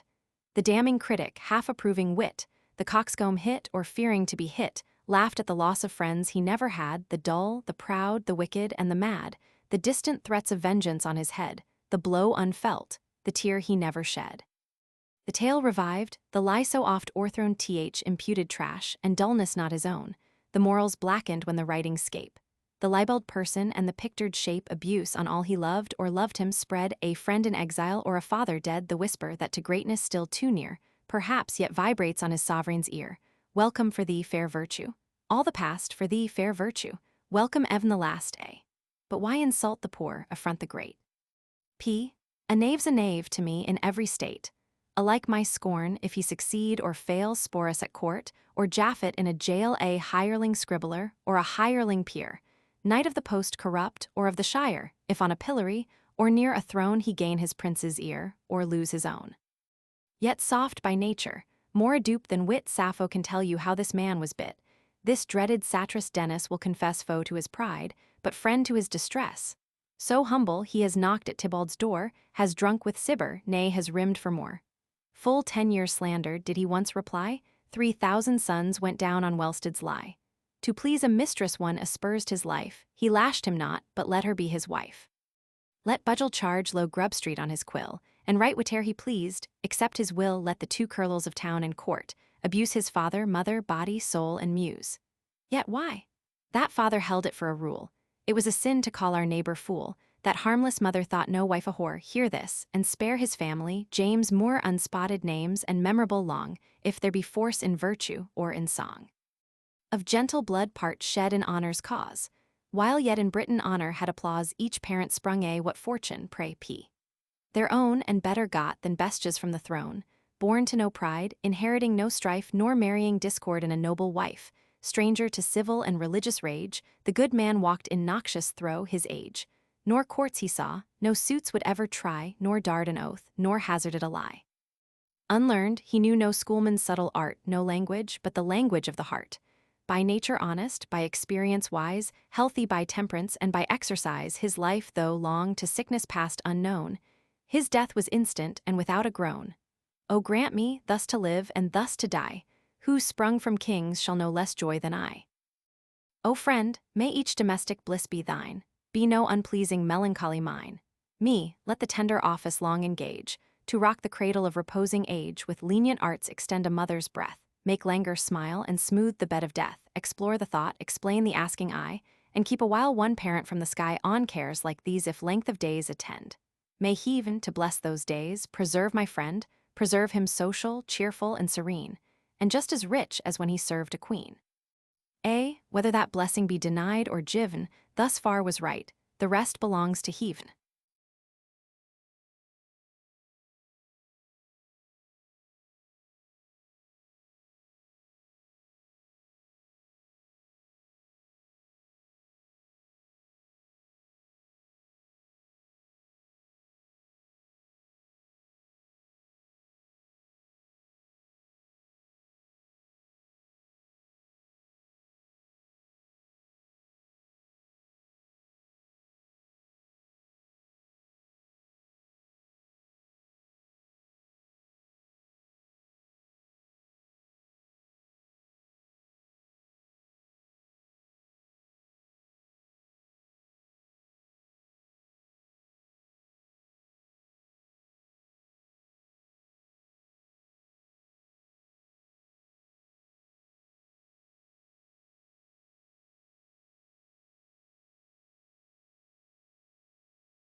Ode on Solitude. Happy the man whose wish and care a few paternal acres bound, content to breathe his native air in his own ground. Whose herds with milk, whose fields with bread, whose flocks supply him with attire, whose trees in summer yield him shade, in winter fire. Blessed who can unconcernedly find hours, days, and years slide soft away in health of body, peace of mind, quiet by day. Sound sleep by night, study and ease together mixed, sweet recreation and innocence, which most does please with meditation. Thus let me live unseen, unknown, thus unlamented let me die, steal from the world, and not a stone tell where I lie.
The Descent of Dullness.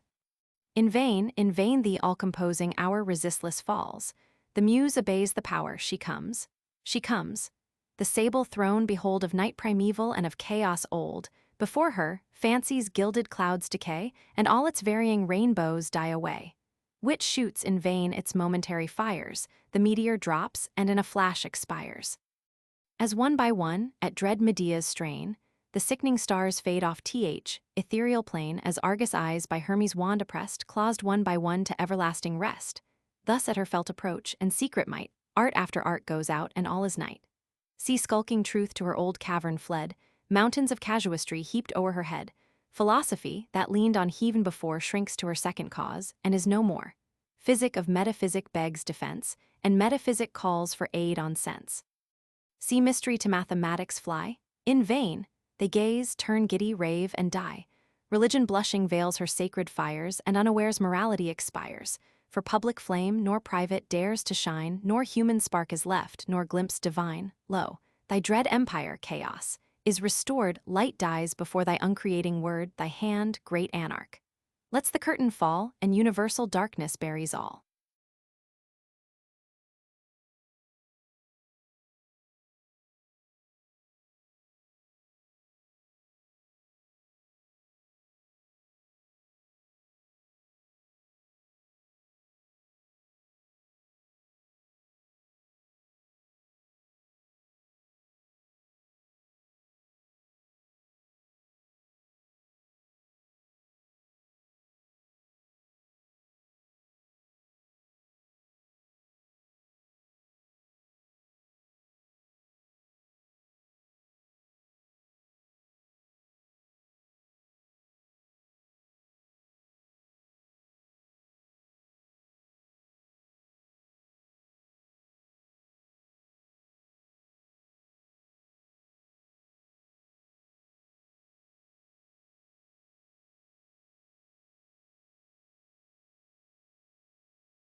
On Mr. Gay. In Westminster Abbey, 1732. Of manners gentle, of affections mild, in wit a man. Simplicity a child, with native humor tempering virtuous rage formed to delight at once and lash the age above temptation in a low estate, and uncorrupted, even among the great, a safe companion and an easy friend unblamed through life, lamented in thy end. These are thy honors. Not that here thy bust is mixed with heroes or with kings thy dust, but that the worthy and the good shall say, striking their pensive bosoms here lies gay.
Notes: The Rape of the Lock. Introduction. In 1711, Pope, who had just published his essay on criticism, was looking about for new worlds to conquer. A fortunate chance threw in his way a subject exactly suited to his tastes and powers. He seized upon it, dashed off his first sketch in less than a fortnight, and published it anonymously in a miscellany issued by Lintot in 1712. But the theme had taken firm root in his mind. Dissatisfied with his first treatment of it, he determined, against the advice of the best critic of the day, to recast the work, and lift it from a mere society Jew disparate into an elaborate mock heroic poem. He did so and won a complete success. Even yet, however, he was not completely satisfied, and from time to time he added a touch to his work until he finally produced the finished picture which we know as The Rape of the Lock.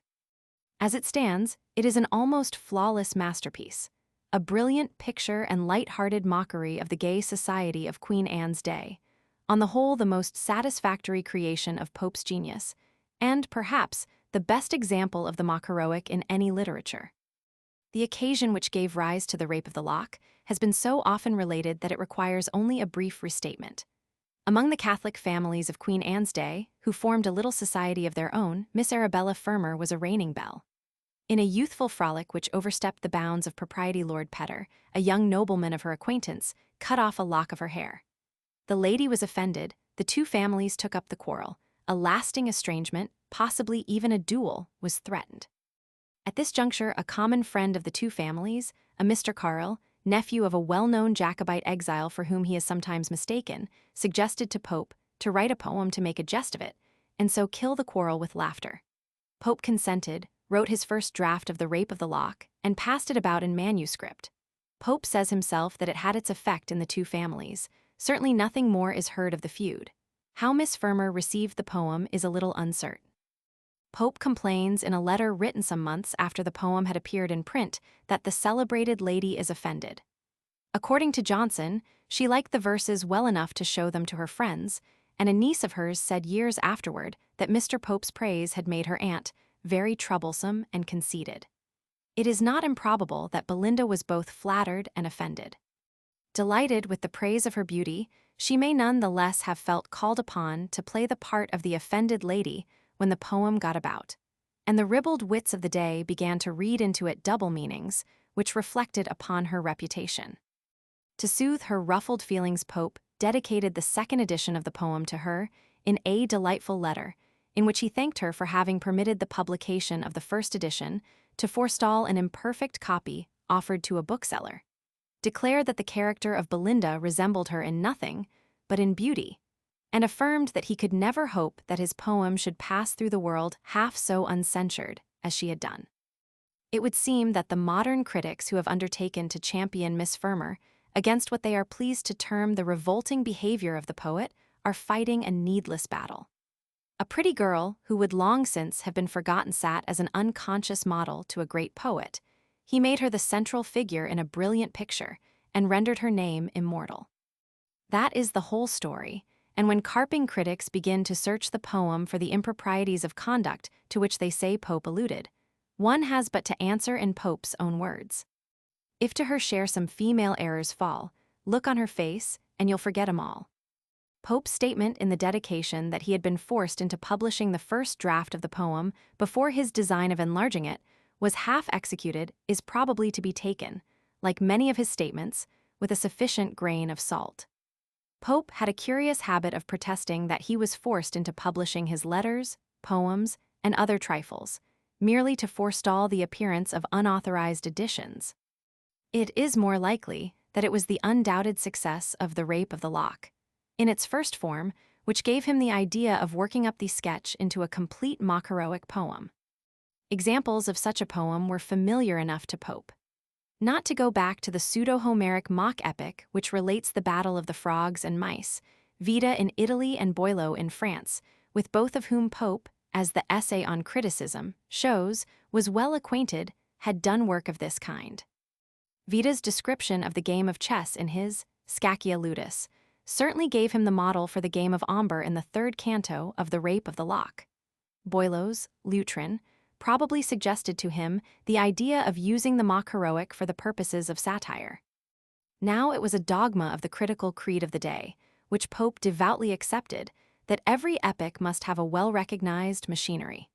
Machinery, as he kindly explained to Miss Fermor, was a term invented by the critics to signify that part which the deities, angels, or demons are made to act in a poem, in short for the whole supernatural element. Such machinery was quite wanting in the first draft of The Rape. It must be supplied if the poem was to be a true epic, even of the comic kind, and the machinery must be of a nature which would lend itself to the light satiric tone of the poem. What was it to be? The employment of what we may call Christian machinery, the angels and devils of Tasso and Milton, was, of course, out of the question. The employment of the classic machinery was almost as impossible. It would have been hard for such an admirer of the classics as Pope to have taken the deities of Olympus otherwise than seriously. And even if he had been able to treat them humorously, the humor would have been a form of burlesque quite at variance with what he had set out to accomplish. For Pope's purpose, springing naturally from the occasion which set him to writing The Rape, was not to burlesque what was naturally lofty by exhibiting it in a degraded light, but to show the true littleness of the trivial by treating it in a grandiose and mock-heroic fashion, to make the quarrel over the stolen lock ridiculous by raising it to the plane of the epic contest before the walls of Troy. In his perplexity, a happy thought, little less in fact than an inspiration of genius, came to Pope. He had been reading a book by a clever French abbé treating in a satiric fashion of the doctrines of the so-called Rosicrucians, in particular of their ideas of elemental spirits and the influence of these spirits upon human affairs. Here was the machinery he was looking for made to his hand. There would be no burlesque in introducing the Rosicrucian sylphs and gnomes into a mock-heroic poem, for few people, certainly not the author of the Conte de Gabalis, took them seriously. Yet the widespread popularity of this book, to say nothing of the existence of certain Rosicrucian societies, had rendered their names familiar to the society for which Pope wrote. He had but to weave them into the action of his poem, and the brilliant little sketch of society was transformed into a true mock epic. The manner in which this interweaving was accomplished is one of the most satisfactory evidences of Pope's artistic genius. He was proud of it himself. The making the machinery and what was published before hit so well together is, he told Spencer, I think, one of the greatest proofs of judgment of anything I ever did. And he might well be proud. Macaulay, in a well-known passage, has pointed out how seldom in the history of literature such a recasting of a poem has been successfully accomplished. But Pope's revision of The Rape of the Lock was so successful that the original form was practically done away with. No one reads it now but professed students of the literature of Queen Anne's time. And so artfully has the new matter been woven into the old that if the recasting of The Rape of the Lock were not a commonplace even in school histories of English literature. Not one reader in 100 would suspect that the original sketch had been revised and enlarged to more than twice its length.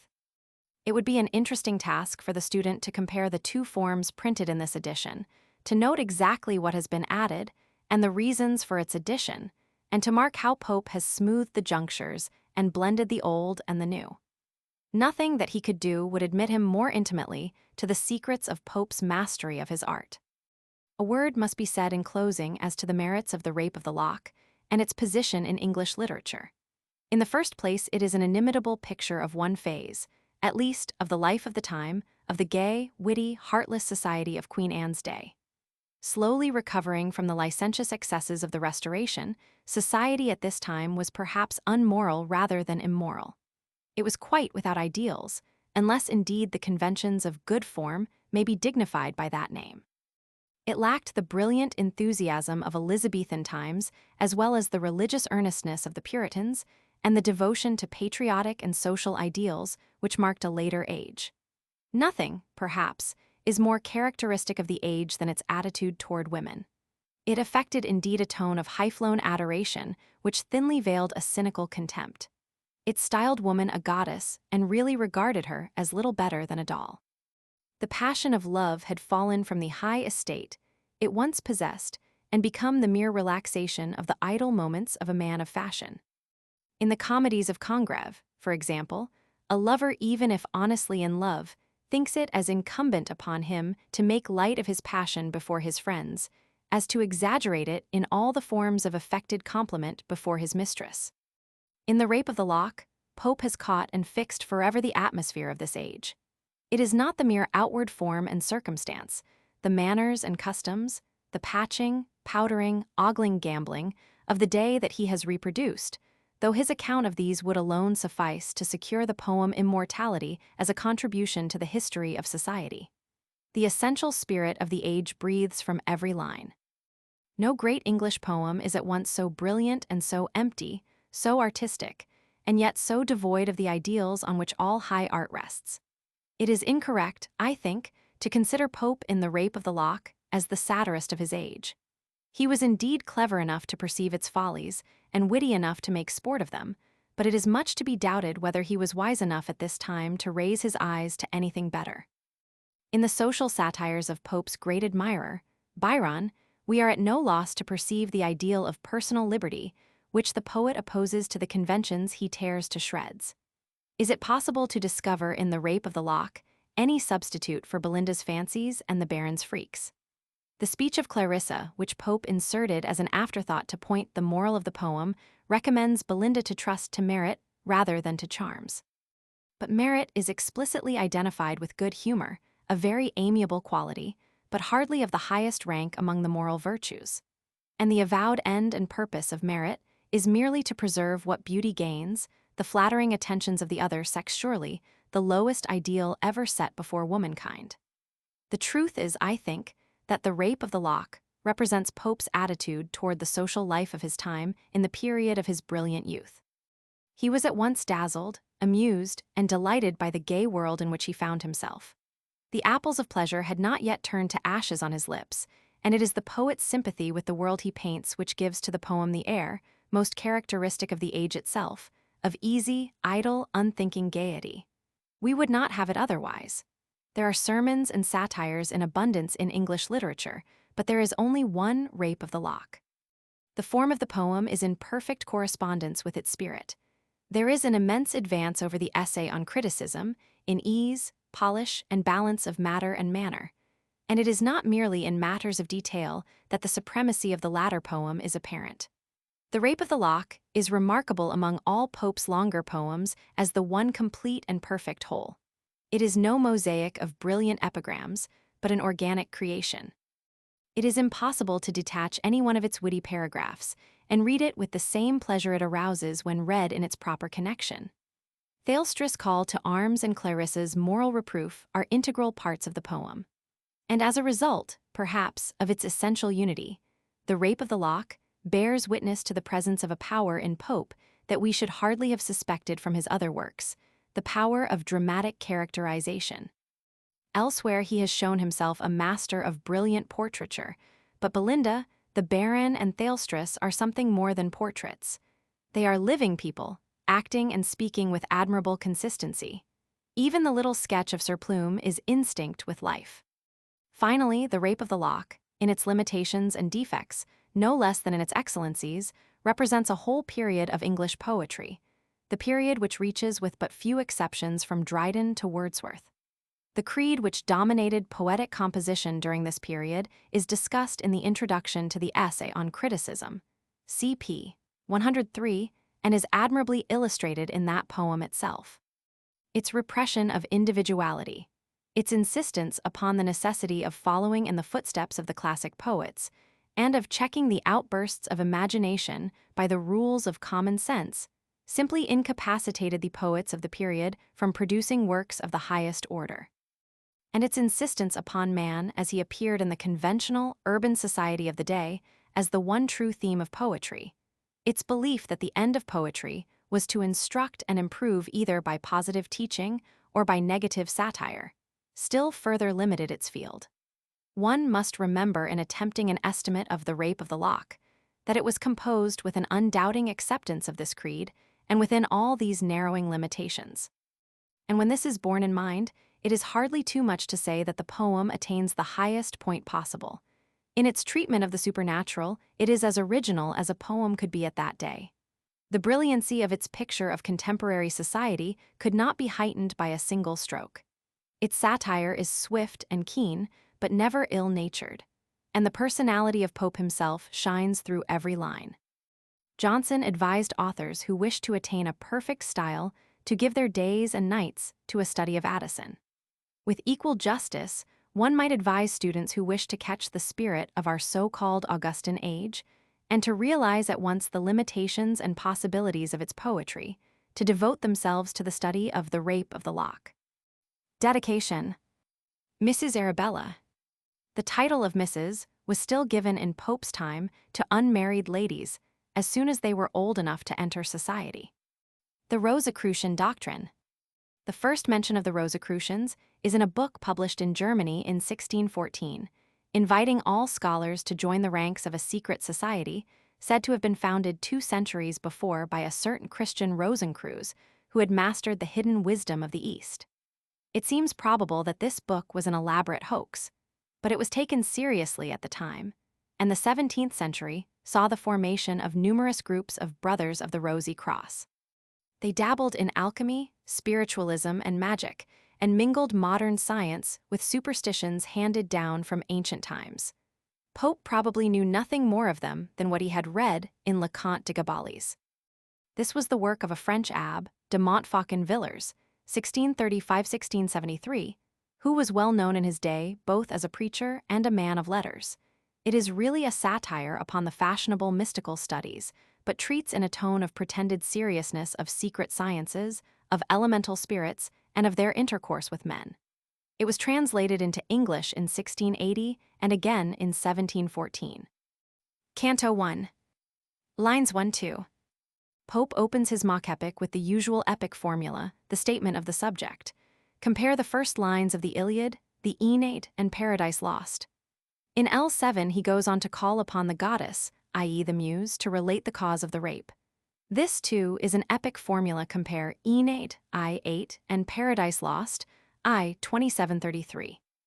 3 Caril. See Introduction, p83. In accordance with his wish, his name was not printed in the editions of the poem that came out in Pope's lifetime, appearing there only as C or CL. 4 Belinda. A name used by Pope to denote Miss Fermor, the heroine of The Rape of the Lock. 12. This line is almost a translation of a line in the Aeneid. I11, where Virgil asks if it be possible that such fierce passions, as Juno's, should exist in the minds of gods. 13 Sol. A good instance of the fondness which Pope shared with most poets of his time for giving classical names to objects of nature. This trick was supposed to adorn and elevate poetic diction. Try to find other instances of this in The Rape of the Lock. Why is the sun's ray called timorous? 16. It was an old convention that lovers were so troubled by their passion that they could not sleep. In the prologue to the Canterbury Tales, LL. 97-98, Chaucer says of the young squire, "So hote he loved, that by nightertale he sleep na more than doth a nightingale." Pope, of course, is laughing at the easy-going lovers of his day, who, in spite of their troubles, sleep very comfortably till noon. 17. The lady on awaking rang a little handbell that stood on a table by her bed to call her maid. Then, as the maid did not appear at once, she tapped impatiently on the floor with the heel of her slipper. The watch in the next line was a repeater. 19. All the rest of this canto was added in the second edition of the poem, CPP 84-86. Pope did not notice that he describes Belinda as waking in I-14 and still asleep and dreaming in LL. 19-116. 20 Guardian Sylph. Compare LL. 67-78. 23 A Birthnight Beau. A fine gentleman in his best clothes, such as he would wear at a ball on the occasion of a royal birthday. 30. The nurse would have told Belinda the old tales of fairies, who danced by moonlight on rings in the greensward, and dropped silver coins into the shoes of tidy little maids. The priest, on the other hand, would have repeated to her the legend of Saint Cecilia and her guardian angel, who once appeared in bodily form to her husband holding 2 rose garlands gathered in paradise, or of Saint Dorothea, who sent an angel messenger with a basket of heavenly fruits and flowers to convert the pagan Theophilus. 42 Militia. Used here in the general sense of soldiery. 44 The Box. In the theater. The Ring. The drive in Hyde Park, where the ladies of society took the air. 46 A Chair.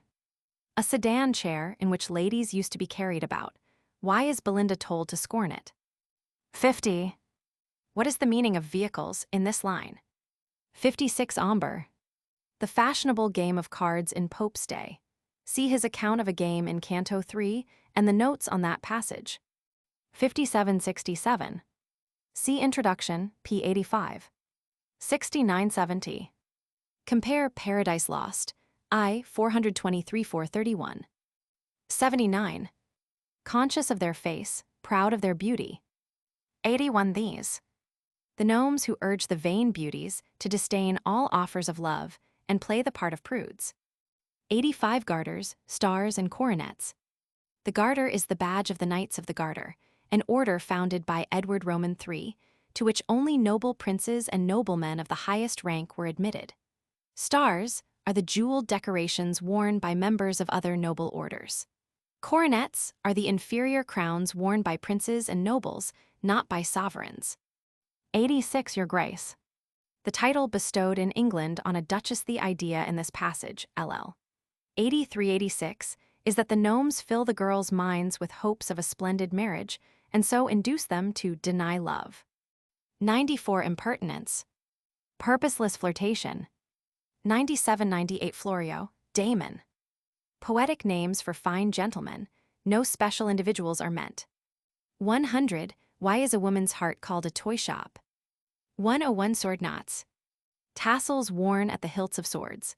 In Pope's day, every gentleman carried a sword, and these sword knots were often very gay. 105 Who thy protection claim.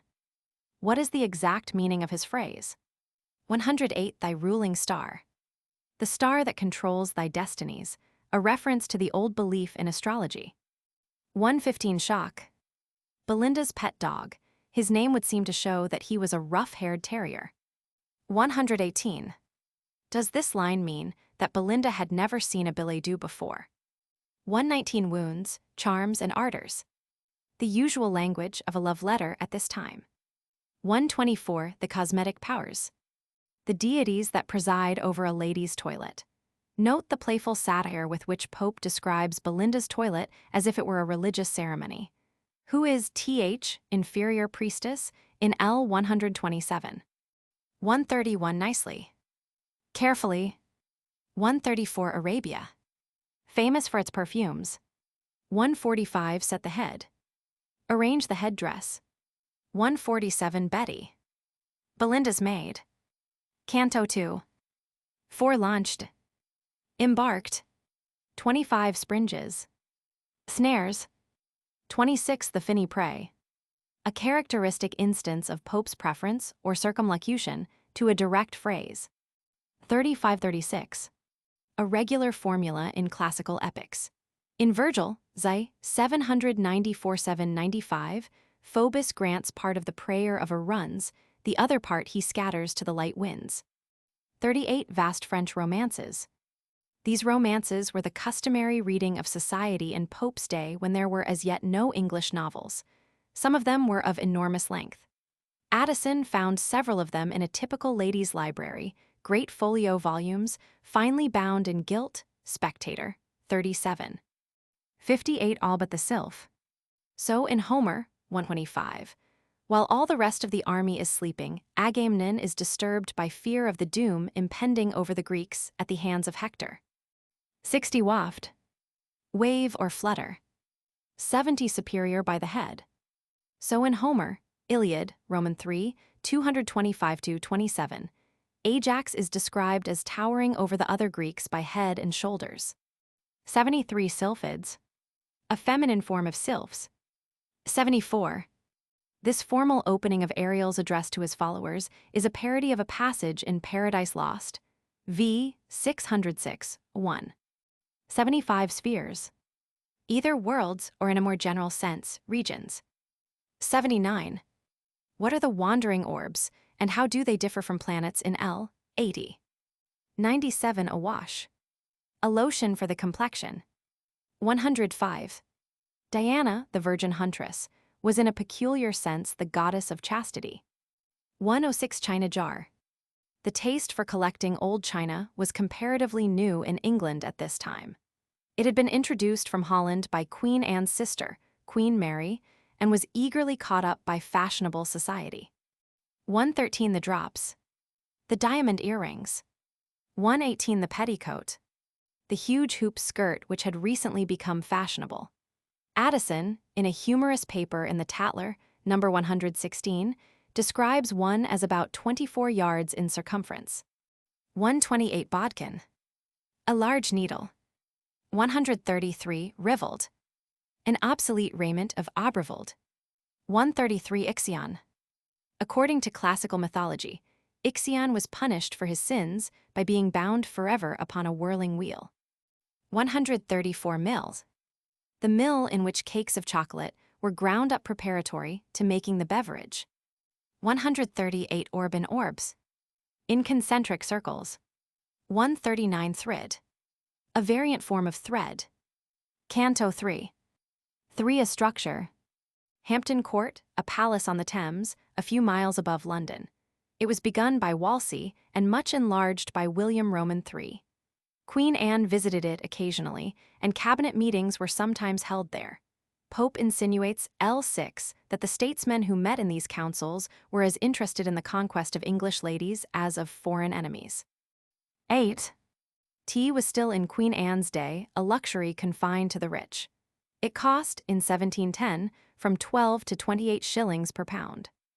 9 the heroes and the nymphs. The boating party, which started for Hampton Court in Canto 2. 17. Snuff-taking had just become fashionable at this time. The practice is said to date from 1702, when an English admiral brought back 50 tons of snuff found on board some Spanish ships which he had captured in Vigo Bay.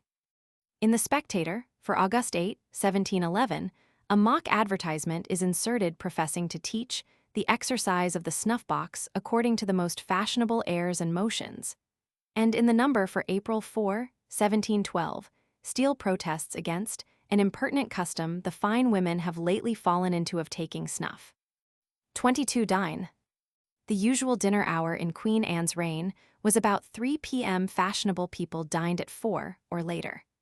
This allowed the fashionable lady who rose at noontime to do a little shopping and perform the long labors of the toilet. 26 knights. One of these was the Baron, CL 66. 27 amber. A game of cards invented in Spain. It takes its name from the Spanish phrase originally used by the player who declared trumps. Yo soy el hombre, i.e., I am the man. It could be played by 3, 5, or 9 players, but the usual number was 3 as here. Each of these received 9 cards, and one of them named the trump and thus became the ombre, who played against the 2 others.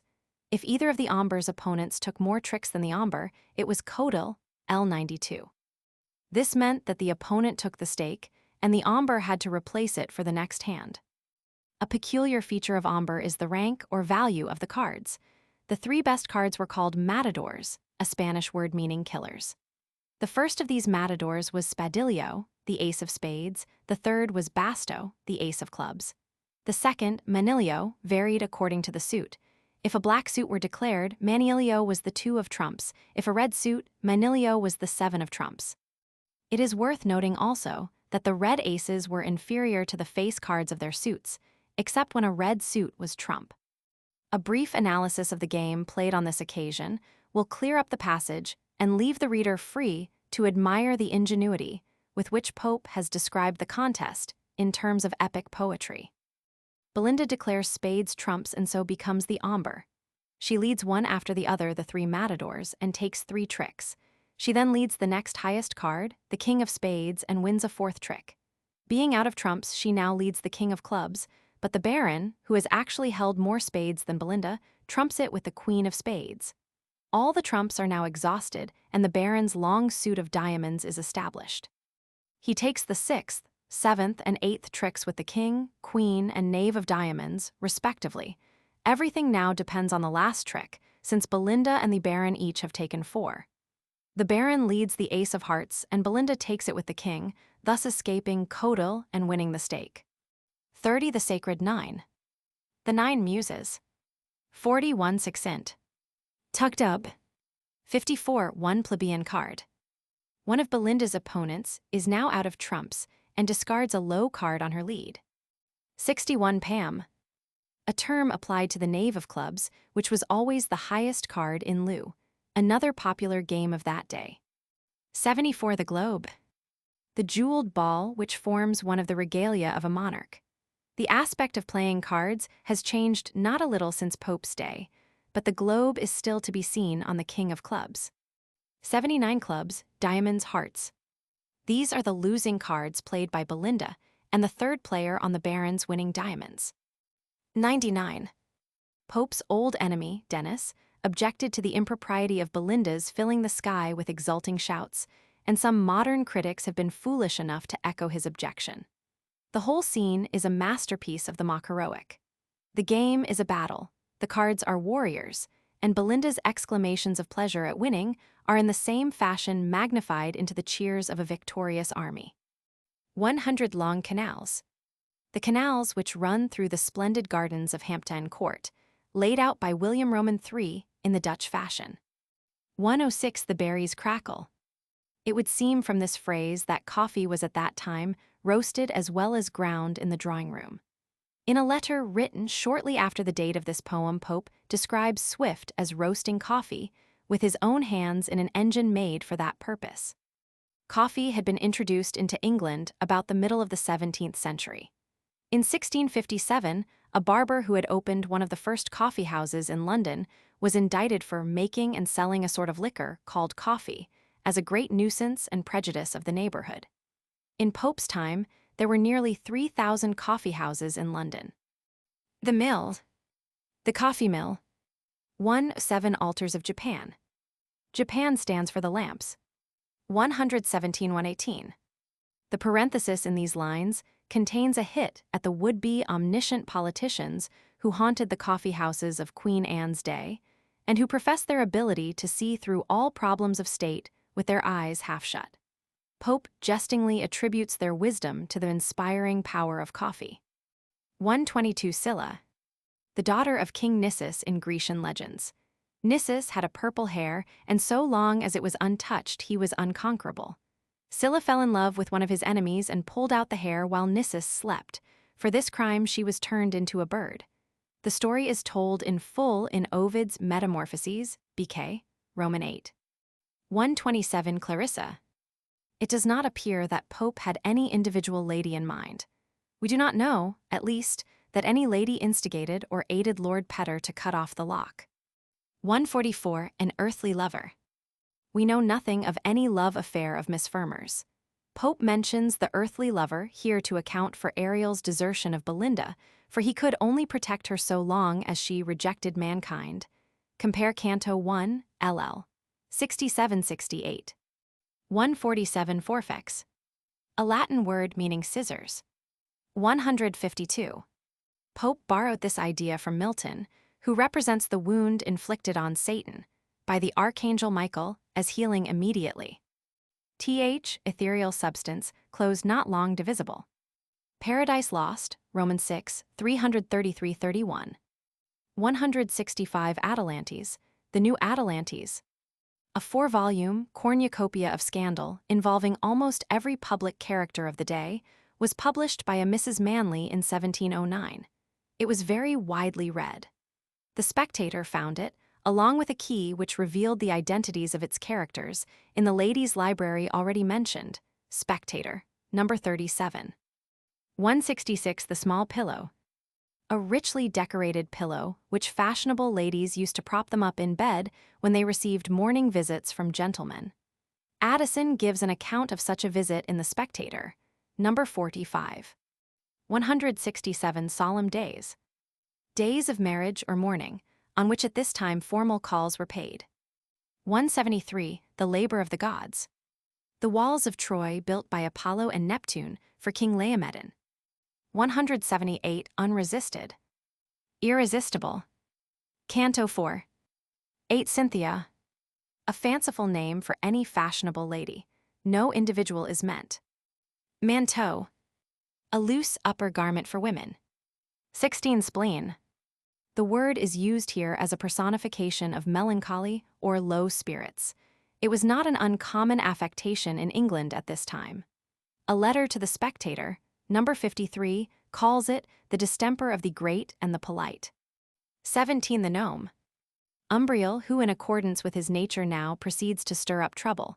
Compare Canto I, LL. 63-64. 20.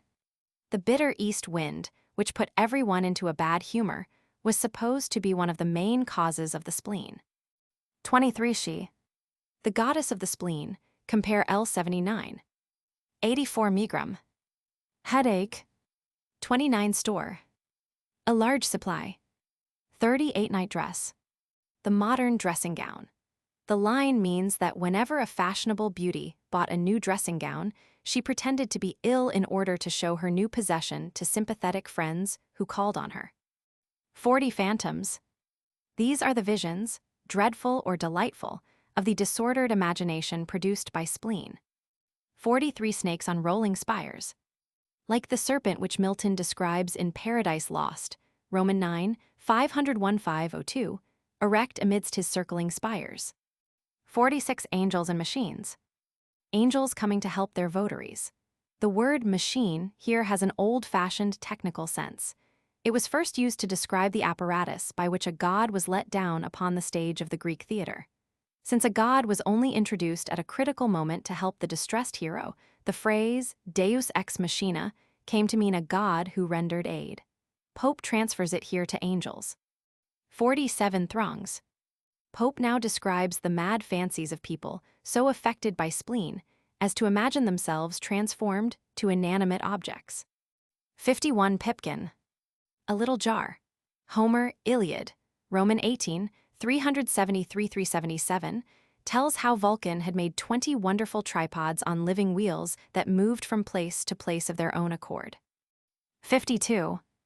Pope, in a note to this poem, says that a lady of his time actually imagined herself to be a goose spy. 56 A branch. So Aeneas bore a magic branch to protect him when he descended to the infernal regions. Aeneid, Romans 6, 136-143. Spleenwort. A sort of fern which was once supposed to be a remedy against the spleen. 58 The sex. Women. 59 Vapors. A form of spleen to which women were supposed to be peculiarly liable, something like our modern hysteria. It seems to have taken its name from the fogs of England, which were thought to cause it. 65 A nymph. Belinda, who had always been so light-hearted that she had never been a victim of the spleen. 89 Citron waters. A liqueur made by distilling brandy with the rind of citrons. It was a fashionable drink for ladies at this time. 71. Made men suspicious of their wives. 82. Ulysses. Homer, Odyssey, X 125, tells how Aeolus, the god of the winds, gave Ulysses a wallet of oxhide in which all the winds that might oppose his journey homeward were closely bound up. 89. Thalestris. The name of a warlike queen of the Amazons. Pope uses it here for a friend of Belinda's who excites her to revenge herself for the rape of her lock. It is said that this friend was a certain Mrs. Morley. 102. Loads of lead. Curl papers used to be fastened with strips of lead. 105. Honor. Female reputation. 109. Toast. A slang term in Pope's day for a reigning beauty whose health was regularly drunk by her admirers. Steele, Tatler. Number 24 says that the term had its rise from an accident that happened at Bath in the reign of Charles Roman II. A famous beauty was bathing there in public, and one of her admirers filled a glass with the water in which she stood and drank her health. There was in the place, says Steele, a gay fellow, half-fuddled, who offered to jump in and swore though he liked not the liquor, he would have the toast. He was opposed in his resolution, yet this whim gave foundation to the present honor which is done to the lady we mention in our liquors, who has ever since been called a toast. To understand the point of the story, one must know that it was an old custom to put a bit of toast in hot drinks. In this line in the poem Thalestris insinuates that if Belinda submits tamely to the rape of the lock, her position as a toast will be forfeited. 113-116. Thalestris supposes that the baron will have the lock set in a ring under a bit of crystal. Old-fashioned hair rings of this kind are still to be seen. 117. Hyde Park Circus. The ring of Canto I, L44. Grass was not likely to grow there so long as it remained the fashionable place to drive. 118. In the Sound of Bow. Within hearing of the bells of the Church of St. Mary le Bow in Cheapside. So far back as Ben Jonson's time, eastward ho, I Roman II, 36, it was the mark of the unfashionable middle-class citizen to live in this quarter. A wit in Queen Anne's day would have scorned to lodge there. 121. Sir Plume. This was Sir George Brown, brother of Mrs. Morley, Thalestris.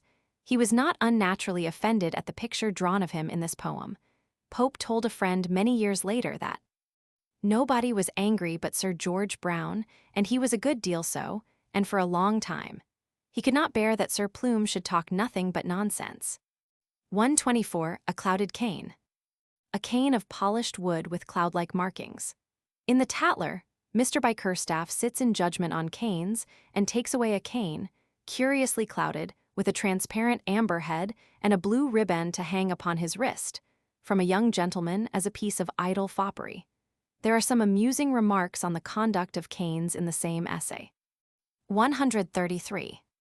The Baron's Oath is a parody of the Oath of Achilles' Iliad, I 234.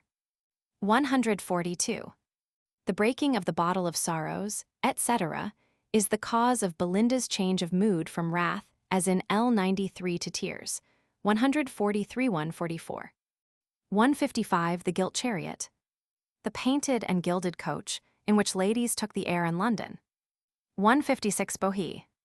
Tea, the name comes from a range of hills in China, where a certain kind of tea was grown. 162. The Patch Box. The box which held the little bits of black sticking plaster with which ladies used to adorn their faces. According to Addison, Spectator. No, 81, ladies even went so far in this fad as to patch on one side of the face or the other, according to their politics. Canto 5. 5. The Trojan. Aeneas, who left Carthage in spite of the wrath of Dido and the entreaties of her sister Anna. 736.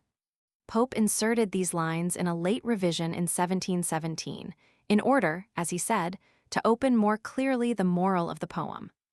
The speech of Clarissa is a parody of a famous speech by Sarpedon in the Iliad, Roman 12, 310-328. 14. At this time, the gentlemen always sat in the side boxes of the theater, the ladies in the front boxes. 20. As vaccination had not yet been introduced, smallpox was at this time a terribly dreaded scourge. 23. In The Spectator, number 23, there is inserted a mock advertisement, professing to teach the whole art of ogling, the church ogle, the playhouse ogle, a flying ogle fit for the ring, etc. 24. Painting the face was a common practice of the belles of this time. The Spectator, number 41, contains a bitter attack on the painted ladies whom it calls the Picts. 37. Virago. A fierce, masculine woman, here used for Thalestris. 45. In the Iliad, BK, Roman 20, the gods are represented as taking sides for the Greeks and Trojans and fighting among themselves. Pallas opposes Ares or Mars, and Hermes Latona. 48. Olympus. The hill on whose summit the gods were supposed to dwell, often used for heaven itself. 50. Neptune. Used here for the sea over which Neptune presided. 53. A sconce's height. The top of an ornamental bracket for holding candles. 61. Explain the metaphor in this line. 64. The quotation is from a song in an opera called Camilla. 65. The Meander is a river in Asia Minor. Ovid, Heroides Roman 7, 1-2, represents the swan as singing his death song on its banks. 68. Chloe, a fanciful name. No real person is meant. 71. The figure of Jove weighing the issue of a battle in his scales is found in the Iliad, Roman 8, 69-73. Milton imitated it in Paradise Lost, Roman 9, 996-1004. When the men's wits mounted it showed that they were lighter, less important than the ladies' hair, and so were destined to lose the battle. 89-96. This pedigree of Belinda's bodkin is a parody of Homer's account of Agamemnon's scepter, Iliad, Roman 2, 101-8. 105-106. In Shakespeare's play, Othello fiercely demands to see a handkerchief which he has given his wife, and takes her inability to show it to him as a proof of her infidelity. 113. The lunar sphere. It was an old superstition that everything lost on Earth went to the moon. An Italian poet, Ariosto, uses this notion in a poem with which Pope was familiar, Orlando Furioso, Canto 34, and from which he borrowed some of his ideas for the Cave of Spleen. 122. Why does Pope include tomes of casuistry in this collection? 125. There was a legend that Romulus never died, but had been caught up to the skies in a storm. Proculus, a Roman senator, said that Romulus had descended from heaven and spoken to him, and then ascended again, Livy, I, 16. 129. Berenice's locks. Berenice was an Egyptian queen who dedicated a lock of hair for her husband's safe return from war. It was said afterward to have become a constellation, and a Greek poet wrote some verses on the marvel. 132. Why were the Sylphs pleased? 133. The Mall. The upper side of St. James's Park in London, a favorite place at this time for promenades. 136. Rosamunda's Lake. A pond near one of the gates of St. James's Park, a favorite rendezvous for lovers. 137. Partridge. An almanac maker of Pope's day who was given to prophesying future events. Shortly before this poem was written, Swift had issued a mock almanac foretelling that Partridge would die on a certain day. When that day came, Swift got out a pamphlet giving a full account of Partridge's death. In spite of the poor man's protests, Swift and his friends kept on insisting that he was dead. He was still living, however, when Pope wrote this poem. Why does Pope call him Th, egregious wizard? 138. Galileo's eyes. The telescope, first used by the Italian astronomer Galileo. 140. Louis Roman XIV of France. The great enemy of England at this time. Rome. Here used to denote the Roman Catholic Church. 143. The shining sphere. An allusion to the old notion that all the stars were set in one sphere in the sky. Belinda's lost lock, now a star, is said to add a new light to this sphere. 147. What are the fair sons? An essay on criticism. Introduction. The essay on criticism was the first really important work that Pope gave to the world.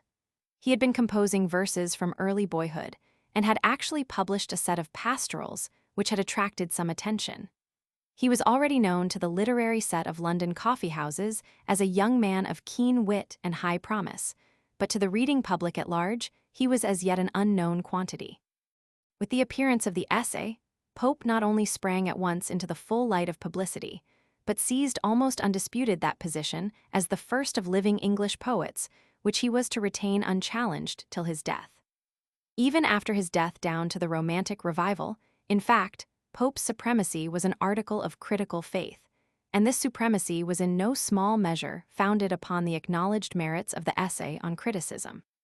Johnson, the last great representative of Pope's own school of thought in matters literary, held that the poet had never excelled this early work, and gave it as his deliberate opinion that if Pope had written nothing else, the essay would have placed him among the first poets and the first critics.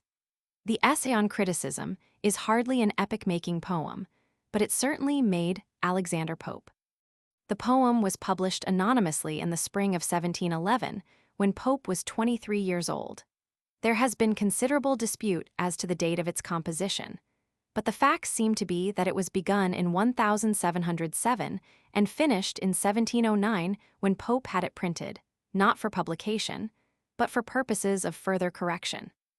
As it stands, therefore, it represents a work planned at the close of Pope's precocious youth, and executed and polished in the first flush of his manhood. And it is quite fair to say that, considering the age of its author, the essay on criticism is one of the most remarkable works in English. Not that there is anything particularly original about the essay. On the contrary, it is one of the most conventional of all Pope's works. It has nothing of the lively fancy of the Rape of the Lock, little or nothing of the personal note which stamps the later satires and epistles as so peculiarly Pope's own. Apart from its brilliant epigrammatic expression, the essay on criticism might have been written by almost any man of letters in Queen Anne's day who took the trouble to think a little about the laws of literature, and who thought about those laws strictly in accordance with the accepted conventions of his time. Pope is not in the least to be blamed for this lack of originality. Profound original criticism is perhaps the very last thing to be expected of a brilliant boy, and Pope was little more when he planned this work. But boy as he was, he had already accomplished an immense amount of desultory reading, not only in literature proper, but in literary criticism as well. He told Spence in later years that in his youth he had gone through all the best critics, naming especially Quintilian, Rapin, and Bossu. A mere cursory reading of the essay shows that he had also studied Horace, Vida, and Boileau. Before he began to write, he had, so he told Spence, digested all the matter of the poem into prose. In other words, then, the essay on criticism is at once the result of Pope's early studies, the embodiment of the received literary doctrines of his age, and, as a consecutive study of his poems shows, the program in accordance with which, making due allowance for certain exceptions and inconsistencies, he evolved the main body of his work. It would, however, be a mistake to treat, as did Pope's first editor, the essay on criticism as a methodical, elaborate, and systematic treatise. Pope, indeed, was flattered to have a scholar of such recognized authority as Warburton to interpret his works, and permitted him to print a commentary upon the essay, which is quite as long and infinitely duller than the original. But the true nature of the poem is indicated by its title. It is not an art of poetry, such as Boileau composed, but an essay. And by the word essay, Pope meant exactly what Bacon did a tentative sketch, a series of detached thoughts upon a subject, not a complete study or a methodical treatise. All that we know of Pope's method of study, habit of thought, and practice of composition goes to support this opinion. He read widely but desultorily, thought swiftly and brilliantly, but illogically and inconsistently, and composed in minute sections on the backs of letters and scraps of waste paper, fragments which he afterward united, rather than blended, to make a complete poem, a mosaic rather than a picture. Yet the essay is by no means the collection of independent maxims tied together by the printer, but having no natural order, which De Quincey pronounced it to be. It falls naturally into three parts. The first deals with the rules derived by classic critics from the practice of great poets, and ever since of binding force both in the composition and in the criticism of poetry. The second analyzes with admirable sagacity the causes of faulty criticism as pride, imperfect learning, prejudice, and so on. The third part discusses the qualities which a true critic should possess: good taste, learning, modesty, frankness, and tact, and concludes with a brief sketch of the history of criticism from Aristotle to Walsh. This is the general outline of the poem, sufficient, I think, to show that it is not a mere bundle of poetic formulae. But within these broad limits the thought of the poem wanders freely, and is quite rambling, inconsistent, and illogical enough to show that Pope is not formulating an exact and definitely determined system of thought. Such indeed was, I fancy, hardly his purpose.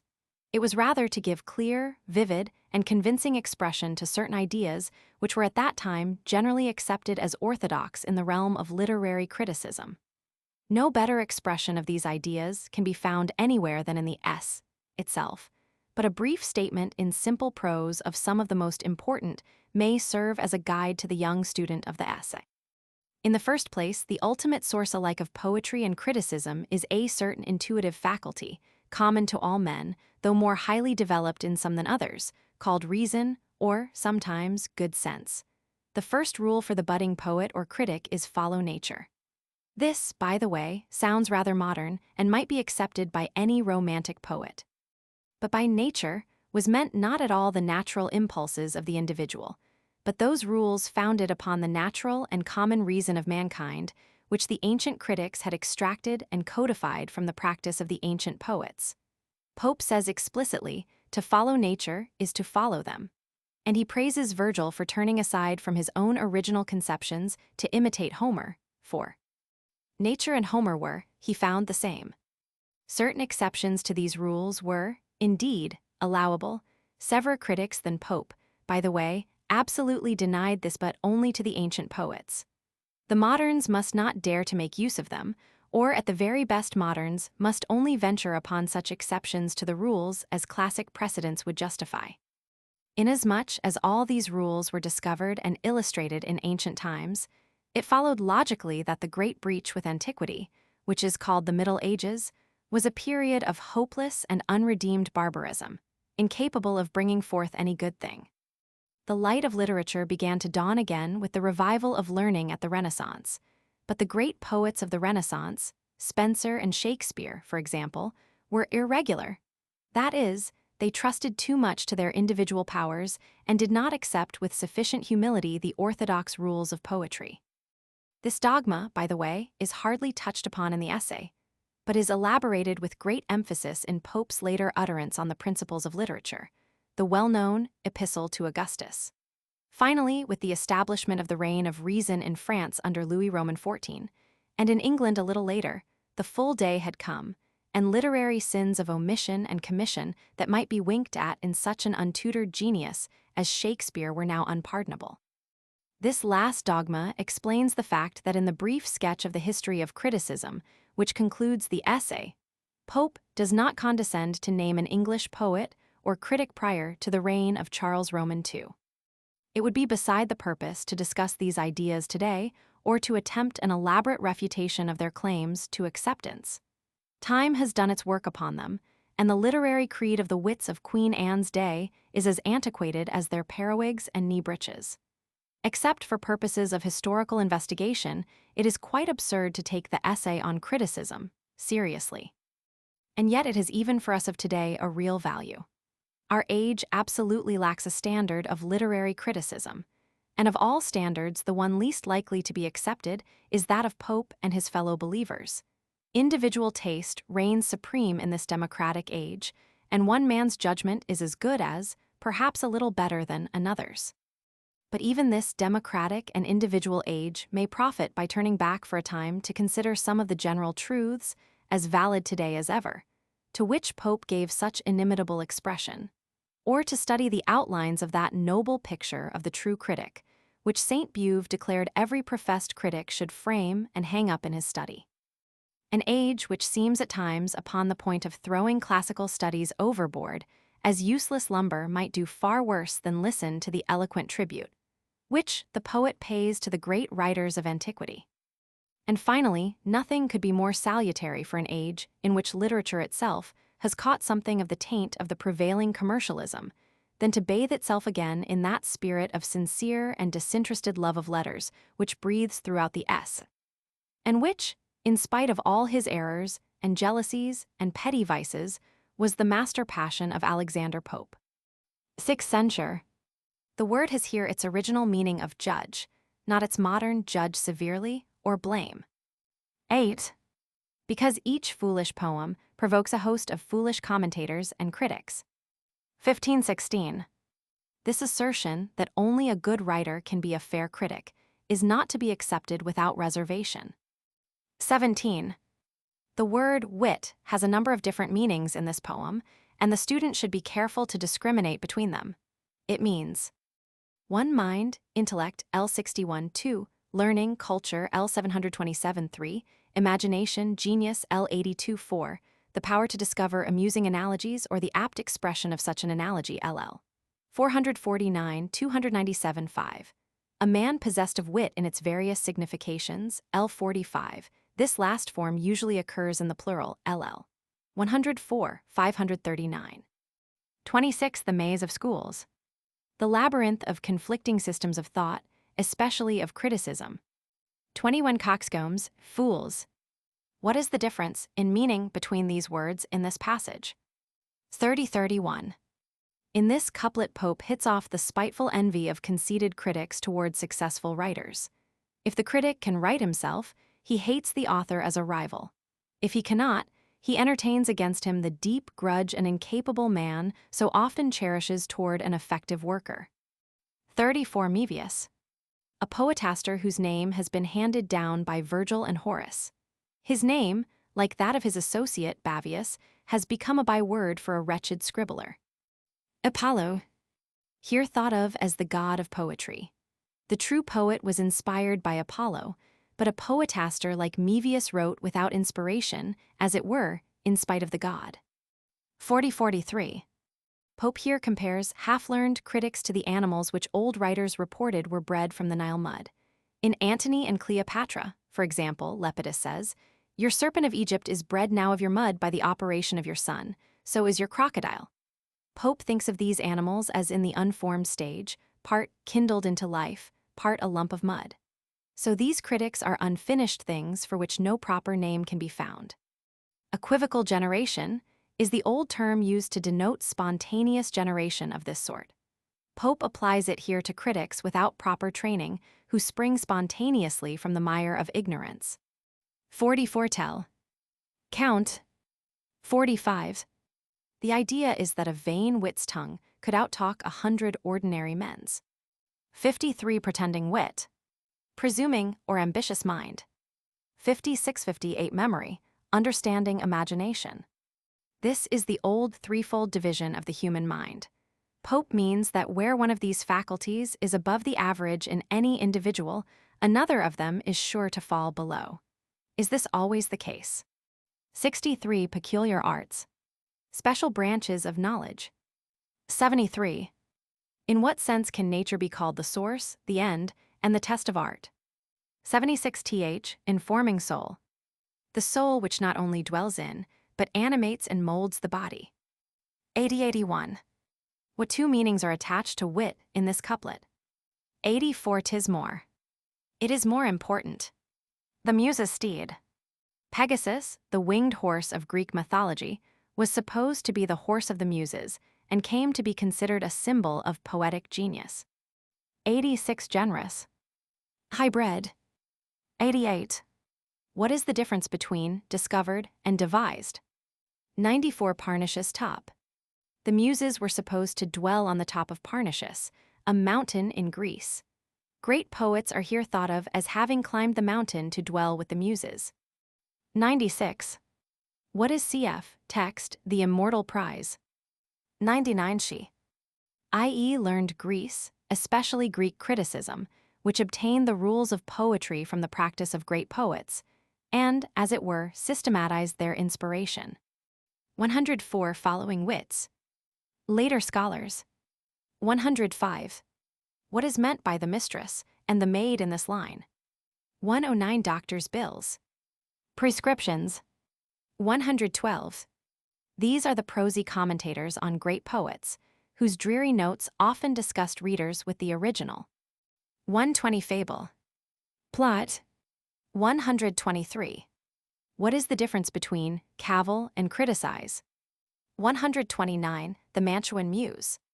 The poetry of Virgil, which Pope thinks the best commentary on Homer. In what sense is this to be understood? 130 Maro. Virgil, whose full name was Publius Virgilius Maro, Pope here praises Virgil's well-known imitation of Homer. Since nature and Homer were the same, a young poet like Virgil could do nothing better than copy Homer. 138 The Stagirite. Aristotle, a native of Stagira, was the first and one of the greatest of literary critics. His rules were drawn from the practice of great poets, and so, according to Pope, to imitate Homer was to obey the ancient rules. 141. There are some beauties in poetry which cannot be explained by criticism. 142 Happiness. Used here to express the peculiar charm of spontaneous poetic expression as contrasted with care, i.e., the art of revising and improving, which can be taught. 152 Vulgar Bounds. The limitations imposed upon ordinary writers.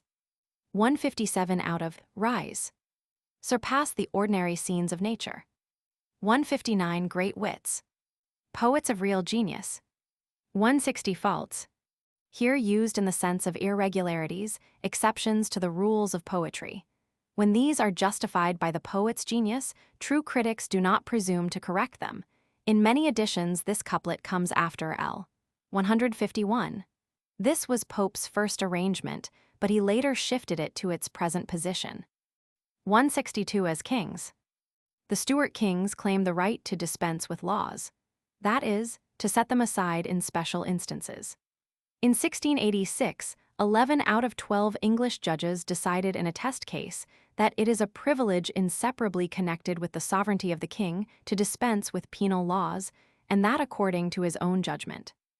The English people very naturally felt that such a privilege opened the door to absolute monarchy, and after the fall of James Roman II, Parliament declared in 1689 that the pretended power of suspending of laws, without the consent of Parliament, is illegal. 164 Its End. The purpose of every law of poetry, namely, to please the reader. This purpose must not be transgressed, i.e., forgotten by those who wish to make exceptions to these laws. 166 Their precedent. The example of classic poets. 179 Stratagems, error. Things in the classic poets, which to carping critics seem faults, are often clever devices to make a deeper impression on the reader. 180 Homer nods. Horace, in his Art of Poetry, used this figure to imply that even the greatest poet sometimes made mistakes. Pope very neatly suggests that it may be the critic rather than the poet who is asleep. 181 Each ancient altar. Used here to denote the works of the great classic writers. The whole passage down to L200 is a noble outburst of enthusiasm for the poets whom Pope had read so eagerly in early youth. 186 Consenting Paeans. Unanimous hymns of praise. 194 Must, found. Are not destined to be discovered till some future time. 196. Who is the last, the meanest of your sons? 203 Bias. Mental bent or inclination. 208. This line is based upon physiological theories which are now obsolete. According to these, wind or air supplied the lack of blood or of animal spirits in imperfectly constituted bodies. To such bodies Pope compares those ill-regulated minds where a deficiency of learning and natural ability is supplied by self-conceit. 216. The Pierian Spring.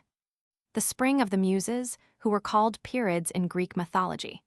It is used here as a symbol for learning, particularly for the study of literature. 222. The Lengths behind. The great spaces of learning that lie behind the first objects of our study. 225-32. This fine simile is one of the best expressions in English verse of the modesty of the true scholar, due to his realization of the boundless extent of knowledge. It was such a feeling that led Sir Isaac Newton to say, after all his wonderful discoveries. I do not know what I may appear to the world, but to myself, I seem to have been only like a boy playing on the seashore and diverting myself in now, and then finding a smoother pebble or a prettier shell than ordinary, whilst the great ocean of truth lay all the time undiscovered before me. 244. Peculiar parts. Individual parts. 248. Even thine, O Rome. There are so many splendid churches in Rome that an inhabitant of this city would be less inclined than a stranger to wonder at the perfect proportions of any of them. But there are two, at least, the Pantheon and St. Peter's, which might justly evoke the admiration even of a Roman. It was probably of one of these that Pope was thinking. 265. What is the difference between principles and notions in this line? 265. La Mancha's Knight. Don Quixote. The anecdote that follows is not taken from Cervantes' novel, but from a continuation of it by an author calling himself Avellaneda. The story is that Don Quixote once fell in with a scholar who had written a play about a persecuted queen of Bohemia. Her innocence in the original story was established by a combat in the lists, but this the poet proposed to omit as contrary to the rules of Aristotle. The Don, although professing great respect for Aristotle, insisted that the combat was the best part of the story and must be acted, even if a special theater had to be built for the purpose, or the play given in the open fields. Pope quotes this anecdote to show how some critics, in spite of their professed acceptance of general rules, are so prejudiced in favor of a minor point as to judge a whole work of art from one standpoint only. 270. Dennis. John Dennis, a playwright and critic of Pope's time. Pope and he were engaged in frequent quarrels, but this first reference to him in Pope's works is distinctly complimentary. The line probably refers to some remarks by Dennis on the Grecian stage in his Impartial Critic, a pamphlet published in 1693. 273. Nice. Discriminating. In L. 286, the meaning is over-scrupulous, finicky. 276. Unities. According to the laws of dramatic composition generally accepted in Pope's day, a play must observe the unities of subject, place, and time. That is, it must have one main theme, not a number of diverse stories for its plot. All the scenes must be laid in one place, or as nearly so as possible, and the action must be begun and finished within the space of 24 hours. 286. Curious. Fastidious, over-particular. 288. By a love to parts. By too diligent attention to particular parts of a work of art, which hinders them from forming a true judgment of the work as a whole. 289. Conceit. An uncommon or fantastic expression of thought. Conceits had been much sought after by the poets who wrote in the first half of the 17th century.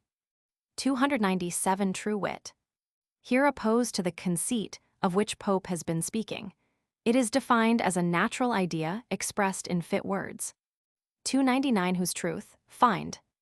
Of whose truth we find ourselves at once convinced. 308. Take upon content. Take for granted. 311. 317. Show how Pope uses the simile of the prismatic glass to distinguish between false eloquence and true expression. 319. Decent. Becoming. 328. Fungoso. A character in Ben Jonson's Every Man Out of His Humor. He is the son of a miserly farmer and tries hard, though all in vain, to imitate the dress and manners of a fine gentleman. 329. These sparks. These would-be dandies. 330. 7 numbers. Rhythms meter. 341. Haunt Parnassus. Read poetry-er. Note that in Pope's day this word rhymed with repair and there. 344. These. Critics who care for the meter only in poetry insist on the proper number of syllables in a line, no matter what sort of sound or sense results. For instance, they do not object to a series of open vowels, i.e., hiatuses caused by the juxtaposition of such words as though and oft, the and ear. Line 345 is composed especially to show how feeble a rhythm results from such a succession of open vowels. They do not object to bolstering up a line with expletives, such as do in L. 346, nor to using 10 low words, i.e., short monosyllabic words to make up a line. 347. With this line, Pope passes unconsciously from speaking of bad critics to denouncing some of the errors of bad poets, who keep on using hackneyed phrases and worn-out metrical devices. 356 Alexandrine. A line of 6 iambic feet, such as L 357, written especially to illustrate this form. Why does Pope use the adjective needless here? 361 Denham's strength, Waller's sweetness. Waller and Denham were poets of the century before Pope. They are almost forgotten today, but were extravagantly admired in his time. Waller began, and Denham continued the fashion of writing in closed, heroic couplets, i.e., in verses where the sense is for the most part contained within one couplet and does not run over into the next, as had been the fashion in earlier verse. Dryden said that the excellence and dignity of rhyme were never fully known till Mr. Waller taught it. And the same critic spoke of Denham's poetry as majestic and correct. 370 Ajax. One of the heroes of the Iliad. He is represented more than once as hurling huge stones at his enemies. Note that Pope has endeavored in this and the following line to convey the sense of effort and struggle. What means does he employ? Do you think he succeeds? 372 Camilla. A heroine who appears in the latter part of the Aeneid, fighting against the Trojan invaders of Italy. Virgil says that she was so swift of foot that she might have run over a field of wheat without breaking the stalks, or across the sea without wetting her feet.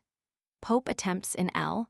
373 to reproduce in the sound and movement of his verse the sense of swift flight. 374 Timotheus.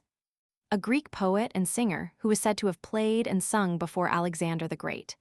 The reference in this passage is to Dryden's famous poem, Alexander's Feast. 376 The son of Libyan Jove. Alexander the Great, who boasted that he was the son of Jupiter. The famous oracle of Jupiter Ammon, situated in the Libyan desert, was visited by Alexander, who was said to have learned there the secret of his parentage. 383 Dryden. This fine compliment is paid to a poet whom Pope was proud to acknowledge as his master. I learned versification wholly from Dryden's works, he once said. Pope's admiration for Dryden dated from early youth, and while still a boy he induced a friend to take him to see the old poet in his favorite coffee house. 391 Admire. Not used in our modern sense, but in its original meaning, to wonder at. According to Pope, it is only fools who are lost in wonder at the beauties of a poem. Wise men approve, i.e., test and pronounce them good. 396-397. Pope acknowledged that in these lines, he was alluding to the uncharitable belief of his fellow Catholics that all outside the fold of the Catholic Church were sure to be damned. 400 Sublimes. Purifies. 404 Each age. 415 Joins with quality. Takes sides with the quality, i.e., people of rank. 429. Are so clever that they refuse to accept the common and true belief, and so forfeit their salvation. 441 Sentences. The reference is to a medieval treatise on theology by Peter Lombard called the Book of Sentences. It was long used as a university textbook. 440 For Scotists and Thomists. Medieval scholars, followers respectively of Duns Scotus and Thomas Aquinas. A long dispute raged between their disciples. In this couplet, Pope points out that the dispute is now forgotten, and the books of the old disputants lie covered with cobwebs in Duck Lane, a street in London where second-hand books were sold in Pope's day. He calls the cobwebs kindred, because the arguments of Thomists and Scotists were as fine spun as a spider's web. 449. The latest fashionable folly is the test, or the proof, of a quick, up-to-date wit. In other words, to be generally accepted, an author must accept the current fashion, foolish though it may be. 457. This was especially true in Pope's day, when literature was so closely connected with politics that an author's work was praised or blamed not upon its merits, but according to his, and the critics' politics. 459 Parsons, critics' bows. Dryden, the head of English letters in the generation before Pope, had been bitterly assailed on various charges by parsons, like Jeremy Collier, critics like Milbourne, and fine gentlemen like the Duke of Buckingham. but his works remained when the jests that were made against them were forgotten. 463. Sir Richard Blackmore, a famous doctor in Dryden's day, was also a very dull and voluminous writer. He attacked Dryden in a poem called A Satire Against Wit. Luke Milbourne was a clergyman of the same period who abused Dryden's translation of Virgil. 465. Zoilus, a Greek critic who attacked Homer. 481. The English language and the public taste had changed very rapidly during the century preceding Pope. He imagined that these changes would continue so that no poet's reputation would last longer than a man's life, bare threescore, and Dryden's poetry would come to be as hard to understand and as little read as Chaucer's at that time. It is worth noting that both Dryden and Pope rewrote parts of Chaucer in modern English. 565-7. Explain why wit is feared by wicked men and shunned by the virtuous, hated by fools, and undone or ruined by knaves. 521. Sacred, accursed like the Latin sacer. 527. Spleen, bad temper. 534. The fat age, the reign of Charles Roman II, as LL. 536-537 show when literature became notoriously licentious. 538. Jilts, statesmen. Loose women like Lady Castlemaine and the Duchess of Portsmouth had great influence on the politics of Charles' time, and statesmen of that day like Buckingham and Etheredge wrote comedies. 541. Mask. It was not uncommon in Restoration times for ladies to wear a mask in public, especially at the theater. Here the word is used to denote the woman who wore a mask. 544. A foreign reign. The reign of William Roman III, a Dutchman. Pope, as a Tory and a Catholic, hated the memory of William, and here asserts, rather unfairly, that his age was marked by an increase of heresy and infidelity. 545. Socinus, the name of two famous heretics, uncle and nephew of the 16th century, who denied the divinity of Christ. 549. Pope insinuates here that the clergy under William Roman III hated an absolute monarch so much that they even encouraged their hearers to question the absolute power of God. 551. Admired. See note L 391. 552. Wits Titans. Wits who defied heaven as the old Titans did the gods. The reference is to a group of freethinkers who came into prominence in King William's reign. 556. Scandalously nice. So over-particular as to find cause for scandal where none exists. 557. Mistaken author into vice. Mistakenly read into an author vicious ideas, which are not really to be found in his work.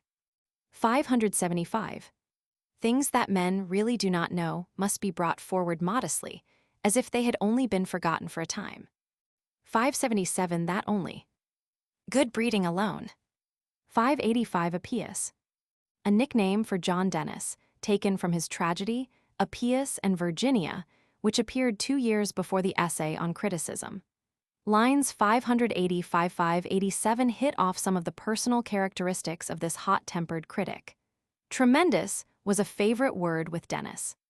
588. Tax. Blame, find fault with. 591. In Pope's time, noblemen could take degrees at the English universities without passing the regular examinations. 617. Dryden's Fables, published in 1700, represented the very best narrative poetry of the greatest poet of his day. Durfey's Tales, on the other hand, published in 1704 and 1706, were collections of dull and obscene doggerel by a wretched poet. 618. With him. According to the Bookful Blockhead. 619. Garth, a well-known doctor of the day, who wrote a much-admired mock-heroic poem called The Dispensary. His enemies asserted that he was not really the author of the poem. 623. Such foolish critics are just as ready to pour out their opinions on a man in St. Paul's Cathedral as in the booksellers' shops in the square around the church, which is called St. Paul's Churchyard. 632. Proud to know. Proud of his knowledge. 636. Humanly, an old form for humanely. 642. Love to praise. A love of praising men. 648 Meonian star. Homer, Meonia or Lydia, was a district in Asia which was said to have been the birthplace of Homer. 652 Conquered nature.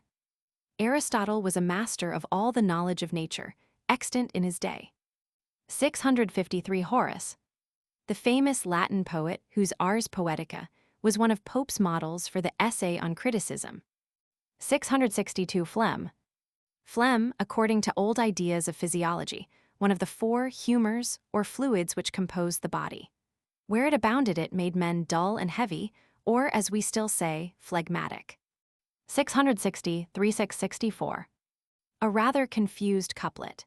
It means, Horace suffers as much by the misquotations critics make from his work as by the bad translations that wits make of them.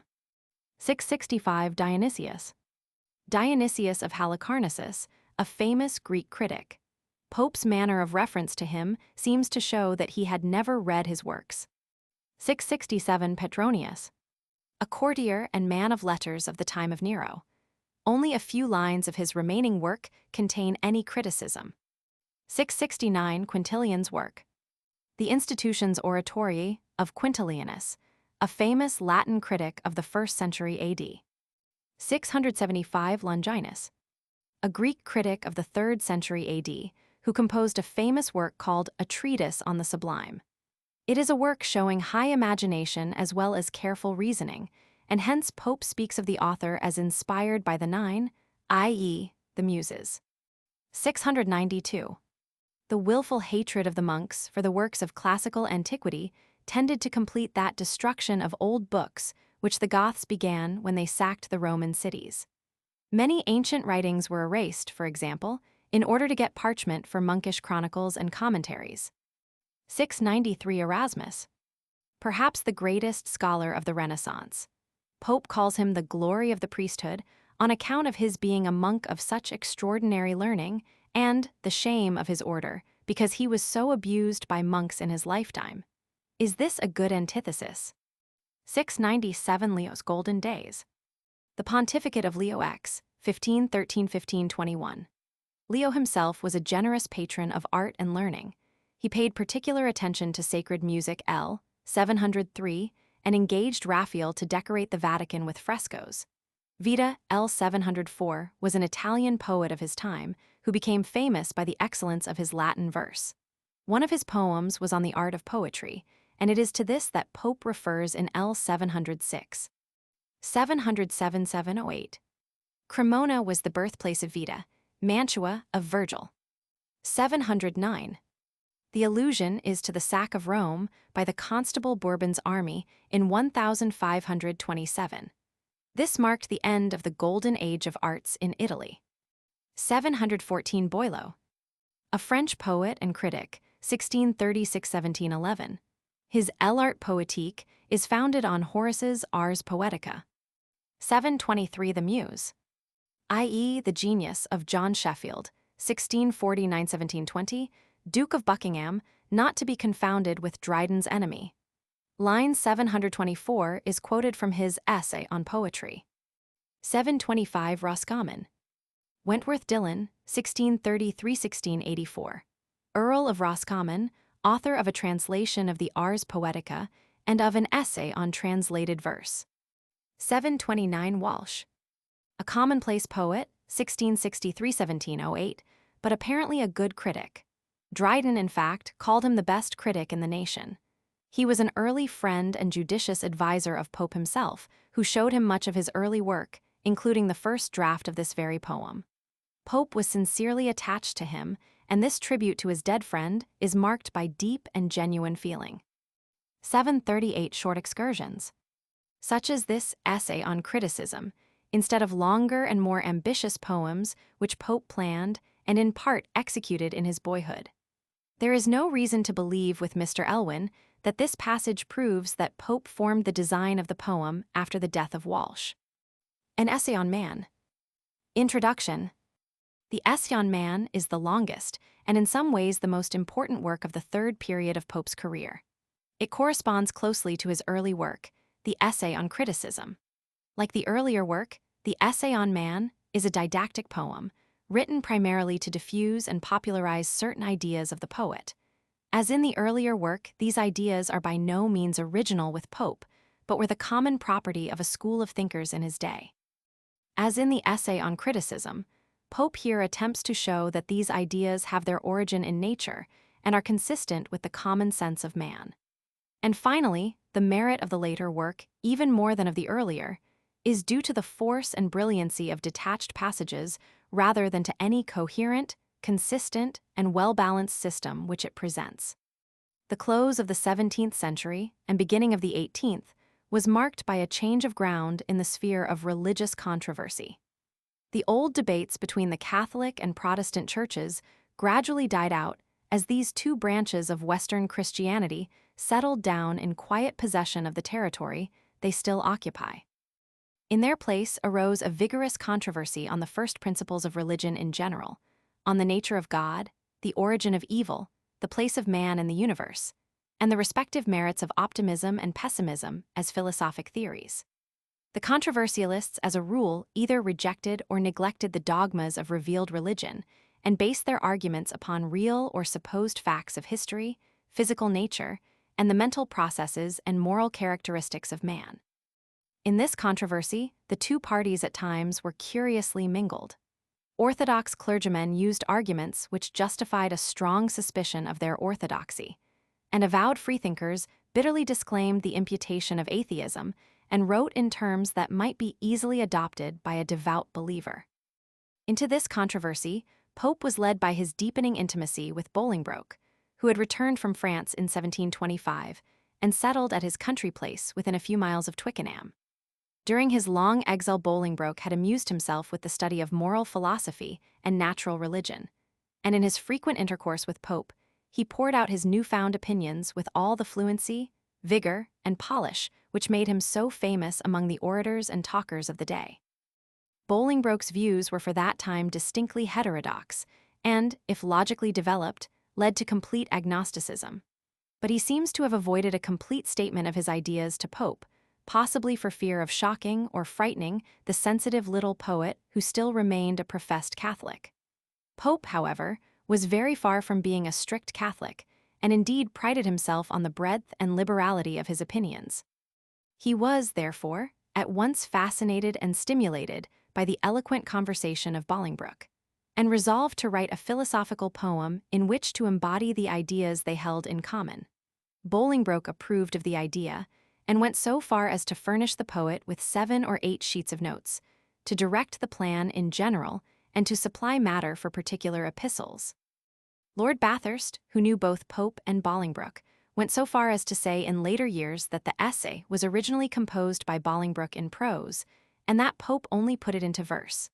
But this is undoubtedly an exaggeration of what Pope himself frankly acknowledged, that the poem was composed under the influence of Bolingbroke, that in the main it reflected his opinions, and that Bolingbroke had assisted him in the general plan and in numerous details. Very properly, therefore, the poem is addressed to Bolingbroke and begins and closes with a direct address to the poets, guide, philosopher, and friend. In substance, the Essay on Man is a discussion of the moral order of the world. Its purpose is to vindicate the ways of God to man, and it may therefore be regarded as an attempt to confute the skeptics who argued from the existence of evil in the world and the wretchedness of man's existence to the impossibility of belief in an all-good and all-wise God. It attempts to do this, not by an appeal to revelation or the doctrines of Christianity, but simply on the basis of a common-sense interpretation of the facts of existence. A brief outline of the poem will show the general tenor of Pope's argument. The first epistle deals with the nature and state of man with respect to the universe.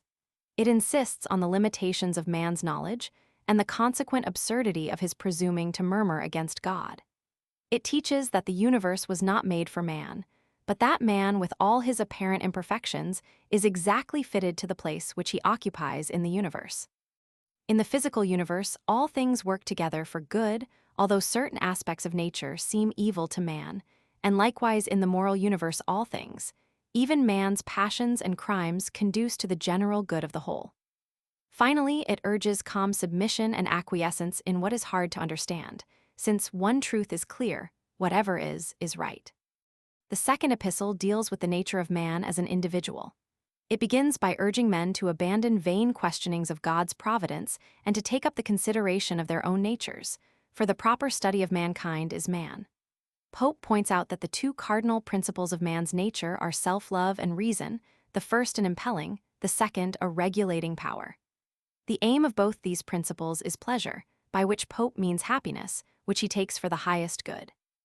Each man is dominated by a master passion, and it is the proper function of reason to control this passion for good and to make it bear fruit in virtue.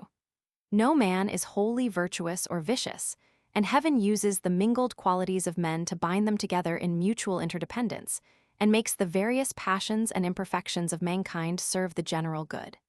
And the final conclusion is that, though man's a fool, yet God is wise. The third epistle treats of the nature of man with respect to society. All creatures, Pope asserts, are bound together and live not for themselves alone, but man is preeminently a social being. The first state of man was the state of nature when he lived in innocent ignorance with his fellow creatures. Obeying the voice of nature, man learned to copy and improve upon the instincts of the animals, to build, to plow, to spin, to unite in societies like those of ants and bees.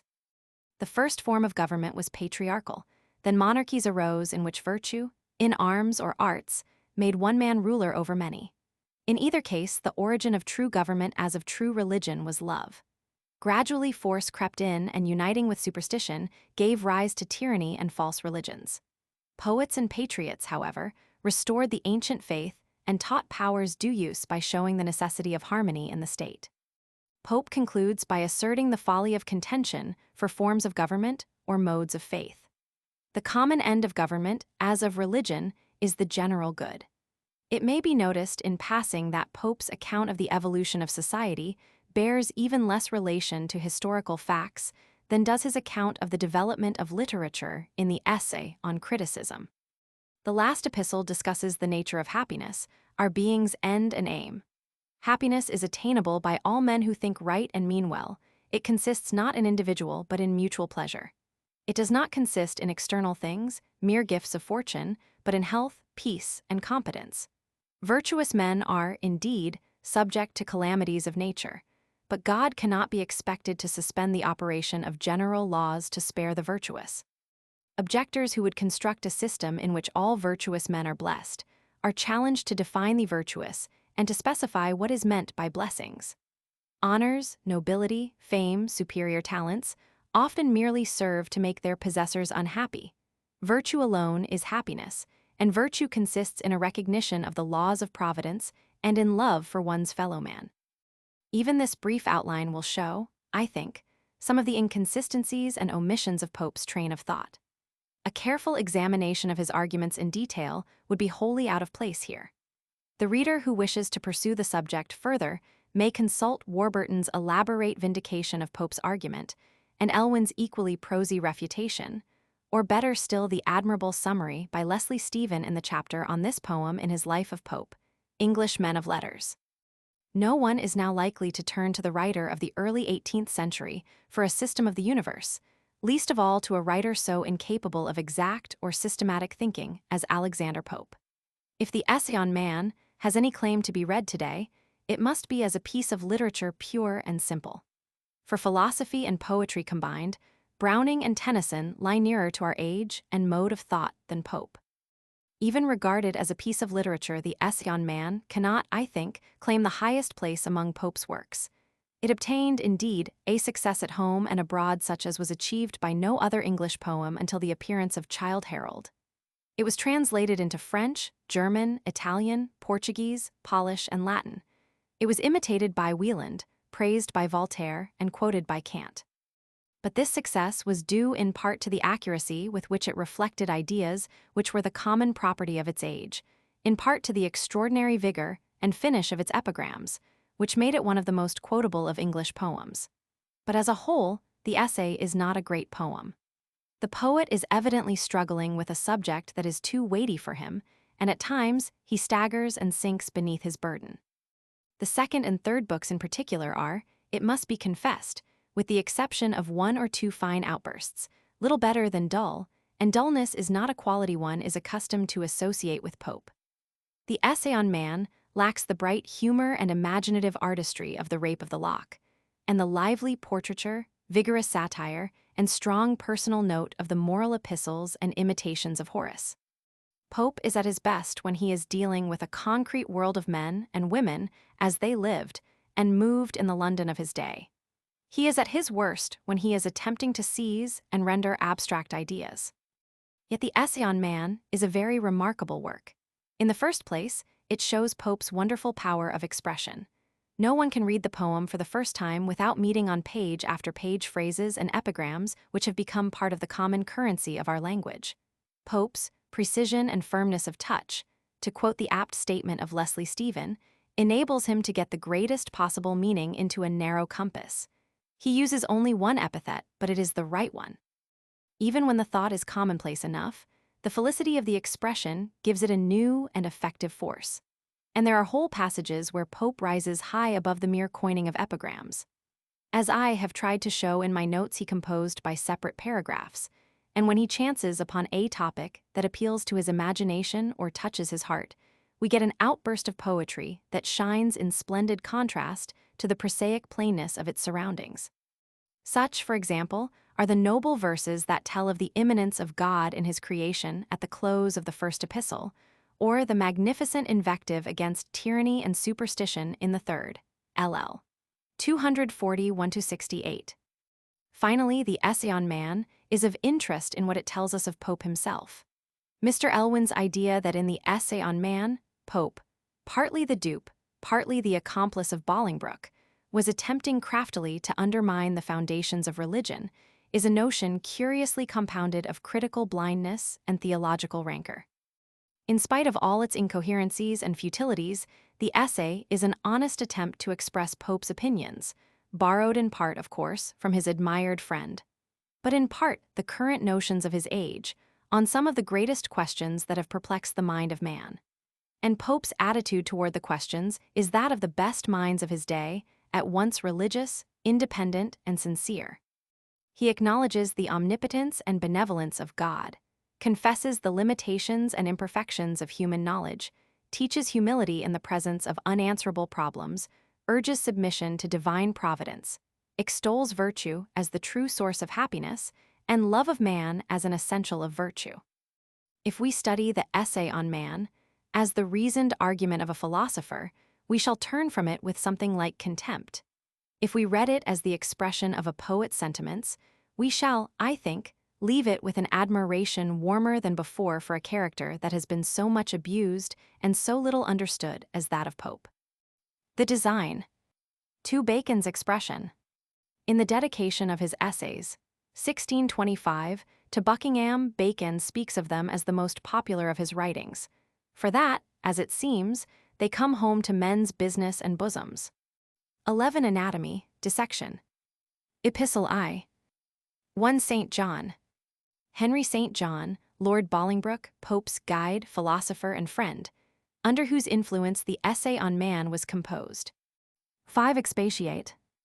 Range wander. 6. Pope says that this line alludes to the subject of this first epistle, the state of man here and hereafter, disposed by Providence, though to him unknown.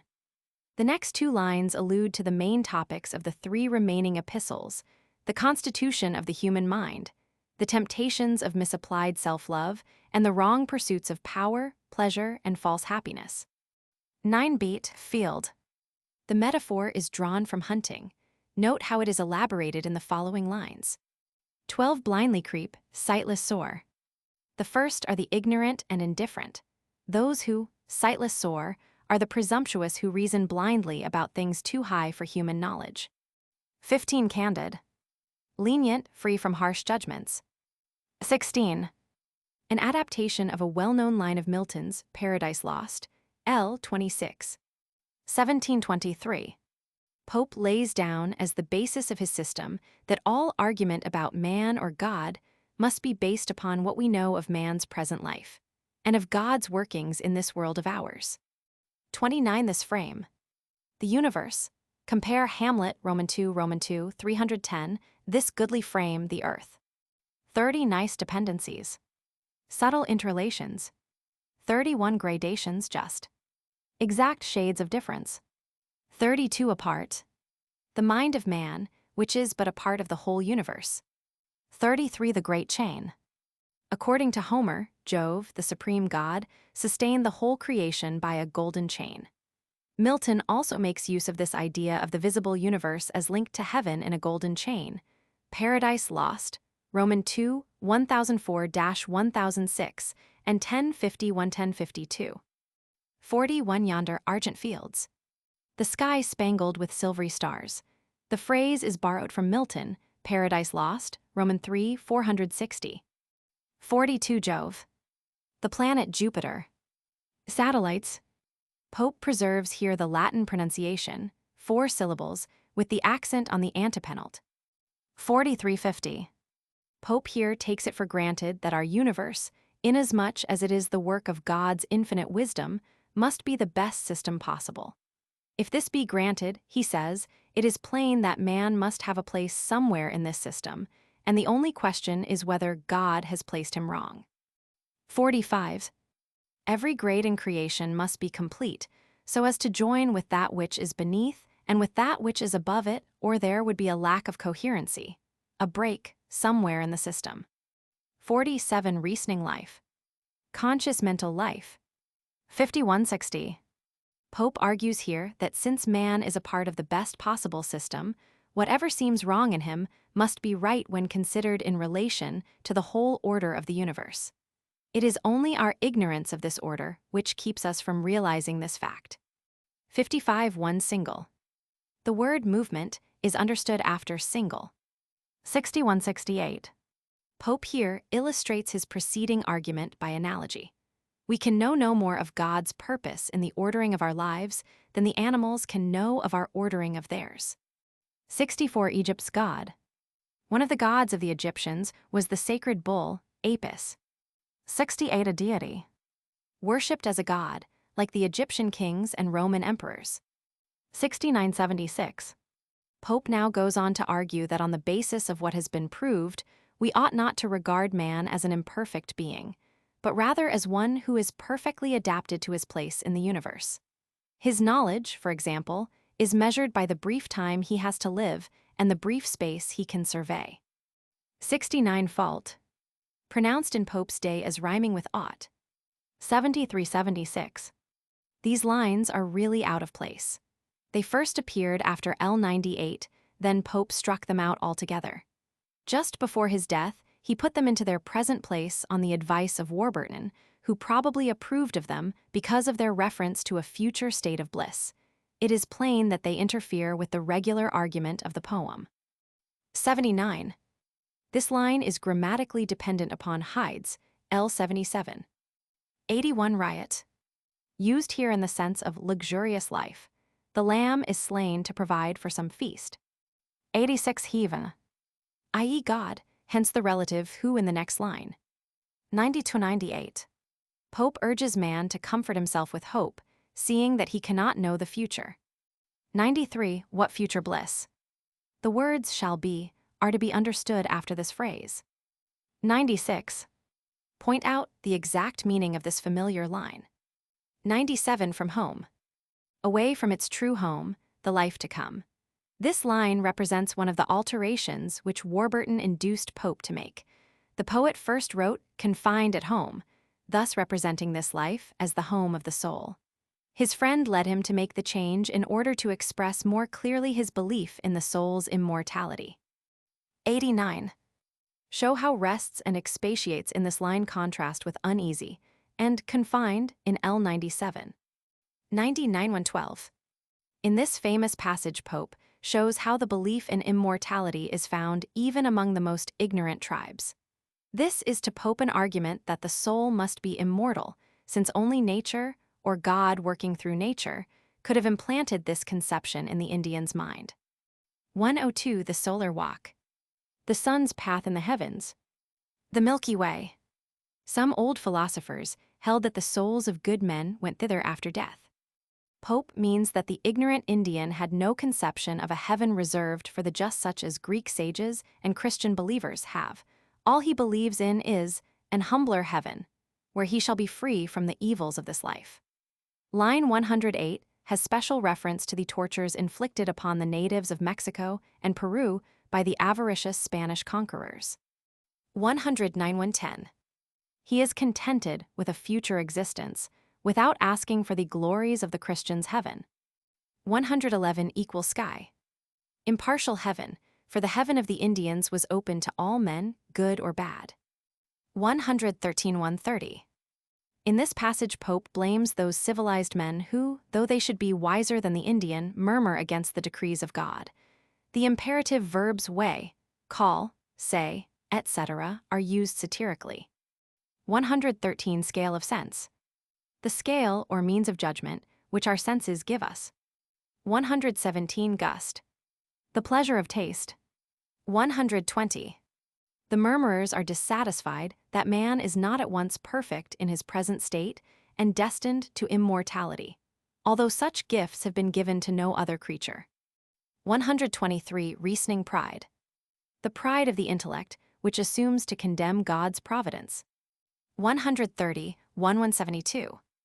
In this passage, Pope imagines a dialogue between one of the proud murmurers he has described and himself. His opponent insists that the world was made primarily for man's enjoyment, LL. 130-140. Pope asks whether nature does not seem to swerve from this end of promoting human happiness in times of pestilence, earthquake, and tempest, LL. 140-144. The other answers that these are only rare exceptions to the general laws, due perhaps to some change in nature, since the world began, LL. 145-148. Pope replies by asking why there should not be exceptions in the moral as well as in the physical world. May not great villains be compared to terrible catastrophes in nature, LL. 148-156. He goes on to say that no one but God can answer this question, that our human reasoning springs from pride, and that the true course of reasoning is simply to submit, LL. 156-164. He then suggests that passions, by which he means vices, are as necessary a part of the moral order as storms of the physical world, LL. 165-172. 142 Livid deaths. Pestilence. 140-144. Pope was perhaps thinking of a terrible earthquake and flood that had caused great loss of life in Chile the year before this poem appeared. 150 Then nature deviates. Nature departs from her regular order on such occasions as these catastrophes. 151 That end. Human happiness, as in L. 149. 156. Caesar Borgia, the wicked son of Pope Alexander Roman VI, and Catiline are mentioned here as portents in the moral world parallel to plagues and earthquakes in the physical. 160 Young Ammon. Alexander the Great. See note on Essay on Criticism, L. 376. 163.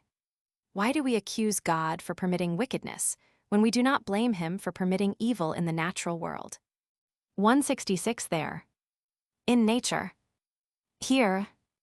In man. 173-06. In this section, Pope reproves those who are dissatisfied with man's faculties. He points out that all animals, man included, have powers suited to their position in the world, LL. 179-188, and asserts that if man had keener senses than he now has, he would be exposed to evils from which he now is free, LL. 193-03. 176 To want. To lack. 177. Paraphrase this line in prose. 181 Compensated. Accented on the antepenult. 183 The state. The place which the creature occupies in the natural world. 195 Finer optics. Keener power of sight. 197 Touch. A noun, subject of were given, understood from L. 195. 199 Quick effluvia. Pungent odors. The construction is very condensed here. Effluvia may be regarded like touch as a subject of were given, L. 195. But one would expect rather a phrase to denote a keener sense of smell than man now possesses. 202 Music of the spheres. It was an old belief that the stars and planets uttered musical notes as they moved along their courses. These notes made up the harmony of the spheres. Shakespeare, Merchant of Venice, v. 64-5, says that our senses are too dull to hear it. Pope, following a passage in Cicero's Somnium Scipianus, suggests that this music is too loud for human senses. 207-32. Pope now goes on to show how in the animal world there is an exact gradation of the faculties of sense and of the powers of instinct.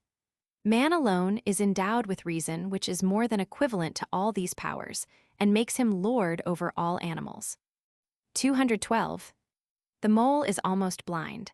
The lynx was supposed to be the most keen-sighted of animals. 213-14. The lion was supposed by Pope to hunt by sight alone as the dog by scent. What does he mean by the tainted green? 215-16. Fishes are almost deaf, while birds are very quick of hearing. 219. Nice. Keenly discriminating. Healing dew. Healthful honey. 220-1-22. The power of instinct, which is barely perceptible in the pig amounts, almost to the power of reason in the elephant. 223. Barrier. Pronounced like the French barrière, as a word of 2 syllables with the accent on the last. 226. Sense, thought. Sensation and reason. 227. Middle natures. Intermediate natures, which long to unite with those above or below them. The exact sense is not very clear. 230-3-58. In this passage, Pope insists that the chain of being stretches unbroken from God, through man, to the lowest created forms. If any link in this chain were broken, as would happen if men possessed higher faculties than are now assigned them, the whole universe would be thrown into confusion. This is another answer to those who complain of the imperfections of man's nature. 234. Quick. Living, Pope does not discriminate between organic and inorganic matter. 240. Glass. Microscope. 242-44. Inferior beings might then press upon us. If they did not, a fatal gap would be left by our ascent in the scale. 247. Each system. Pope imagines the universe to be composed of an infinite number of systems like ours. Since each of these is essential to the orderly arrangement of the universe, any disorder such as he has imagined would have infinitely destructive consequences. These are described in LL 251-257. 267-80. In these lines, Pope speaks of God as the soul of the world, in an outburst of really exalted enthusiasm that is rare enough in his work. 269. That. A relative pronoun referring to soul, L 268. 270. Ethereal frame, the heavens. 276. As perfect in a hair as heart. This has been called a vile antithesis, on the ground that there is no reason why hair and heart should be contrasted, but Pope may have had in mind the saying of Christ. The very hairs of your head are all numbered. The hairs are spoken of here as the least important part of the body. The heart, on the other hand, has always been thought of as the most important organ. There is, therefore, a real antithesis between the two. 278. Seraph, burns. The seraphim, according to old commentators, are on fire with the love of God. 280. Equals all. Makes all things equal. This does not seem consistent with the idea of the gradations of existence which Pope has been preaching throughout this epistle. Possibly it means that all things high and low are filled alike with the divine spirit, and in this sense all things are equal. But one must not expect to find exact and consistent philosophy in the Essay on Man. 281-94. Here Pope sums up the argument of this epistle, urging man to recognize his ignorance, to be content with his seeming imperfections, and to realize that whatever is right. 282. Our proper bliss. Our happiness as men. 283. Point. Appointed place in the universe. 286. Secure. Sure. 289. Hobbes, an English philosopher with whose work Pope was, no doubt acquainted, says, "Nature is the art whereby God governs the world." An epistle to Dr Arbuthnot. Introduction. Next to the rape of the lock, I think, The Epistle to Arbuthnot is the most interesting and the most important of Pope's poems, the most important since it shows the master poet of the age employing his ripened powers in the field most suitable for their display, that of personal satire. The most interesting, because, unlike his former satiric poem The Dunciad, it is not mere invective, but gives us, as no other poem of Pope's can be said to do, a portrait of the poet himself. Like most of Pope's poems, the Epistle to Arbuthnot owes its existence to an objective cause. This was the poet's wish to justify himself against a series of savage attacks, which had recently been directed against him. If Pope had expected by the publication of the Dunciad to crush the herd of scribblers who had been for years abusing him, he must have been woefully disappointed. On the contrary, the roar of insult and calumny rose louder than ever, and new voices were added to the chorus. In the year 1733, two enemies entered the field against Pope, such as he had never yet had to encounter enemies of high social position, of acknowledged wit, and of a certain, though as the sequel proved quite inadequate, talent for satire. These were Lady Mary Wortley Montagu and Lord John Hervey.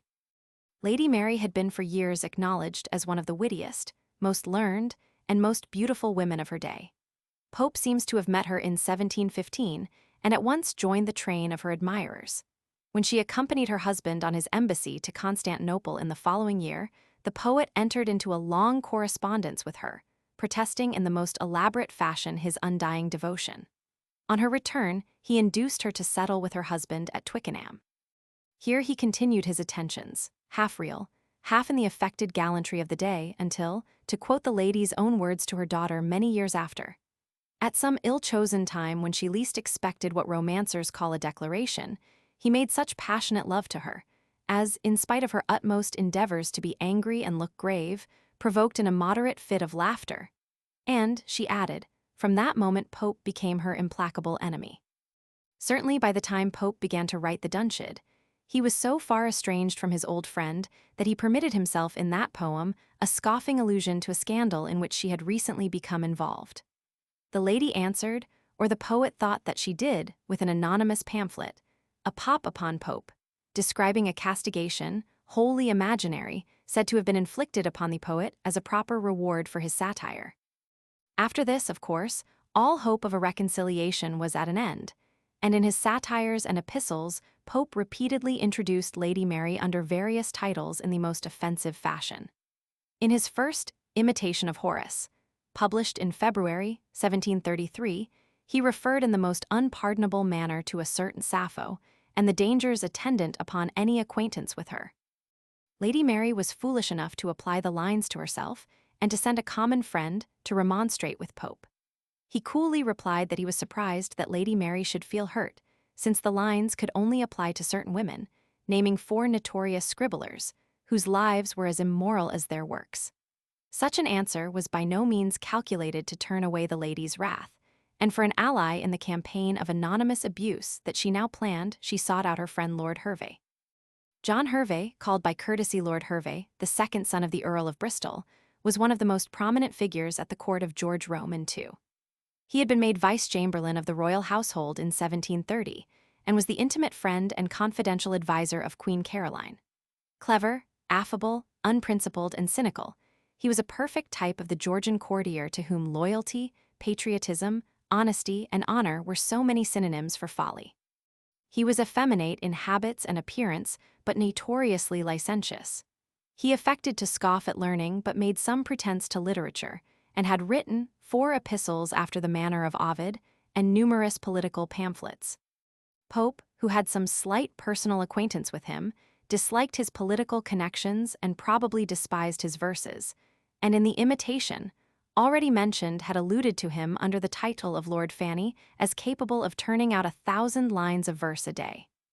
This was sufficient cause, if cause were needed, to induce Hervey to join Lady Mary in her warfare against Pope.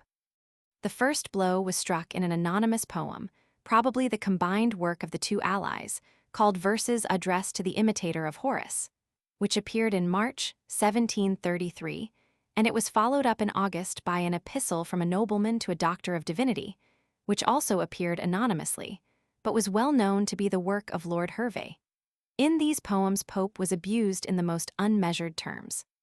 His work was styled a mere collection of libels. He had no invention except in defamation. He was a mere pretender to genius. His morals were not left unimpeached.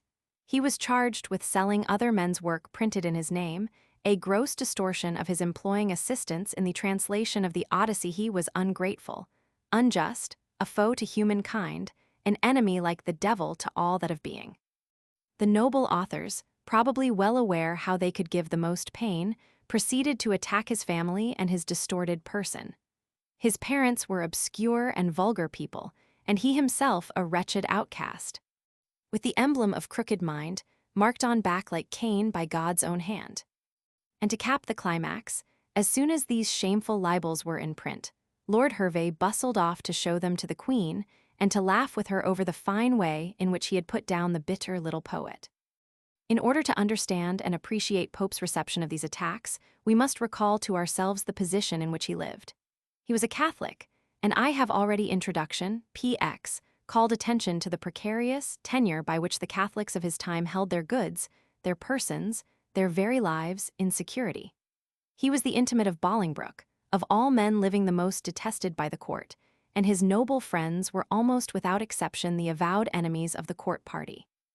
Pope had good reason to fear that the malice of his enemies might not be content to stop with abusive doggerel. But he was not in the least intimidated. On the contrary, he broke out in a fine flame of wrath against Lord Hervey, whom he evidently considered the chief offender, challenged his enemy to disavow the epistle, and on his declining to do so, proceeded to make what he called a proper reply in a prose letter to a noble lord. This masterly piece of satire was passed about from hand to hand, but never printed. We are told that Sir Robert Walpole, who found Hervey a convenient tool in court intrigues, bribed Pope not to print it by securing a good position in France for one of the priests who had watched over the poet's youth.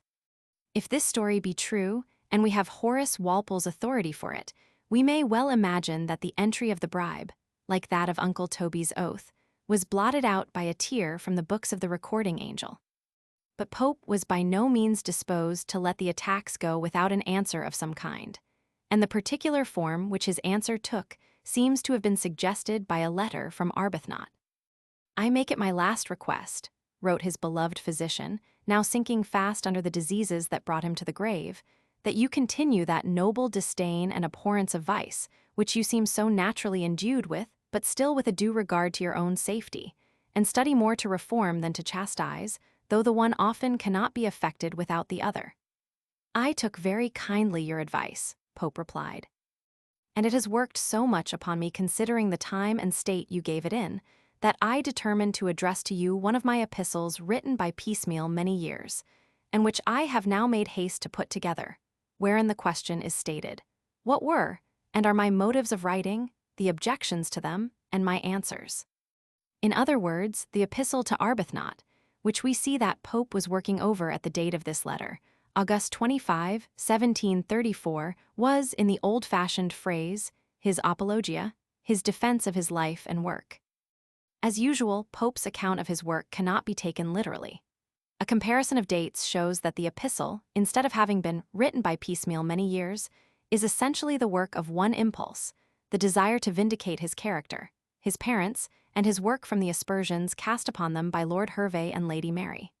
The exceptions to this statement are 2, or possibly 3, passages which we know to have been written earlier and worked into the poem with infinite art. The first of these is the famous portrait of Addison as Atticus. I have already spoken of the reasons that led to Pope's breach with Addison, Introduction, p. Roman 15. And there is good reason to believe that this portrait sprang directly from Pope's bitter feeling toward the elder writer for his preference of Tickell's translation. The lines were certainly written in Addison's lifetime, though we may be permitted to doubt whether Pope really did send them to him, as he once asserted. They did not appear in print, however, till 4 years after Addison's death, when they were printed apparently without Pope's consent in a volume of miscellanies. It is interesting to note that in this form the full name, Addison, appeared in the last line. Some time later Pope acknowledged the verses and printed them with a few changes in his Miscellany of 1727, substituting the more decorous "n" for the Addison of the first text. Finally, he worked over the passage again and inserted it, for a purpose that will be shown later, in the Epistle to Arbuthnot. It is not worthwhile to discuss here the justice or injustice of this famous portrait. In fact, the question hardly deserves to be raised. The passage is admittedly a satire, and a satire makes no claim to be a just and final sentence. Admitting, as we must, that Pope was in the wrong in his quarrel with Addison, we may well admit that he has not done him full justice. But we must equally admit that the picture is drawn with wonderful skill, that praise and blame are deftly mingled, and that the satire is all the more severe because of its frank admission of the great man's merits. And it must also be said that Pope has hit off some of the faults of Addison's character: his coldness, his self-complacency, his quiet sneer, his indulgence of flattering fools in a way that none of his biographers have done. That Pope was not blind to Addison's chief merit as an author is fully shown by a passage in a later poem, less well known than the Portrait of Atticus, but well worth quotation.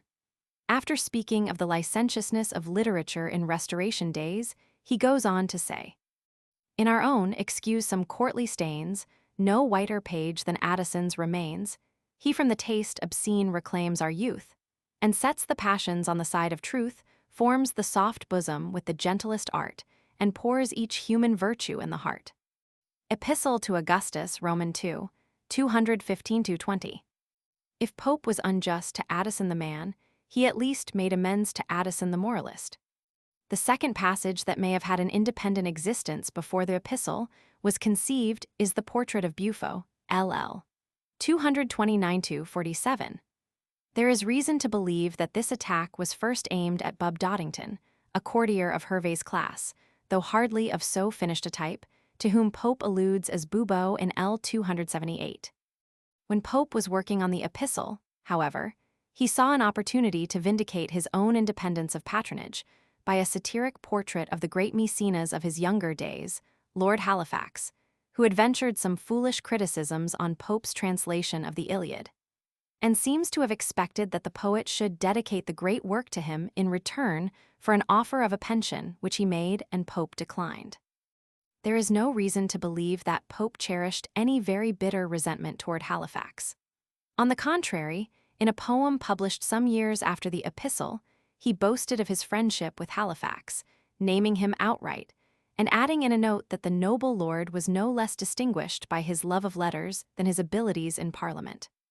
The third passage, a tender reference to his mother's age and weakness, was written at least as early as 1731 misses. Pope died in, and was incorporated in the epistle, to round it off with a picture of the poet absorbed in his filial duties at the very time that Hervey and Lady Mary were heaping abuse upon him, as a monster devoid of all good qualities. And now, having discussed the various insertions in the epistle, let us look for a moment at the poem as a whole, and see what is the nature of Pope's defense of himself and of his reply to his enemies. It is cast in the form of a dialogue between the poet himself and Arbuthnot. Pope begins by complaining of the misfortunes which his reputation as a successful man of letters has brought upon him. He is a mark for all the starving scribblers of the town who besiege him for advice, recommendations, and hard cash. Is it not enough to make a man write Dunshids? Arbuthnot warns him against the danger of making foes, LL. 101-104, but Pope replies that his flatterers are even more intolerable than his open enemies. And with a little outburst of impatience, such as we may well imagine him to have indulged in during his later years, he cries, "Why did I write? What sin to me unknown dipped me in ink, my parents' or my own?" And begins with L. 125 his poetical autobiography.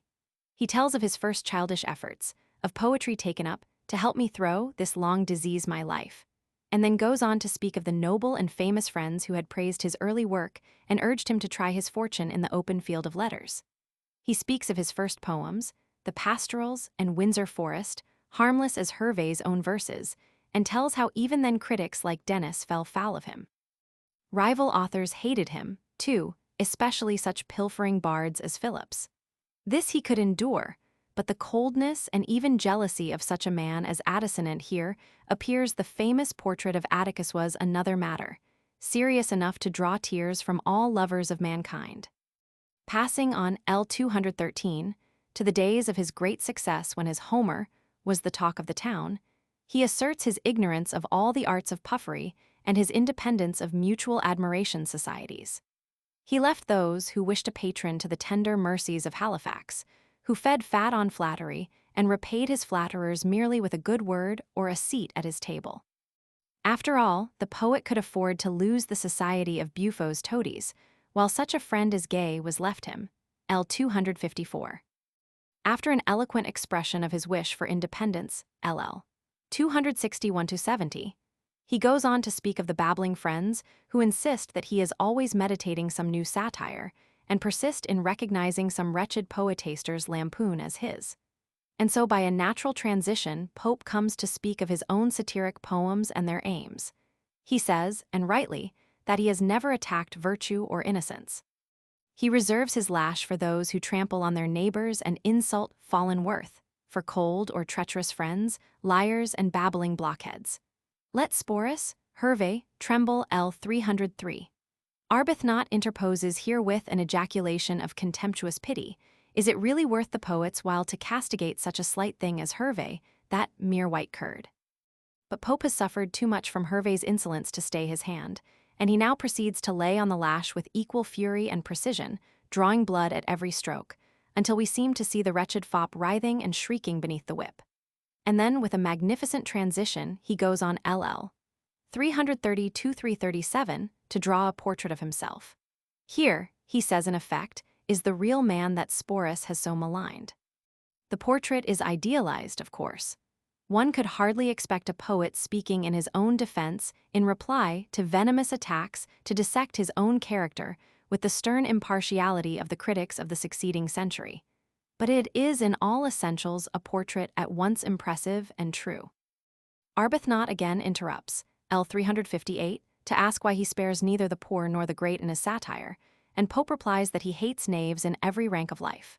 Yet by nature, he insists, he is of an easy temper, more readily deceived than angered, and in a long catalogue of instances he illustrates his own patience and good nature. LL. 366-385. It must be frankly confessed that these lines do not ring true.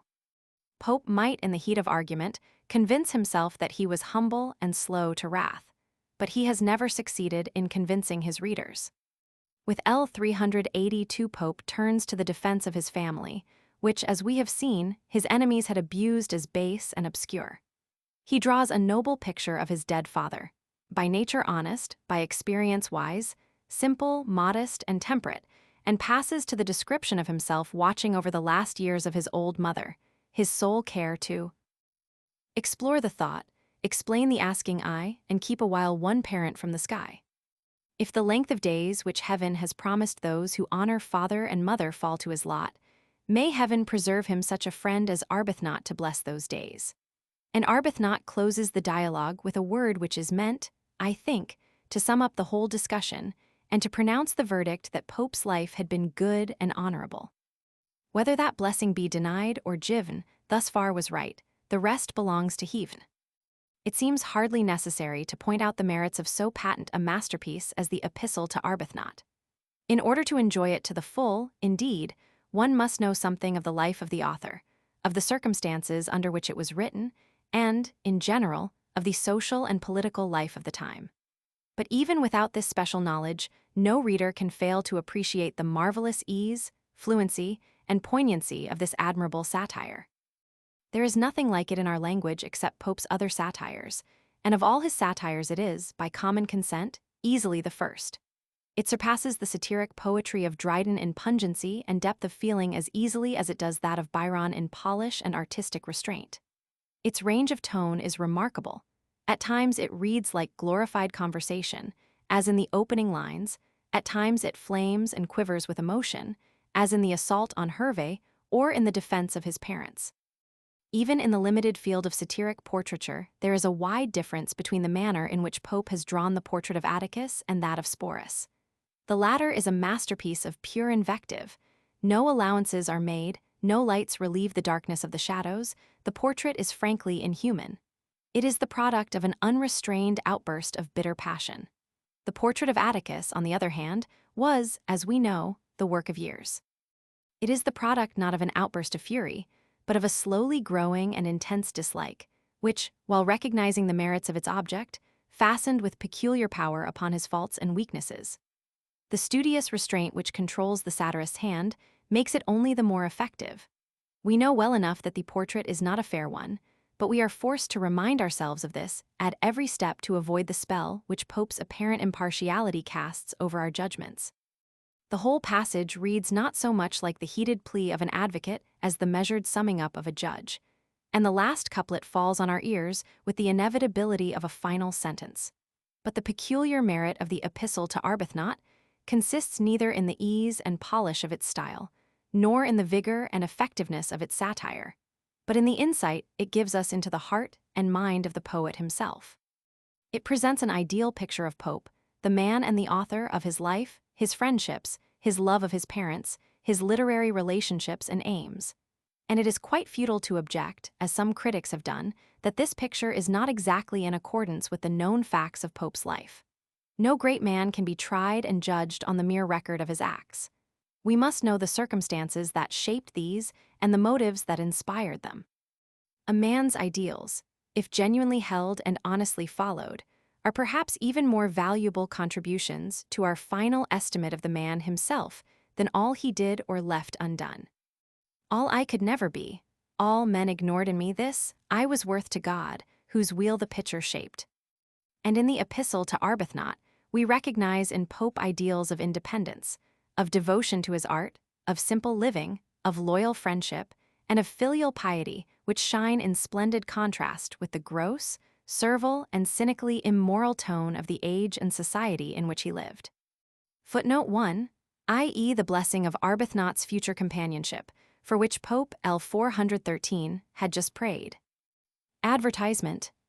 Dr. John Arbuthnot, one of Pope's most intimate friends, had been physician to Queen Anne, and was a man of letters as well as a doctor. Arbuthnot, Pope, and Swift had combined to get out a volume of miscellanies in 1737. His health was failing rapidly at this time, and he died a month or so after the appearance of this epistle. Epistle 1 John. John Cyril, Pope's faithful servant. 4 Bedlam. A lunatic asylum in London in Pope's day. Notice how Pope mentions, in the same breath, Bedlam and Parnassus, the hill of the Muses which poets might well be supposed to haunt. 8 Thickets. The groves surrounding Pope's villa. Grot. See introduction. 10 The chariot. The coach in which Pope drove. The barge. The boat in which Pope was rowed upon the Thames. 13 The Mint. A district in London where debtors were free from arrest. As they could not be arrested anywhere on Sunday, Pope represents them as taking that day to inflict their visits on him. 15 Parson. Probably a certain Euston, who had some pretensions to letters, but who ruined himself by drink. 17 Clerk. A law clerk. 18 Engross. Write legal papers. 1920. An imaginary portrait of a mad poet who keeps on writing verses even in his cell in Bedlam. Pope may have been thinking of Lee, a dramatist of Dryden's day who was confined for a time in this asylum. 23 Arthur. Arthur Moore, a member of Parliament for some years and well known in London society. His giddy son, James Moore, who took the name of More Smythe, dabbled in letters and was a bitter enemy of Pope. 25 Cornice. Robert Lord Walpole, whose wife deserted him in 1734. Horace Walpole speaks of her as half mad. 31 Sped. Done for. 40. Pope's counsel to delay the publication of the works read to him is borrowed from Horace. Non-nunc premature annum, Ars Poetica, 388. 41 Drury Lane. Like Grub Street, a haunt of poor authors at this time. 43 Before term ends. Before the season is over, that is, as soon as the poem is written. 48 A prologue. For a play. Of course, a prologue by the famous Mr. Pope would be of great value to a poor and unknown dramatist. 49 Petolian. The name of a foolish poet mentioned by Horace. Pope uses it here for his enemy Welsted, mentioned in L. 373 His Grace, the title given a duke in Great Britain. The duke here referred to is said to be the Duke of Argyll, one of the most influential of the great Whig lords. 53 Carlyle, a notorious publisher of the day and an enemy of Pope. The implication is that if Pope will not grant Pitholion's request, the latter will accept Carlyle's invitation and concoct a new libel against the poet. 60. Pope was one of the few men of letters of his day who had not written a play, and he was at this time on bad terms with certain actors. 62. Bernard Lintot, the publisher of Pope's translation of Homer. 66 Go Snacks. Share the profits. Pope represents the unknown dramatist as trying to bribe him to give a favorable report of the play. 69 Midas. An old legend tells us that Midas was presented with a pair of ass's ears by an angry god whose music he had slighted. His barber, or, Chaucer says, his queen, discovered the change which Midas had tried to conceal, and unable to keep the secret whispered it to the reeds in the river, who straightway spread the news abroad. 75. With this line, Arbuthnot is supposed to take up the conversation. This is indicated here and elsewhere by the letter A. 79 Dunshid. See Introduction, P. Roman 18. 85 Codrus. A name borrowed from Juvenal to denote a foolish poet. Pope uses it here for some conceited dramatist who thinks none the less of himself because his tragedy is rejected with shouts of laughter. 96. Explain the exact meaning of this line. 97 Bavius. A stock name for a bad poet. See note on Essay on Criticism, L34. 98 Phillips. Ambrose Phillips, author among other things of a set of pastorals that appeared in the same volume with Pope, 1709. Pope and he soon became bitter enemies. He was patronized by a Bishop Bolter. 99 Sappho. Here, as elsewhere, Pope uses the name of the Greek poetess for his enemy, Lady Mary Wortley Montagu. 109 Grub Street. A wretched street in London, inhabited in Pope's day by hack writers, most of whom were his enemies. 111 Carlyle. See note to L53, had printed a number of Pope's letters without the poet's consent some years before this poem was written. 113 132. Pope here describes the flatterers who were foolish enough to pay him personal compliments. They compare him to Horace, who was short like Pope, though fat, and who seems to have suffered from colds, also to Alexander, one of whose shoulders was higher than the other, and to Ovid, whose other name, Naso, might indicate that long noses were a characteristic feature of his family. Pope really had large and beautiful eyes. Marrow, L122, is Virgil. 123. With this line, Pope begins an account of his life as a poet. For his precocity, see Introduction, P. Roman 12. 129 Ease. Amuse, entertain. Friend, not wives. The reference is, perhaps, to Martha Blount, Pope's friend, and may have been meant as a contradiction of his reported secret marriage to her. 132 To bear. To endure the pains and troubles of an invalid's life. 133 Granville. George Granville, Lord Lansdowne, a poet and patron of letters to whom Pope had dedicated his Windsor Forest. 134 Walsh. See note on Essay on Criticism, L729. 135 Garth. Sir Samuel Garth, like Arbuthnot, a doctor, a man of letters and an early friend of Pope. 137. Charles Talbot, Duke of Shrewsbury, John, Lord Somers, and John Sheffield, Duke of Buckingham, all leading statesmen and patrons of literature in Queen Anne's day. 138 Rochester. Francis Atterbury, Bishop of Rochester, an intimate friend of Pope. 139 St. John. Bolingbroke, for Pope's relations with him, see Introduction to the Essay on Man, p. 116. 143. Gilbert Burnet and John Oldmixon had written historical works from the Whig point of view. Roger Cook, a now forgotten writer, had published A Detection of the Court and State of England. Pope, in a note on this line, calls them all three authors of secret and scandalous history. 146. The reference is to Pope's early descriptive poems, the Pastorals and Windsor Forest. 147 Gentle Fannies. A sneer at Lord Hervey's verses. See the introduction to this poem, p. 126. 149 Gildan. A critic of the time who had repeatedly attacked Pope. The poet told Spence that he had heard Addison gave Gildan £10 to slander him. 151 Dennis. See note on Essay on Criticism, L 270. 156 Kiss the Rod.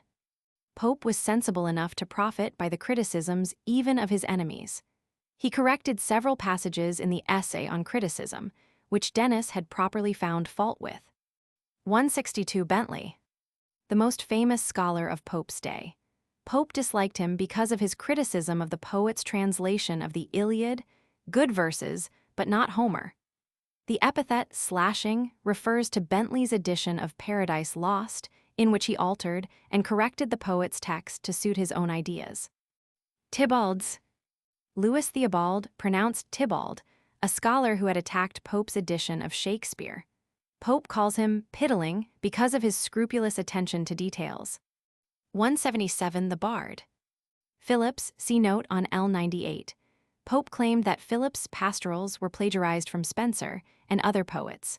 Phillips also translated some Persian tales for the low figure of half a crown apiece. 187 Bade translate. Suggested that they translate other men's work, since they could write nothing valuable of their own. 188 Tate.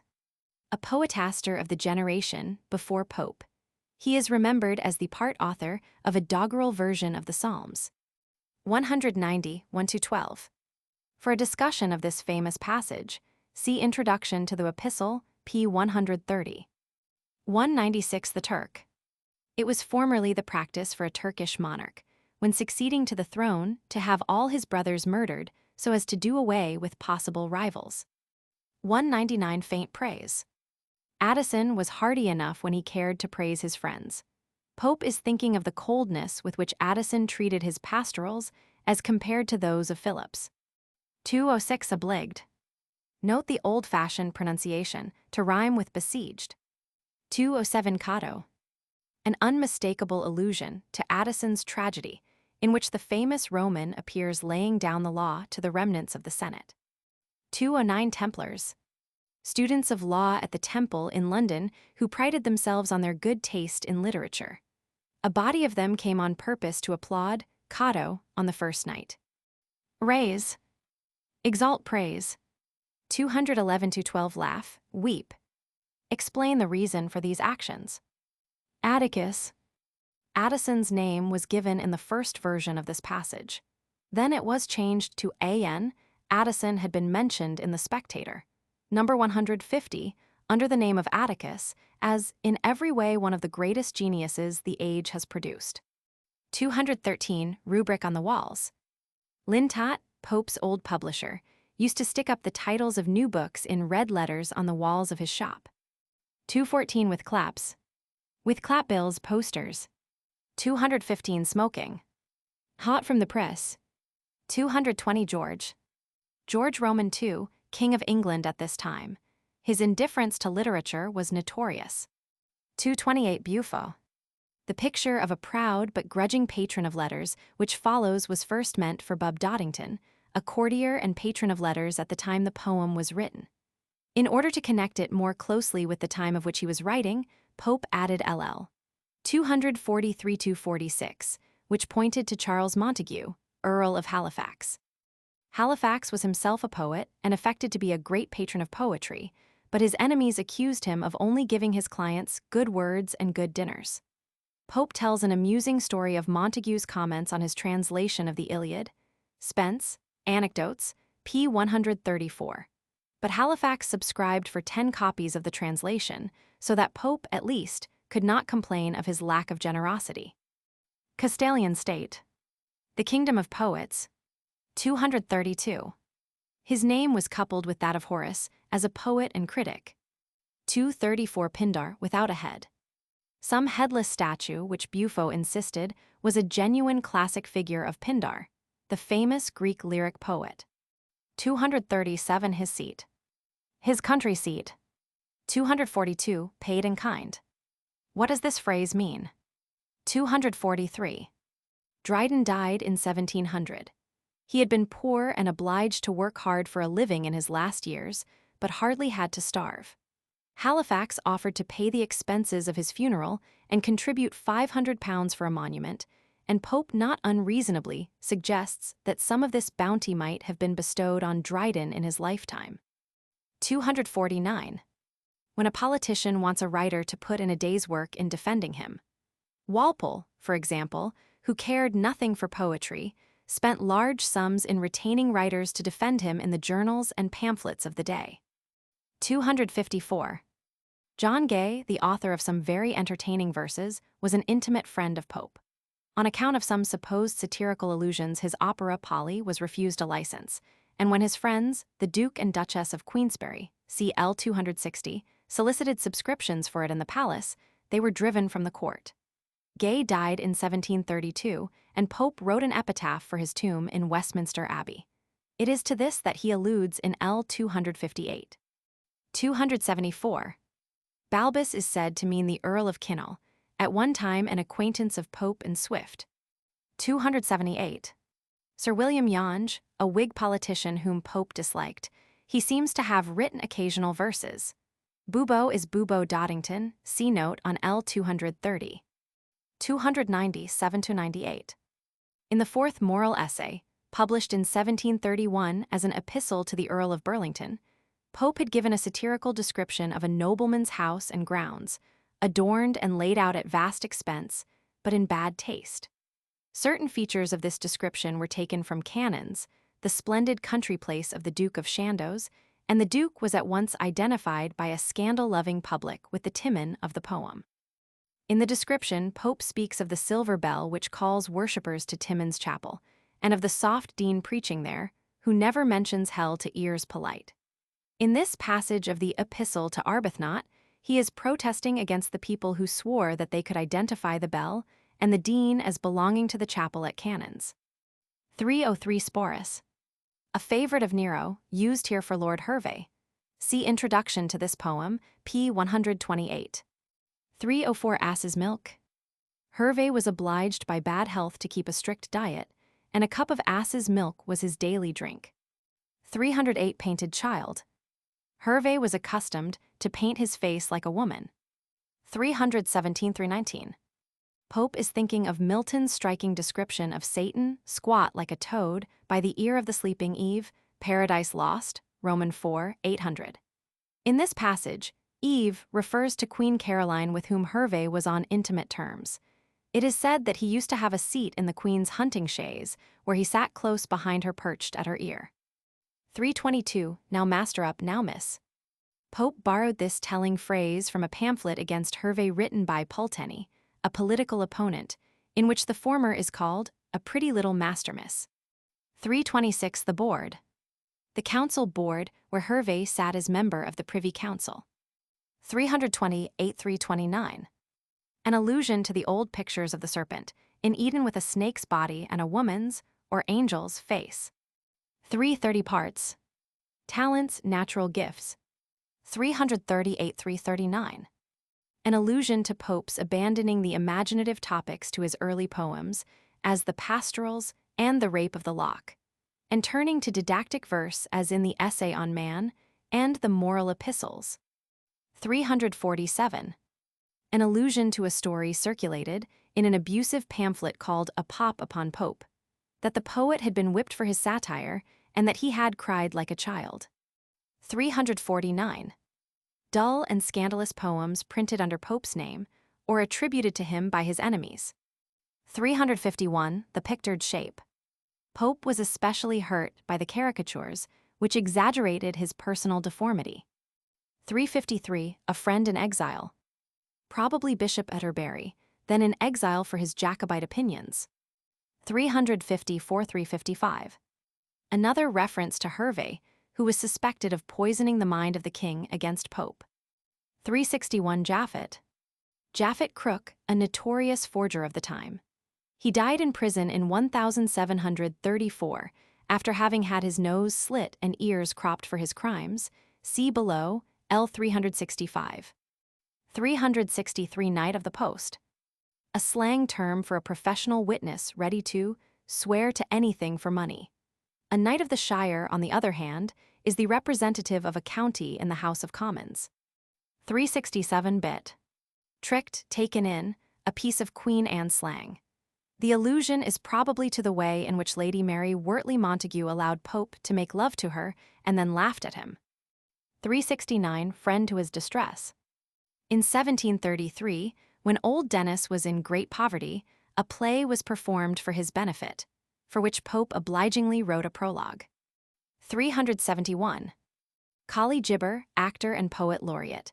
Pope speaks as if it were an act of condescension for him to have drunk with Gibbermore. James Moore Smythe, C note on L23, whom Pope used to meet at the house of the Blounts.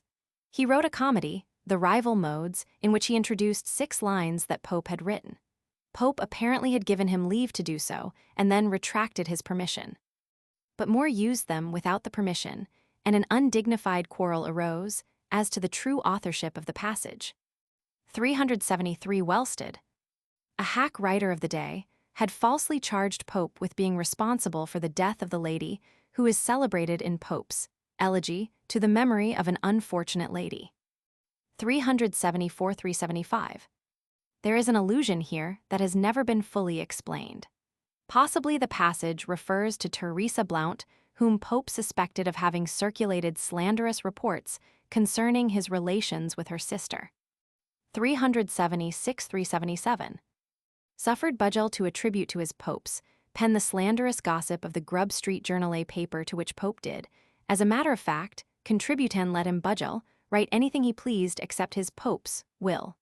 Budgell, a distant cousin of Addison's, fell into bad habits after his friend's death. He was strongly suspected of having forged a will by which Dr. Tyndall of Oxford left him a considerable sum of money. He finally drowned himself in the Thames.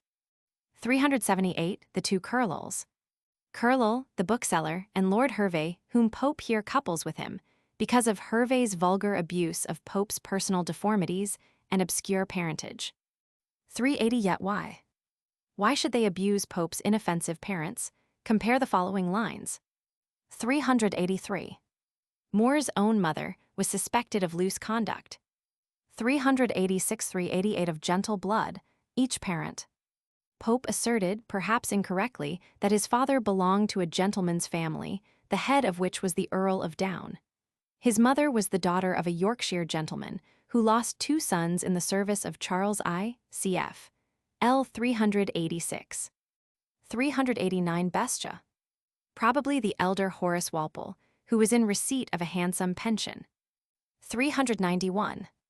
An allusion to Addison's unhappy marriage with the Countess of Warwick. 393 The Good Man. Pope's father, who as a devout Roman Catholic refused to take the oath of allegiance, cf. L. 395, or risk the equivocations sanctioned by the schoolmen, i.e., the Catholic casuists of the day, L. 398. 404 Friend. Arbuthnot, to whom the epistle is addressed. 405-411. The first draft of these appeared in a letter to Aaron Hill, September 3, 1731, where Pope speaks of having sent them the other day to a particular friend, perhaps the poet Thomson. Mrs. Pope, who was very old and feeble, was of course alive when they were first written, but died more than a year before the passage appeared in its revised form in this epistle. 412. An allusion to the promise contained in the 5th commandment. 415 served a queen. Arbuthnot had been Queen Anne's doctor, but was driven out of his rooms in the palace after her death. 416 That blessing. Long life for Arbuthnot. It was, in fact, denied, for he died a month or so after the appearance of the epistle. Notes on Ode on Solitude.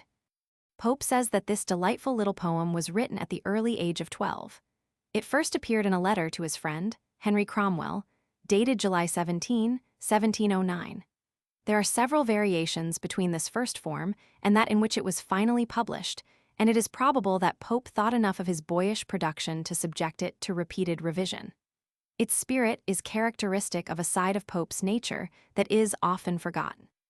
He was, indeed, the poet of the society of his day, urban, cultured, and pleasure-loving. But to the end of his days, he retained a love for the quiet charm of country life, which he had come to feel in his boyhood at Binfield. and for which he early withdrew from the whirl and dissipations of London to the groves and the grotto of his villa at Twickenham. Notes on the Descent of Dullness. In the fourth book of the Dunciad, Pope abandons the satire on the pretenders to literary fame which had run through the earlier books and flies at higher game. He represents the goddess Dullness as coming in her majesty to destroy order and science and to substitute the kingdom of the dull upon earth. He attacks the pedantry and formalism of university education in his day, the dissipation and false taste of the traveled gentry, the foolish pretensions to learning of collectors and virtuosi, and the daringly irreverent speculations of freethinkers and infidels. At the close of the book, he represents the goddess as dismissing her worshippers with a speech which she concludes with a yawn of extraordinary virtue. Under its influence, all nature nods, and pulpits, colleges, and parliaments succumb. The poem closes with the magnificent description of the descent of dullness and her final conquest of art, philosophy, and religion. It is said that Pope himself admired these lines so much that he could not repeat them without his voice faltering with emotion. "And well it might, sir," said Dr. Johnson, when this anecdote was repeated to him, "for they are noble lines." And Thackeray in his lecture on Pope in The English Humorous says, "In these astonishing lines Pope reaches, I think, to the very greatest height which his sublime art has attained, and shows himself the equal of all poets of all times. It is the brightest ardor, the loftiest assertion of truth, the most generous wisdom, illustrated by the noblest poetic figure, and spoken in words the aptest, grandest, and most harmonious." Epitaph on Gay. John Gay, the idlest, best-natured, and best-loved man of letters of his day, was the special friend of Pope. His early work, The Shepherd's Week, was planned as a parody on the pastorals of Pope's rival, Ambrose Philips, and Pope assisted him in the composition of his luckless farce, 3 hours after marriage. When Gay's opera, Polly, was forbidden by the licensor, and Gay's patrons, the Duke and Duchess of Queensberry, were driven from court for soliciting subscriptions for him, Pope warmly espoused his cause. Gay died in 1732 and was buried in Westminster Abbey. Pope's epitaph for his tomb was first published in the quarto edition of Pope's Works in 1735. Johnson, in his discussion of Pope's epitaphs, Lives of the Poets, devotes a couple of pages of somewhat captious criticism to these lines, but they have at least the virtue of simplicity and sincerity, and are at once an admirable portrait of the man and a lasting tribute to the poet Gay.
Appendix.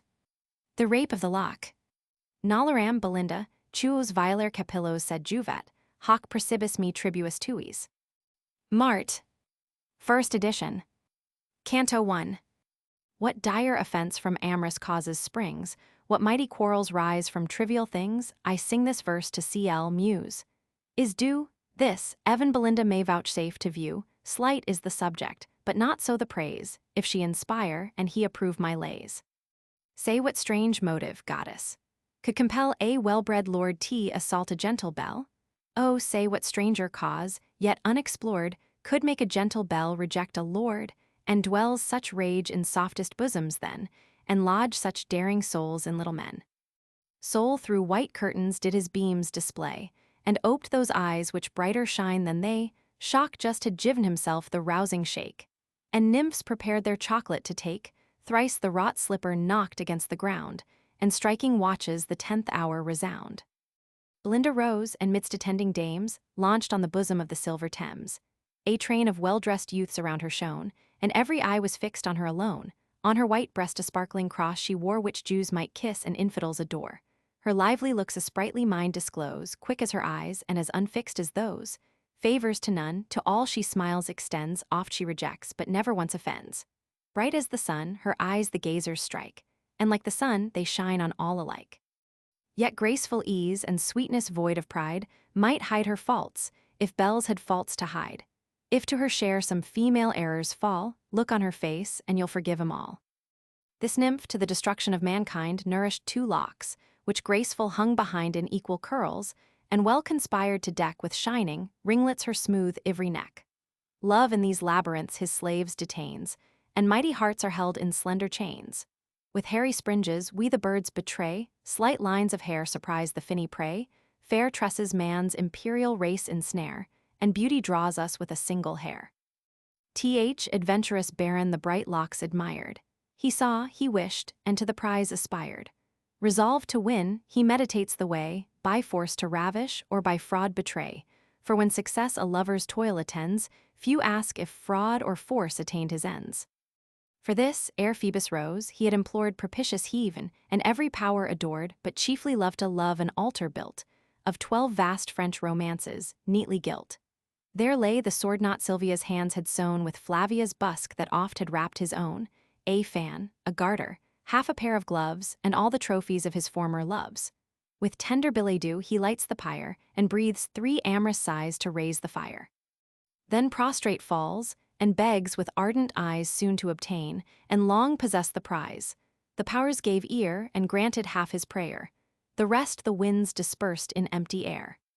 Close by those meads, forever crowned with flowers, where Thames with pride surveys his rising tors, there stands a structure of majestic frame, which from the neighboring Hampton takes its name. Here Britain's statesmen oft the fall foredoom of foreign tyrants, and of nymphs at home, hear thou, great Anna, whom 3 realms obey, dost sometimes counsel take and sometimes tea. Hither our nymphs and heroes did resort, to taste a while the pleasures of a court. In various talk the cheerful hours they passed, of who was bit, or who capotted last. This speaks the glory of the British Queen, and that describes a charming Indian screen.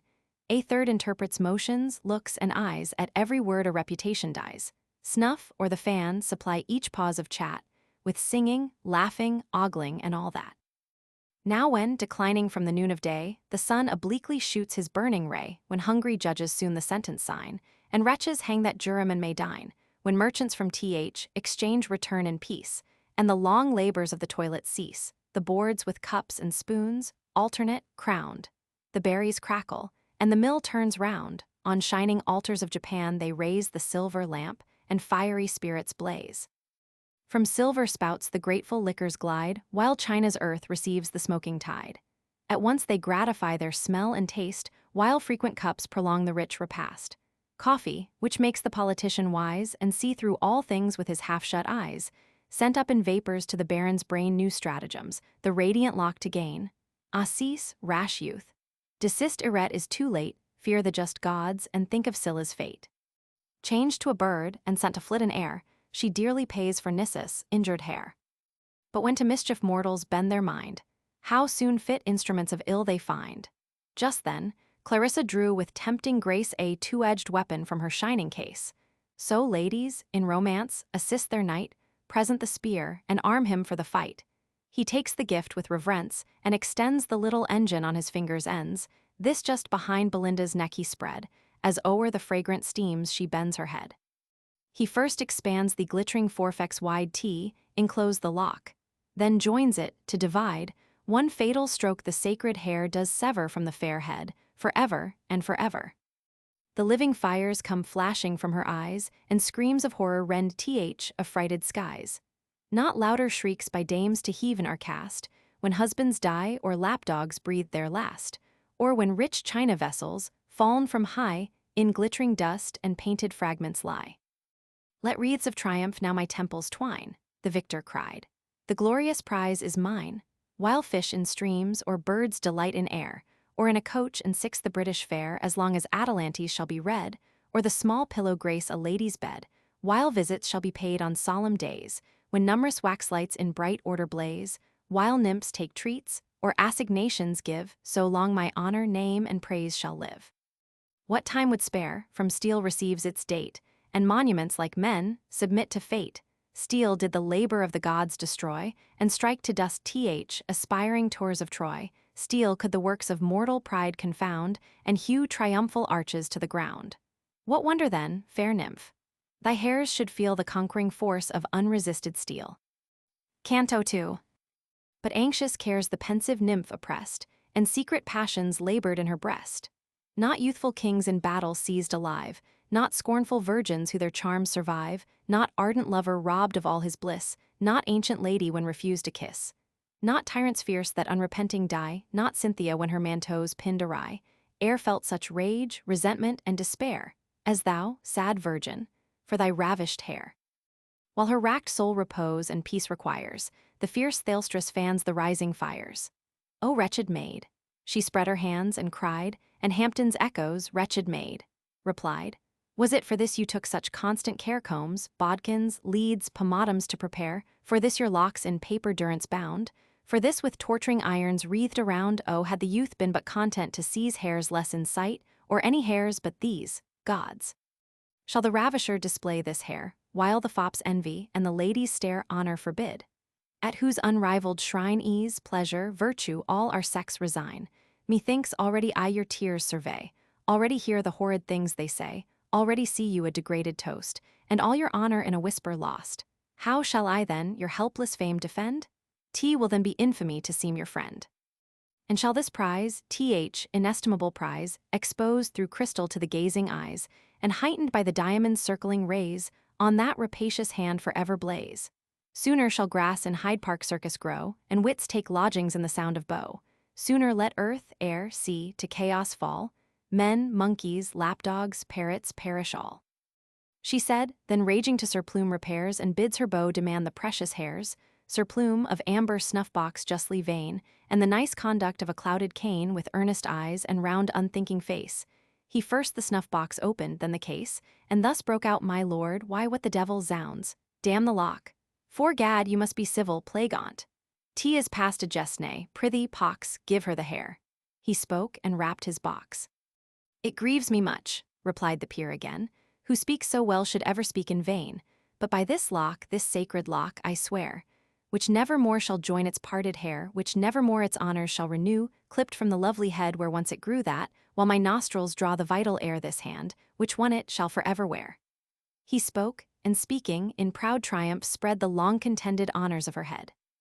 But see, the nymph in sorrow's pomp appears, her eyes half languishing, half drowned in tears, now livid pale her cheeks, now glowing red on her heaved bosom hung her drooping head, which with a sigh she raised, and thus she said, For ever cursed be this detested day, which snatched my best, my favorite curl away happy.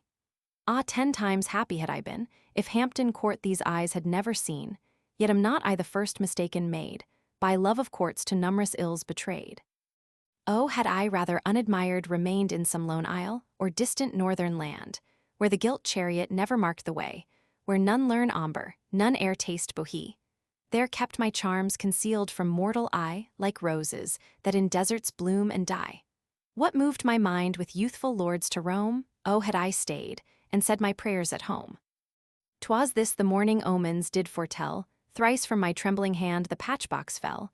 The tottering china shook without a wind, nay, pole sat mute, and shock was most unkind. See the poor remnants of this slighted hair. My hands shall rend what e'en thy own did spare. This in 2 sable ringlets taught to break, once gave new beauties to the snowy neck. The sister lock now sits uncouth, alone, and in its fellow's fate foresees its own. Uncurled it hangs, the fatal shears demands, and tempts once more thy sacrilegious hands. She said, the pitying audience melt in tears, but fate and Jove had stopped the baron's ears. In vain Thalestris with reproach assails, for who can move when fair Belinda fails? Not half so fixed the Trojan could remain, while Anna begged and Dido raged in vain. To arms, to arms! The bold Thalestris cries, and swift as lightning to the combat flies. All side in parties and begin attack. Fans clap, silks rustle, and tough whalebones crack. Heroes and heroines' shouts confusely rise, and bass and treble voices strike the skies. No common weapons in their hands are found. Like gods they fight, nor dread a mortal wound. So when bold Homer makes the gods engage, and heavenly breasts with human passions rage, 'gainst Pallas, Mars, Latona, Hermes' arms, and all Olympus rings with loud alarms, Jove's thunder roars, heaven trembles all around, blue Neptune storms, the bellowing deeps resound. Earth shakes her nodding tours, the ground gives way, and the pale ghosts start at the flash of day. While through the press enraged Thalestris flies, and scatters death around from both her eyes, bow and witling perished in the throng, one died in metaphor and one in song. O cruel nymph, a living death I bear, cried Dapperwit and sunk beside his chair. A mournful glance Sir Fopling upwards cast, those eyes are made so killing was his last. Thus on Meander's flurry margin lies expiring swan, and as he sings he dies. As bold Sir Plume had drawn Clarissa down, Chloe stepped in, and killed him with a frown. She smiled to see the doughty hero slain. But at her smile the bow revived again. Now Jove suspends his golden scales in air, weighs the men's wits against the ladies' hair. The doubtful beam long nods from side to side. At length the wits mount up, the hairs subside. See fierce Belinda on the barren flies, with more than usual lightning in her eyes, nor feared the chief unequal fight to try, who sought no more than on his foe to die. But this bold lord, with manly strength endued, she with one finger and a thumb subdued. Just where the breath of life his nostrils drew, a charge of snuff the wily virgin threw. Sudden, with starting tears each eye o'erflows, and the high dome re-echoes to his nose. Now meet thy fate, incensed virago cried, and drew a deadly bodkin from her side. Boast not my fall, he said. Insulting foe, thou by some other shalt be laid as low, nor think to die dejects my lofty mind. All that I dread is leaving you behind. Rather than so, let me still survive, and still burn on in Cupid's flames alive. Restore the lock, she cries, and all around restore the lock. The vaulted roofs rebound. Not fierce Othello in so loud a strain roared for the handkerchief that caused his pain. But see how oft ambitious aims are crossed, and chiefs contend till all the prize is lost. The lock, obtained with guilt and kept with pain in every place is sought, but sought in vain.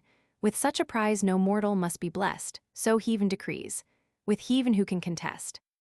Some thought it mounted to the lunar sphere, since all that man e'er lost is treasured there.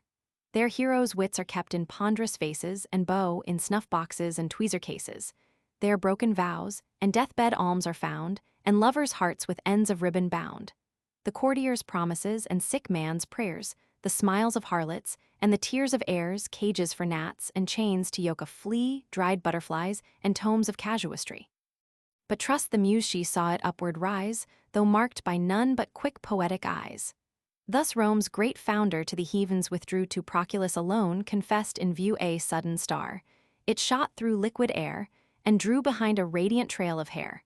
Not Berenice's locks first rose so bright, the skies bespangling with disheveled light. This the beau monde shall from them all survey, as through the moonlight shade they nightly stray, and hail with music its propitious ray. This partridge soon shall view in cloudless skies, when next he looks through Galileo's eyes, and hence egregious wizard shall foredoom the fate of Louis and the fall of Rome. Then cease, bright nymph, to mourn thy ravished hair, which adds new glory to the shining sphere. Not all the tresses that fair head can boast shall draw such envy as the lock you lost. For after all the murders of your eye, when, after millions slain, yourself shall die, when those fair suns shall set, as set they must, and all those tresses shall be laid in dust, this lock the muse shall consecrate to fame, and midst the stars inscribe Belinda's name.